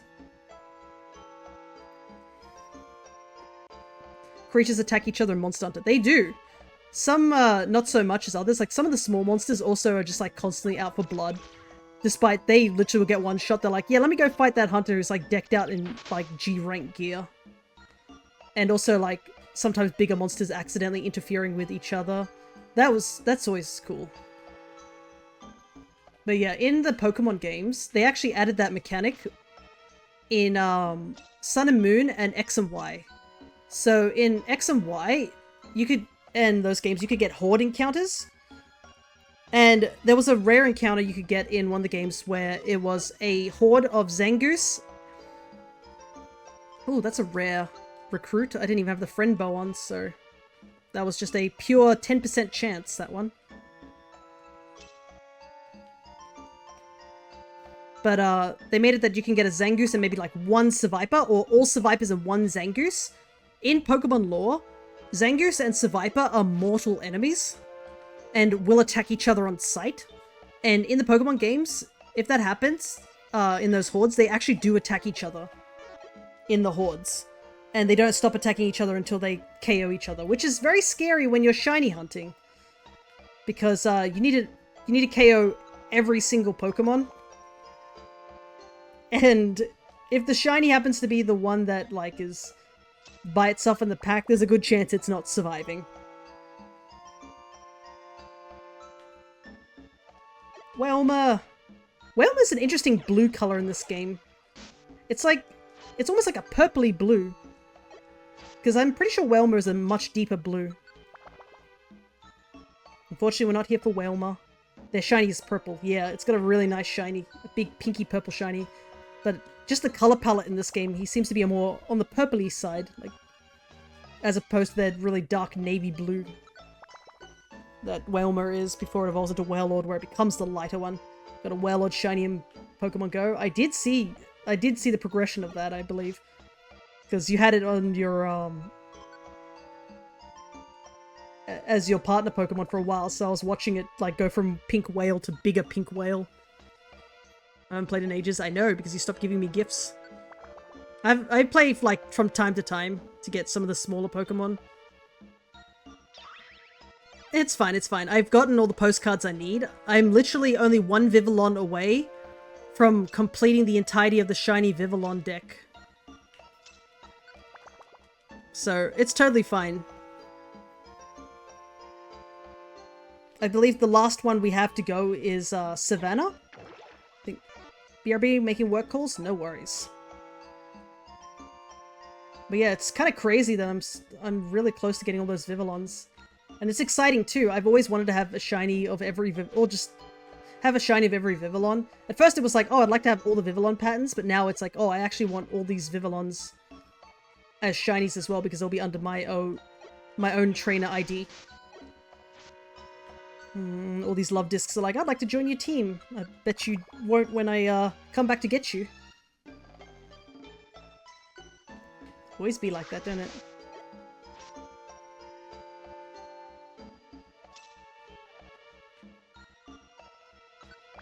Almost there. Another 20 floors. We probably will stay within the 70 floors because I do not want to do the monster house that's down there. I'd rather not, you know?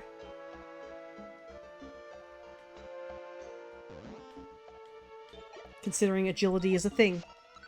We do have to get past the 55th one, but that's a little bit easier than the 75th one.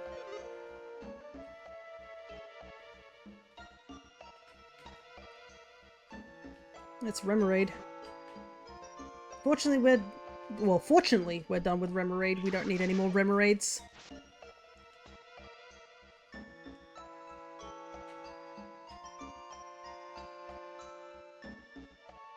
Where did those two Pokemon go? I guess they just took a different door. Well, now they're back. Wow. This love disc just backstabbing this, backstabbing this Dratini. You know what? Let's just throw them. Why not? Left doesn't really have a ranged attack anyways. And it's not like we need any EXP. Ooh. Oh, it's so hot.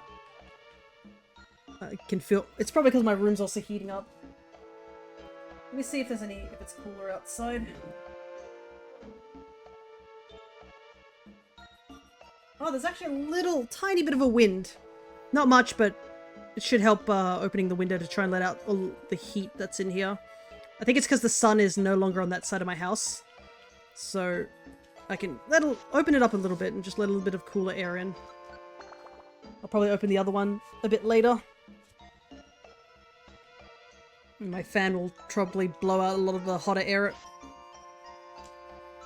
That's the downside with fans, is they kind of just blow hot air around if the room is still hot.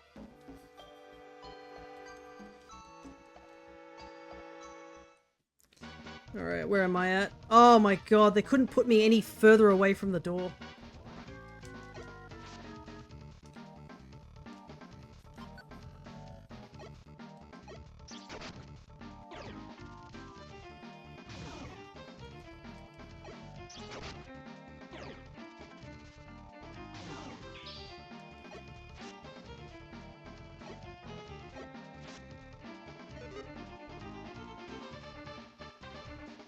I could Bullet Seed here.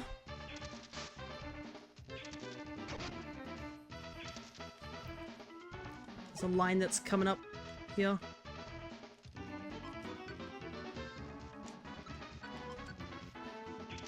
I don't know how far Bullet Seed goes, but we'll see.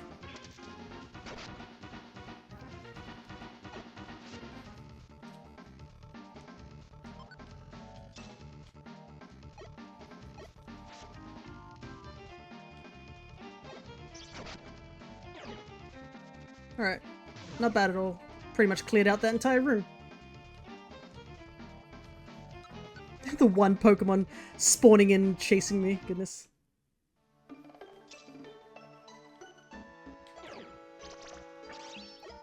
Lock-on is such a cool animation, I must admit. For a move that isn't that great. Unless you got like something that can one-shot. I can't even remember if Remoraid can actually learn anything like any one-shot moves anyways. I think it can't. Because it's only Guillotine, Fissure, and Sheer Cold. I'm just eating a bit more of my lunch. I'm gonna finish it off.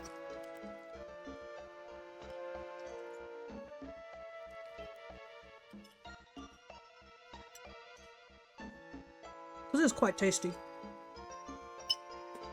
Try not to clink the bowl too much.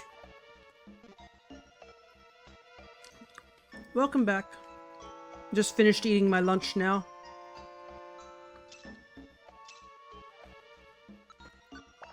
Yeah, it's me with food in my mouth. I'm gonna take another drink.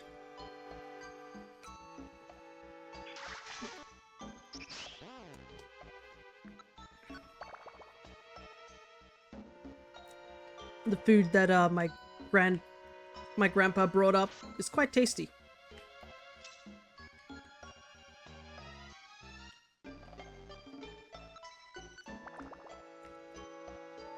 Alright, 10 more floors. We're almost there.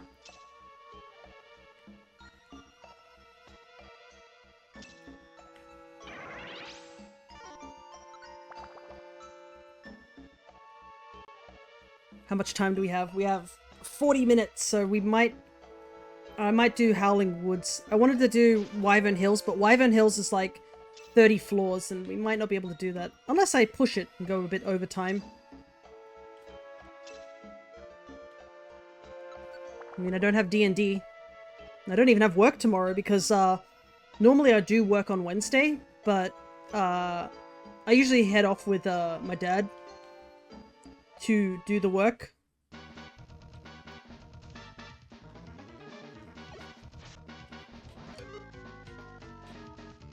But he didn't go to the usual location this Wednesday, and he told me, he was like, oh, I'm going on Monday instead. So I was like, alright, I'll do it Monday instead.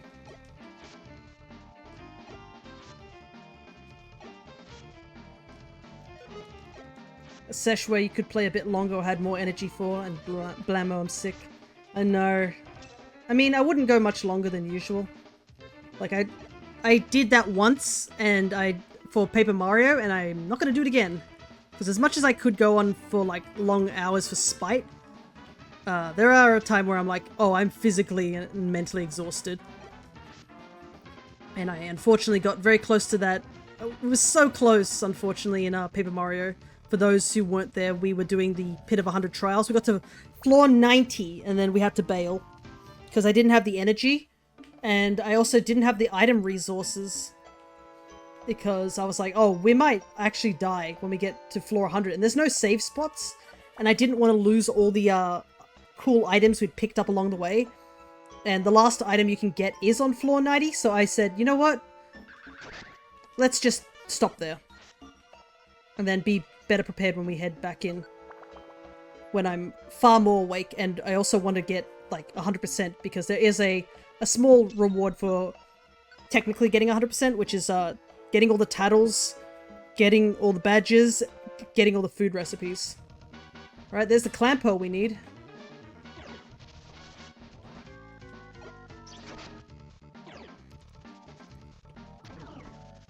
But we gotta clear out this room first.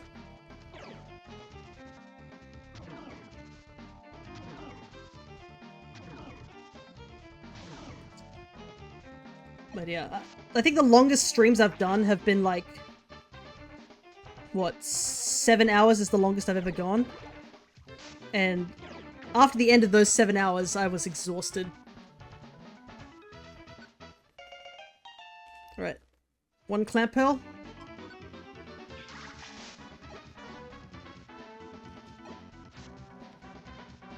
As much as I'd like more, nope, we're not here for more clamp pearl. We can get clamp pearl elsewhere. In my lifetime, I can make one pearl, and that's it. Very low energy, but, you know, clamp pearl's like just baby. I don't know, I've always liked Clampel. He's just a little guy, you know? I know he's not useful, I know not much he can do, but I just like him. He's just a little guy, and he has a pretty good shiny too. It may be also because of my Gen 3 biased, but you know, he's just a little guy.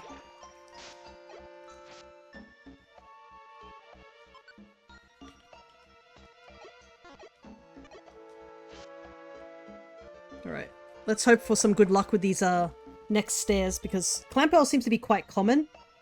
Not Clampel, Chinchou seems to be quite common. We're at the funny number. Oh, perfect. 69 be delivering.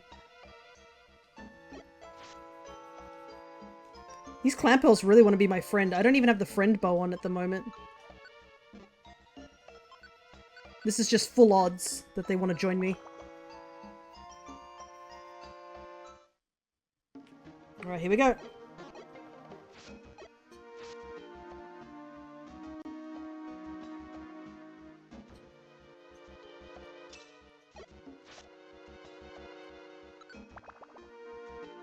I just gotta make sure I don't go down to 75.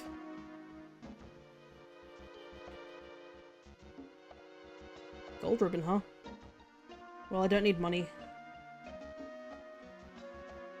I have so much money, it's absurd.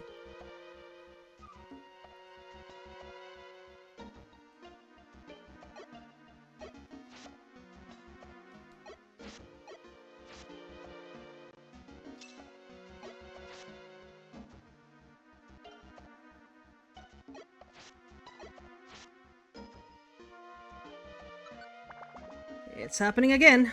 The good old, oh, you were trying to recruit me earlier? Well, too bad.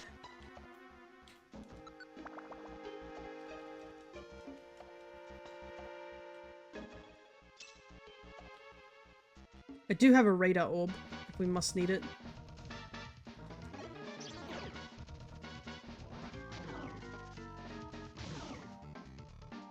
Oh, my linked moves are almost out.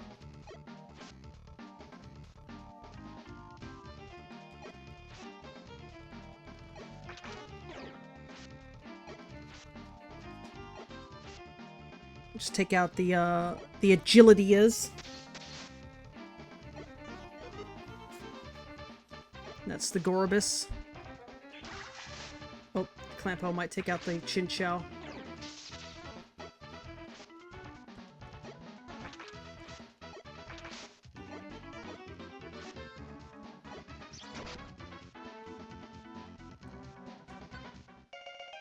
There we go.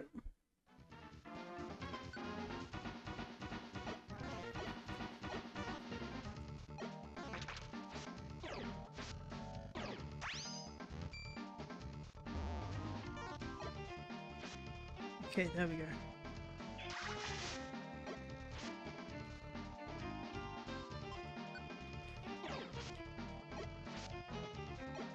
Okay, that was a little scary when I was just constantly missing, but we got it.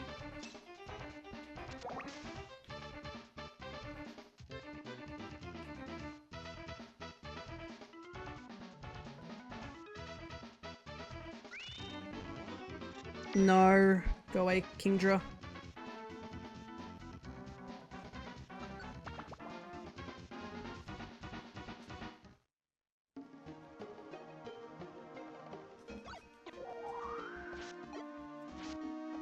Right. This is it.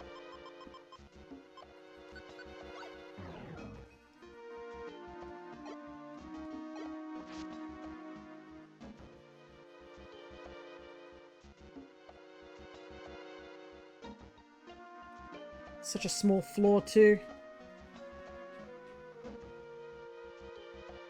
Oop, there goes a bomb. Remember, the bombs are quite expensive, Y, so just make sure that you are all good with launching them.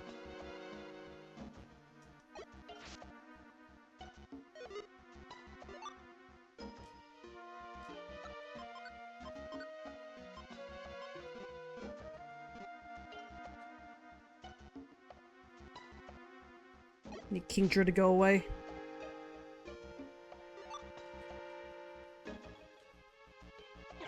Whoops.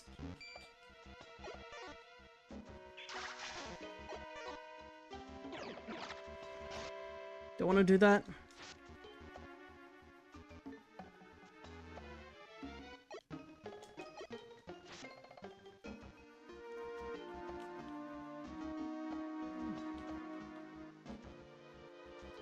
I think I didn't bring a Petrify Orb. Let me double check.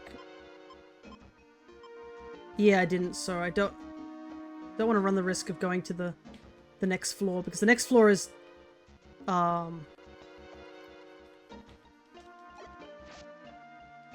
definitely the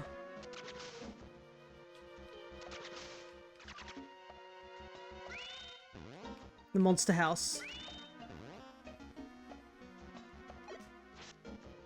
And unfortunately, with all those Pokemon, they'll probably use agility. Because both Gorobus and Kingdra have, like, agility, which is so annoying. That's Spadef down is not good. Where are all the Chinchows? They've just evaporated, apparently. It's like the game is begging me to go down another floor.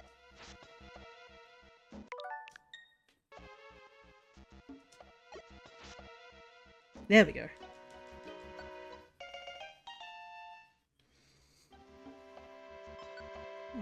Let's see. Can you evolve straight away, out of curiosity? You can. Good.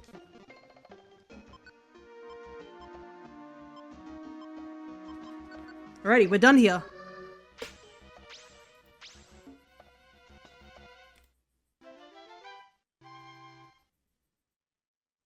Doop-a-doo. And we can immediately evolve one of the Chinchou straight away. Just gonna save the game. Alrighty, we need to go back to Howling real quick, because there are a couple of rare Pokemon that I need there. But I'm going to evolve that Chinchou so we can add it to our counter.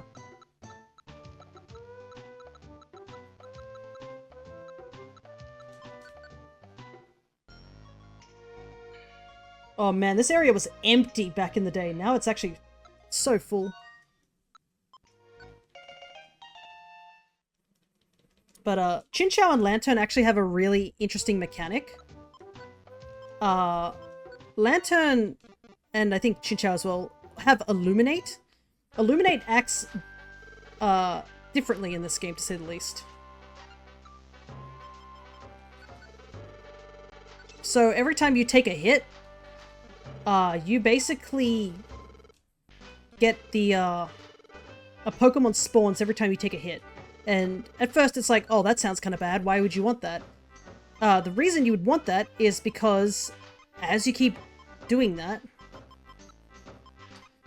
you basically are spawning in new Pokemon, and that can be super helpful when you are trying to spawn in a very rare Pokemon.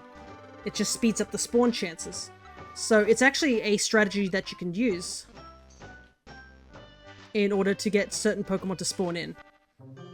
But thankfully we seem to be doing pretty well, and we do have the rewind button that helps us as well. Evolve this Chinchou straight away. And evolve from Chinchou to Lantern. Lantern's a pretty unique Pokemon as well. It's actually a lot tankier than you would expect for an electric type. And having a water type added to it does help when you are doing a mono electric run, because you at least cover one of your weaknesses.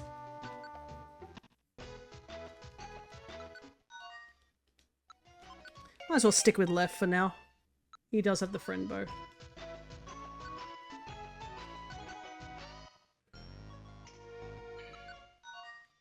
My goodness, it's so cool to see how full this place is now. All the ancient Pokemon in here. Alright, time to get this Howling Woods done. This quest has been sitting here for so long. Alright, we just need to get to floor 9 first. There's actually a couple Pokemon we need to actually recruit here too. So...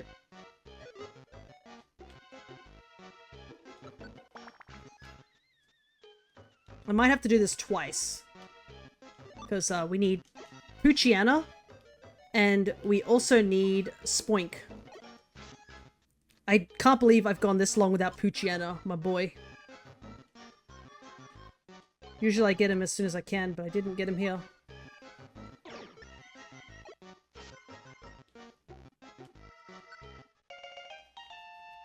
Okay, got Spoink. Spoink is a little annoying with his moveset because it's utter trash.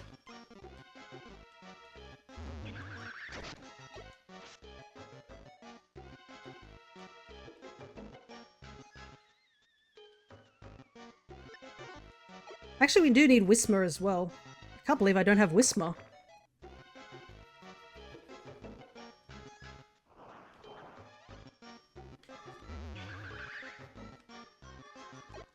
Might have to escape straight away. Owly update, nothing. Yikes. Are you sure it's supposed to be in today, just out of curiosity? I know I'm not doubting you or anything like that, but just want to double check.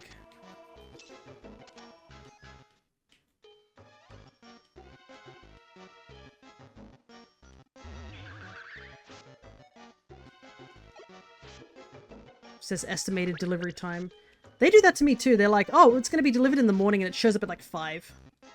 So I really don't blame you if it's like that. Alrighty. A bunch of recruits that I needed.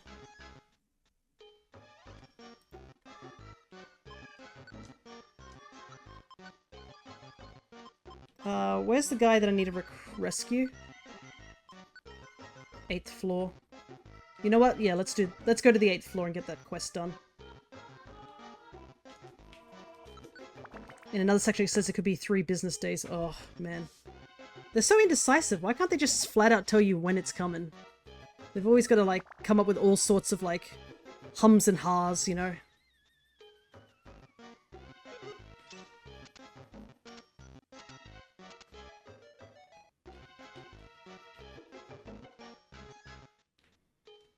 I'd forgotten that I needed Whismer, I must admit.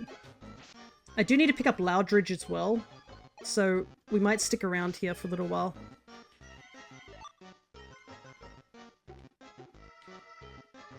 Because I need another Poochie. We don't need another Spoink. We actually can evolve one of the Spoinks, the other Spoink that I have, so we can get that evolution line done straight away. Might do that at the end of stream, though. But I would like to get another Loudridge if possible.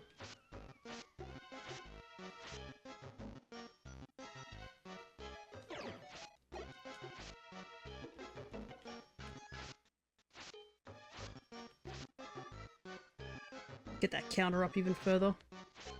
I'll have to increase it in a moment. I haven't touched it. Sandstorm's so annoying.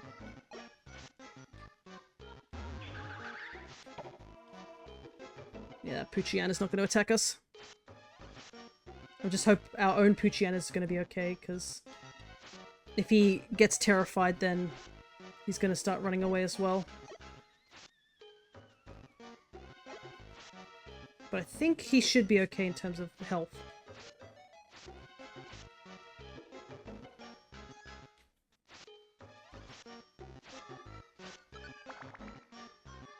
Is he good? Yep, okay, good. We made it.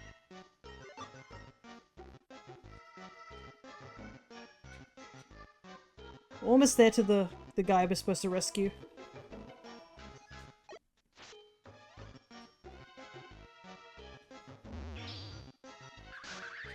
Why did you do that, Spoink? Why? So unnecessary.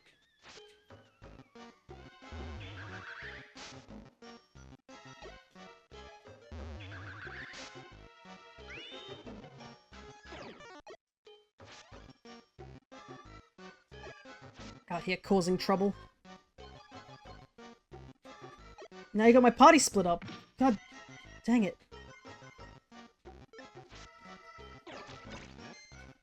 Thankfully, Whismer is fighting a Poochiana.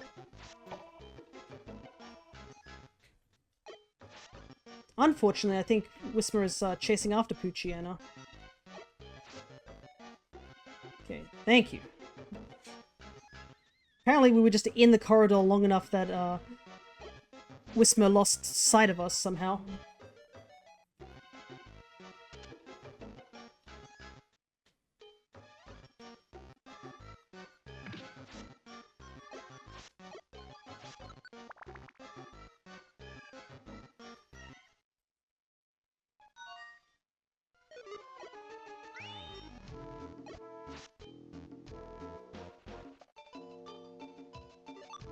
Alright.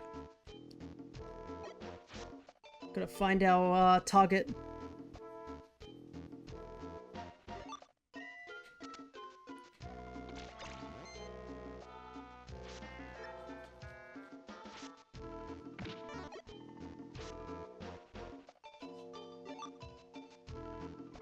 Grab some travel orbs.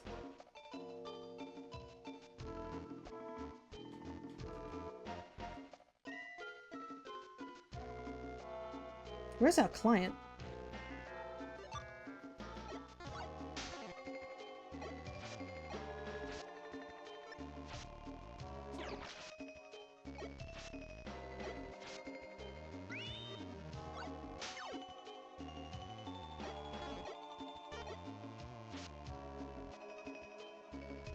I actually don't know what the client looks like either, so that doesn't help.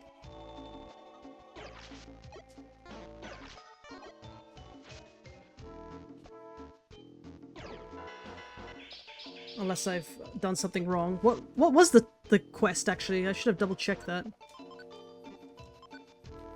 Oh, it's a Corsola. Okay, that makes sense then.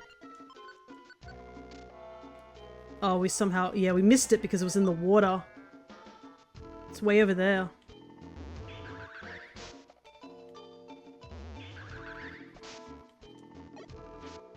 Gotta backtrack real quick.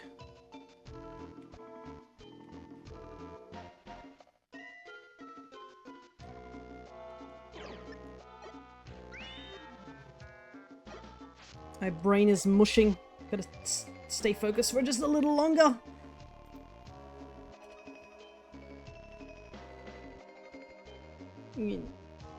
Yeah, I couldn't. It must have dipped into the water and I didn't see it for a second. Alrighty.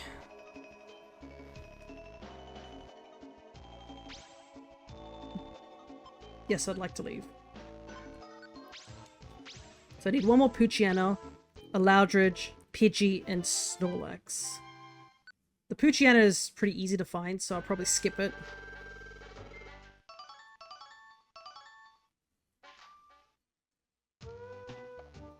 And we'll just go try and get Pidgey, Snorlax, and another Loudredge, because that's a lot harder. So we need to get to floor 9.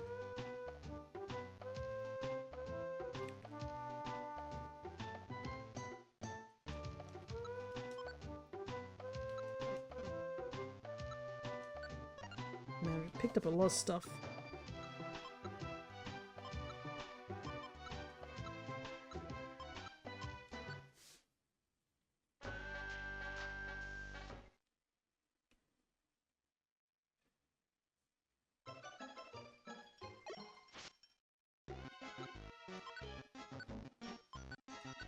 Let's put the tight belt back on.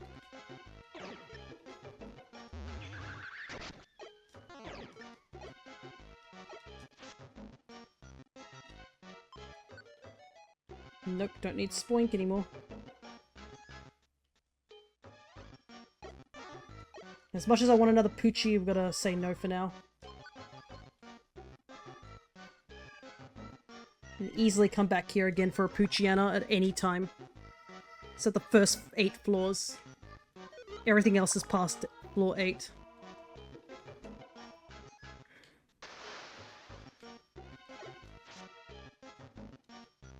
I need to get to floor 11 by the looks of it.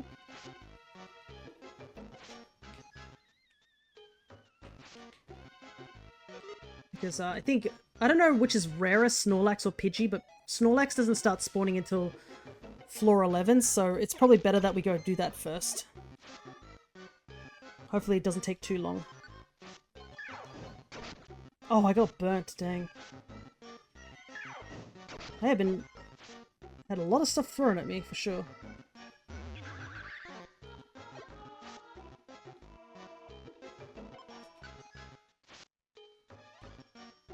Just gotta hang tight.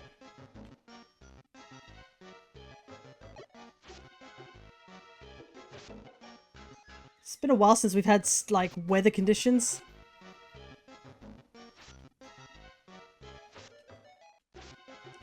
Because, like, all of Stormy Sea doesn't have a single weather condition. Because, I mean, it's underwater. It's kind of hard to have weather conditions when you're underwater. It's funny how that works.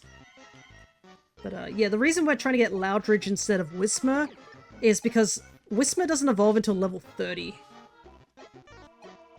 And that just takes unnecessary grinding when we can easily just catch Loudridge in this area. It won't be as easy as a Whismur, but we did it once before, we can do it again.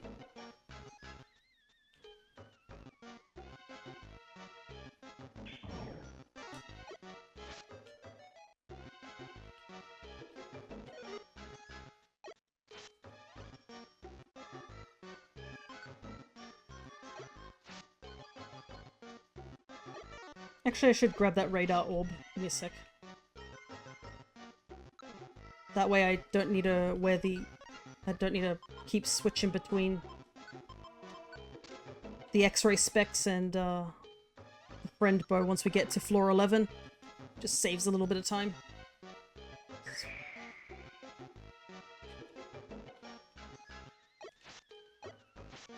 There's so many weather conditions in this area, it's crazy. Like, where exactly is this located that it can be hit by a sandstorm as well as be hit by snow? Ooh, free escape orb.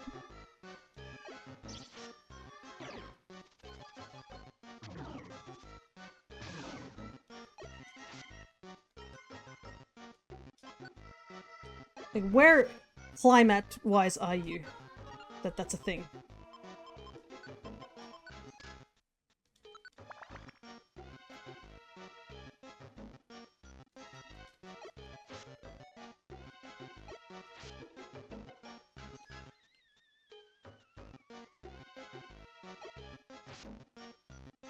Shuckle. It's been a while since the Shuckle has asked to be on my friend. I can't remember. Was it 2 episodes ago that we got Shuckle? It was some time ago that we got Shuckle.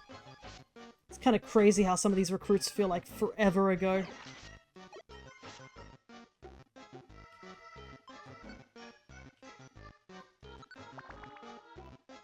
But yeah. Let me see. Wyvern Hill. I think, yeah, the only thing we need in Wyvern Hill is literally just Bagon. And to get the Dragon Scale on the final 2 floors.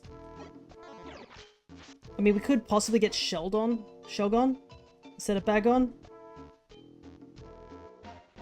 But, I mean, I don't think it makes too much of a difference.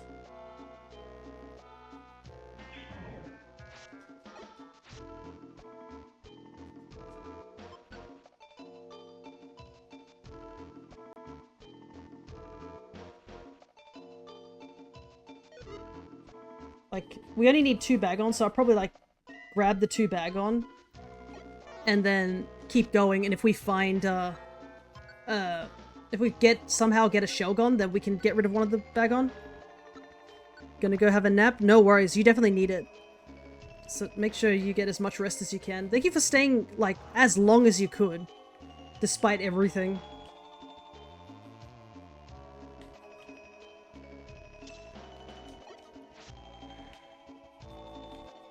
Take care, okay? I hope to see you soon at some point. Thanks for making work from home nice and easy. No worries. If me just yapping about all sorts of Pokemon stuff is interesting enough, then it's good enough, I guess. And thank you for sending some of the suggestions with the avatars, the actual ones I can make. 100% helpful to have a voice. Yeah. It definitely is. It helps you focus when there's sometimes things in the background. Alright, let's get that.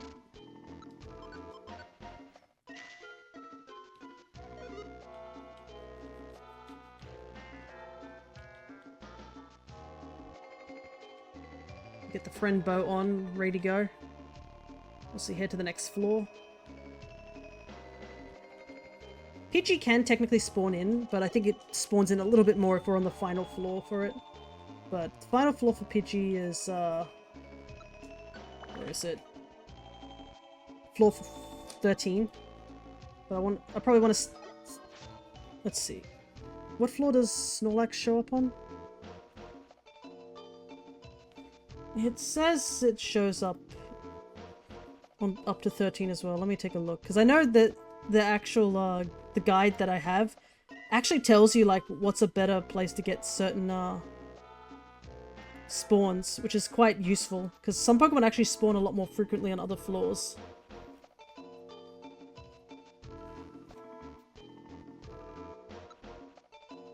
Okay, so they have the highest spawning on 12 to 13.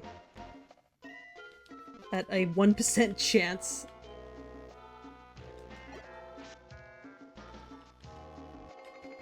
So I guess we better head up one more floor.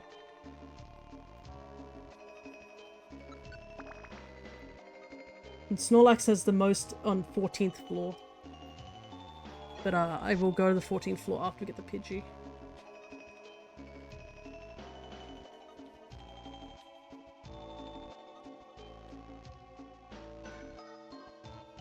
Ooh, another Reviver Seed. I won't say no to that.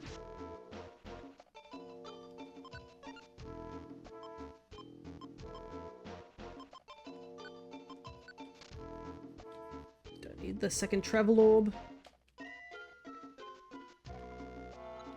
Do I want the second Escape Orb, though?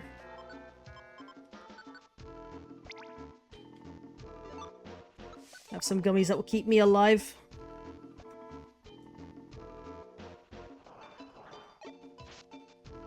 Okay, we got the one Loudridge we needed.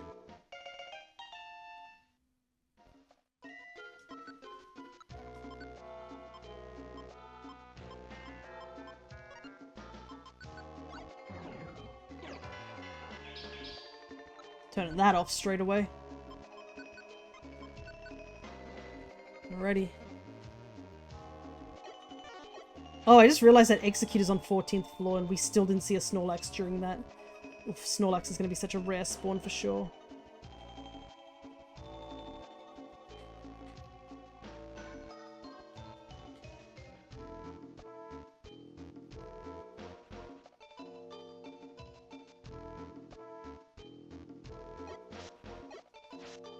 But we've got to keep trying.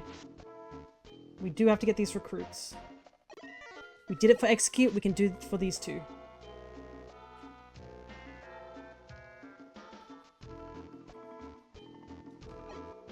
But yeah, this is kind of why, these type of things is why some people like to use Lantern to keep forcing spawns, because sometimes it takes forever for an actual spawn to show up.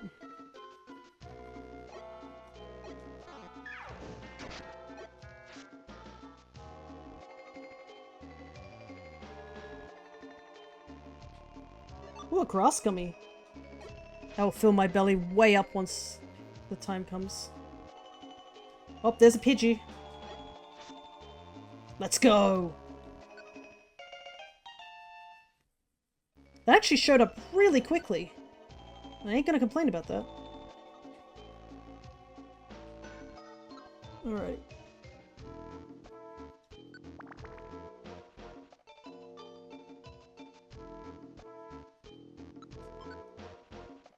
Unfortunately, I don't have a second radar orb.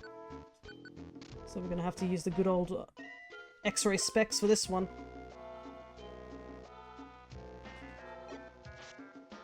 I don't think I've even seen Snorlax in this game, I will admit.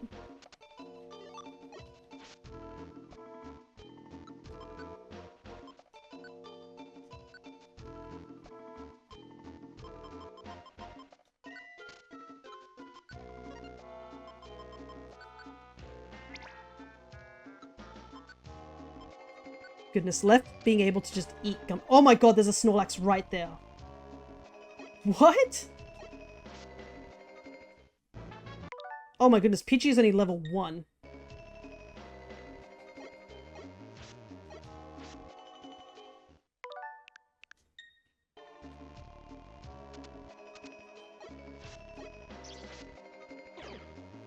gonna take a couple of attempts because I'm...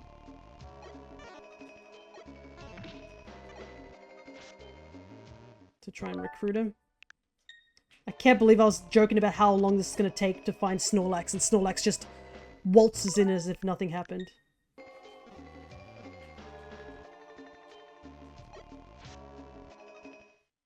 This is gonna be rough though.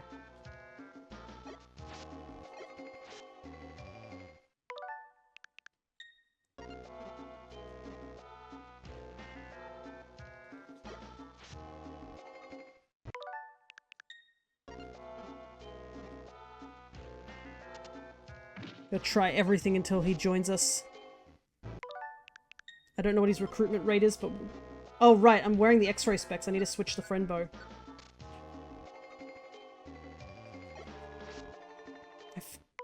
No wonder this was, taking a lot longer than it needed to be.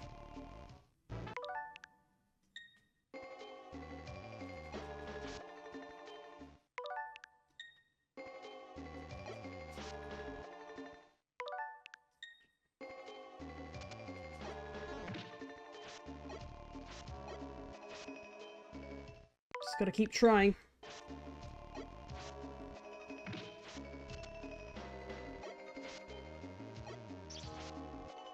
There we go. I can't believe I realized that a bit late that we didn't have the X-ray specs on. Oopsies. Alrighty. 2 really rare encounters gotten. Yeah, I can't believe that Pidgey is on level 1 when it runs up to you. Well, I mean, we might as well just leave.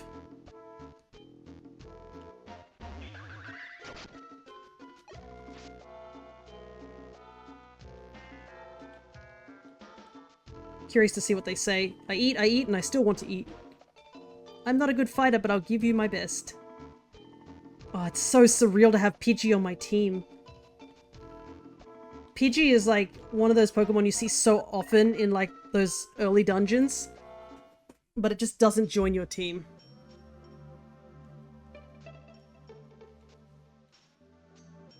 Oh my goodness. So excited to get Snorlax too. I've never seen a Snorlax. They're so wild. I was just like, oh yeah, this is gonna take forever to find it. Turns around, there's a Snorlax. Like, what are the chances? That run in, like, Howling Forest was probably the best run I've done, like, ever. And I got a bunch of free escape orbs, so I'm just gonna run back in there straight away. For the sole reason that I need to get 1 Poochyena. And then we don't ever have to come back here again. So I'm gonna go quickly grab this Poochie.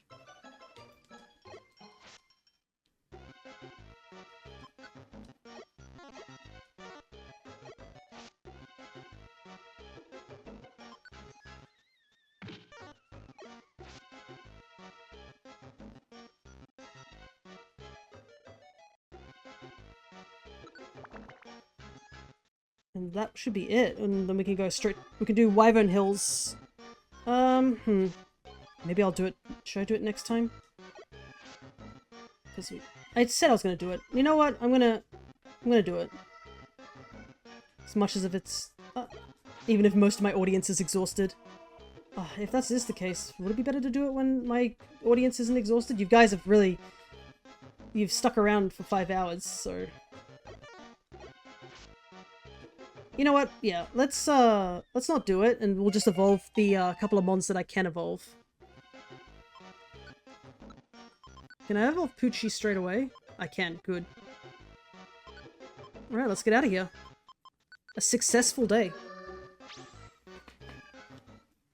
Alright, let's go evolve a bunch of Pokemon as the final thing for today.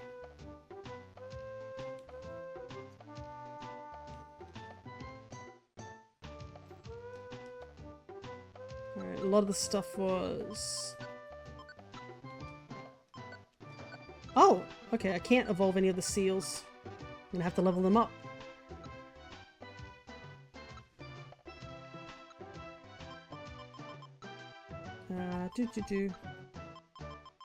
I don't believe I can evolve any of the Caravanas, that's fine. Okay. Yeah, so the Loudridge is like level 10, but... So that took a while. That's why I didn't want to get another Whismer, because Whismer's probably really low leveled.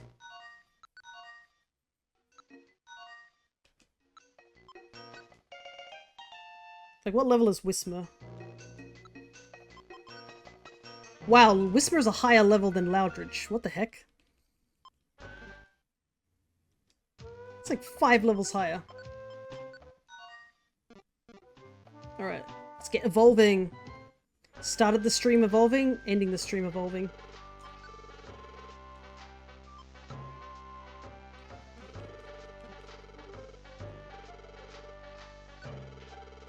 And I got a grass gummy too, so that's pretty neat. I'm gonna buy a huge apple.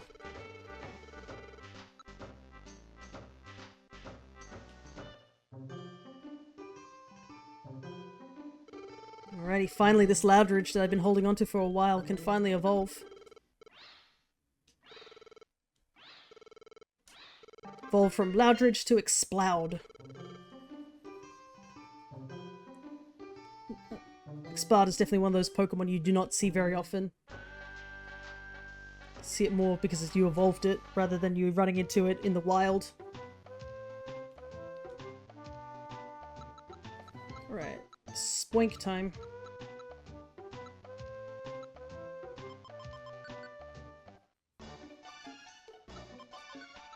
It's this one?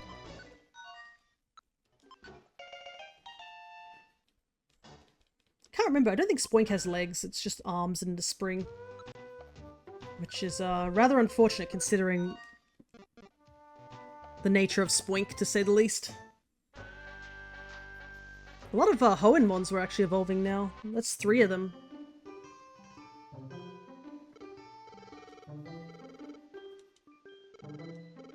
I do. Don't need Evo. And evolve from Spoink to Grumpig. Unfortunately, Grumpig has a pretty disappointing shiny, to say the least. Right, I can mark these off as done. Go grab that Poochyena, and I think that's all I need to evolve right now.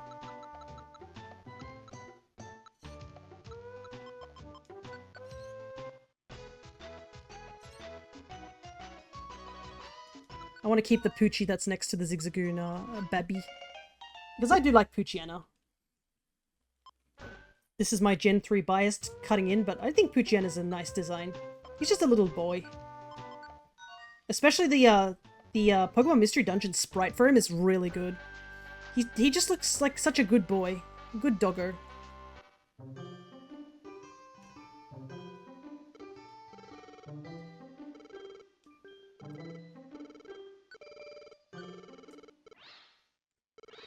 Undergoing changes.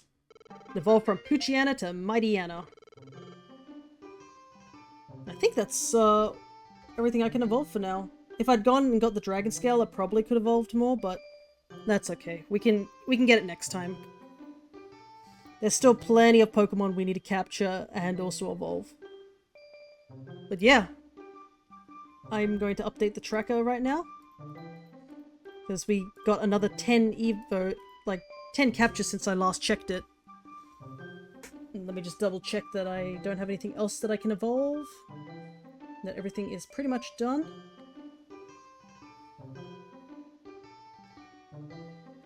It looks like it. So yeah. I would say a very successful day. Being able to complete all of Silver Trench today is such a huge task. So I'm super happy to get it out of the way.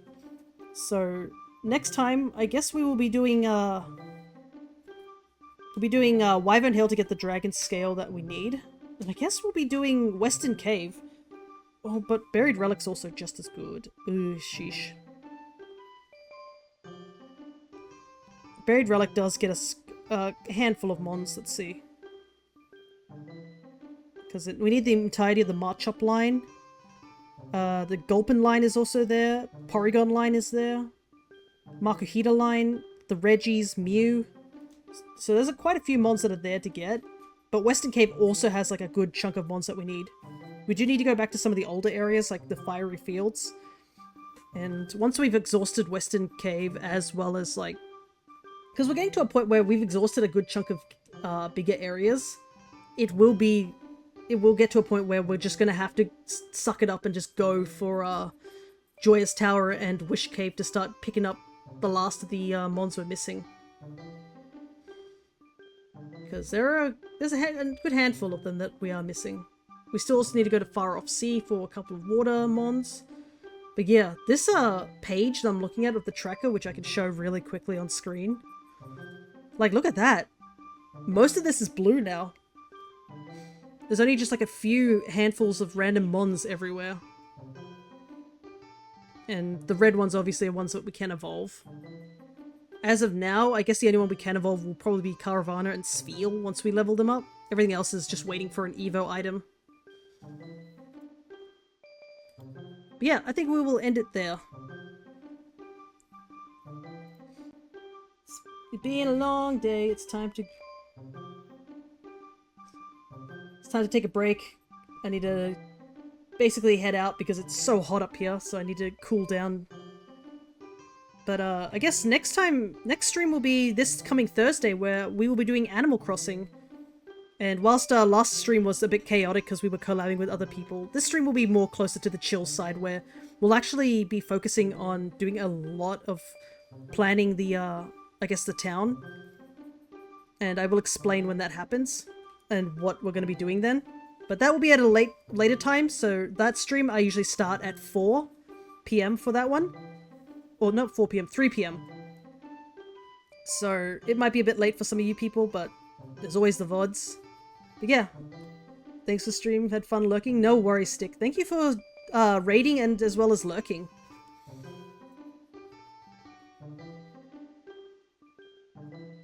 So yeah, I guess I've got some things to do. A lot of avatars to make. And then eventually we'll come back to this game after, well, hopefully one more episode of Paper Mario. I think we're so close to the end of Paper Mario. We also have Echoes of Wisdom to do. And I guess we'll see if we need to do any shiny hunting month this week as well at a later date. So, until next time, take care everybody.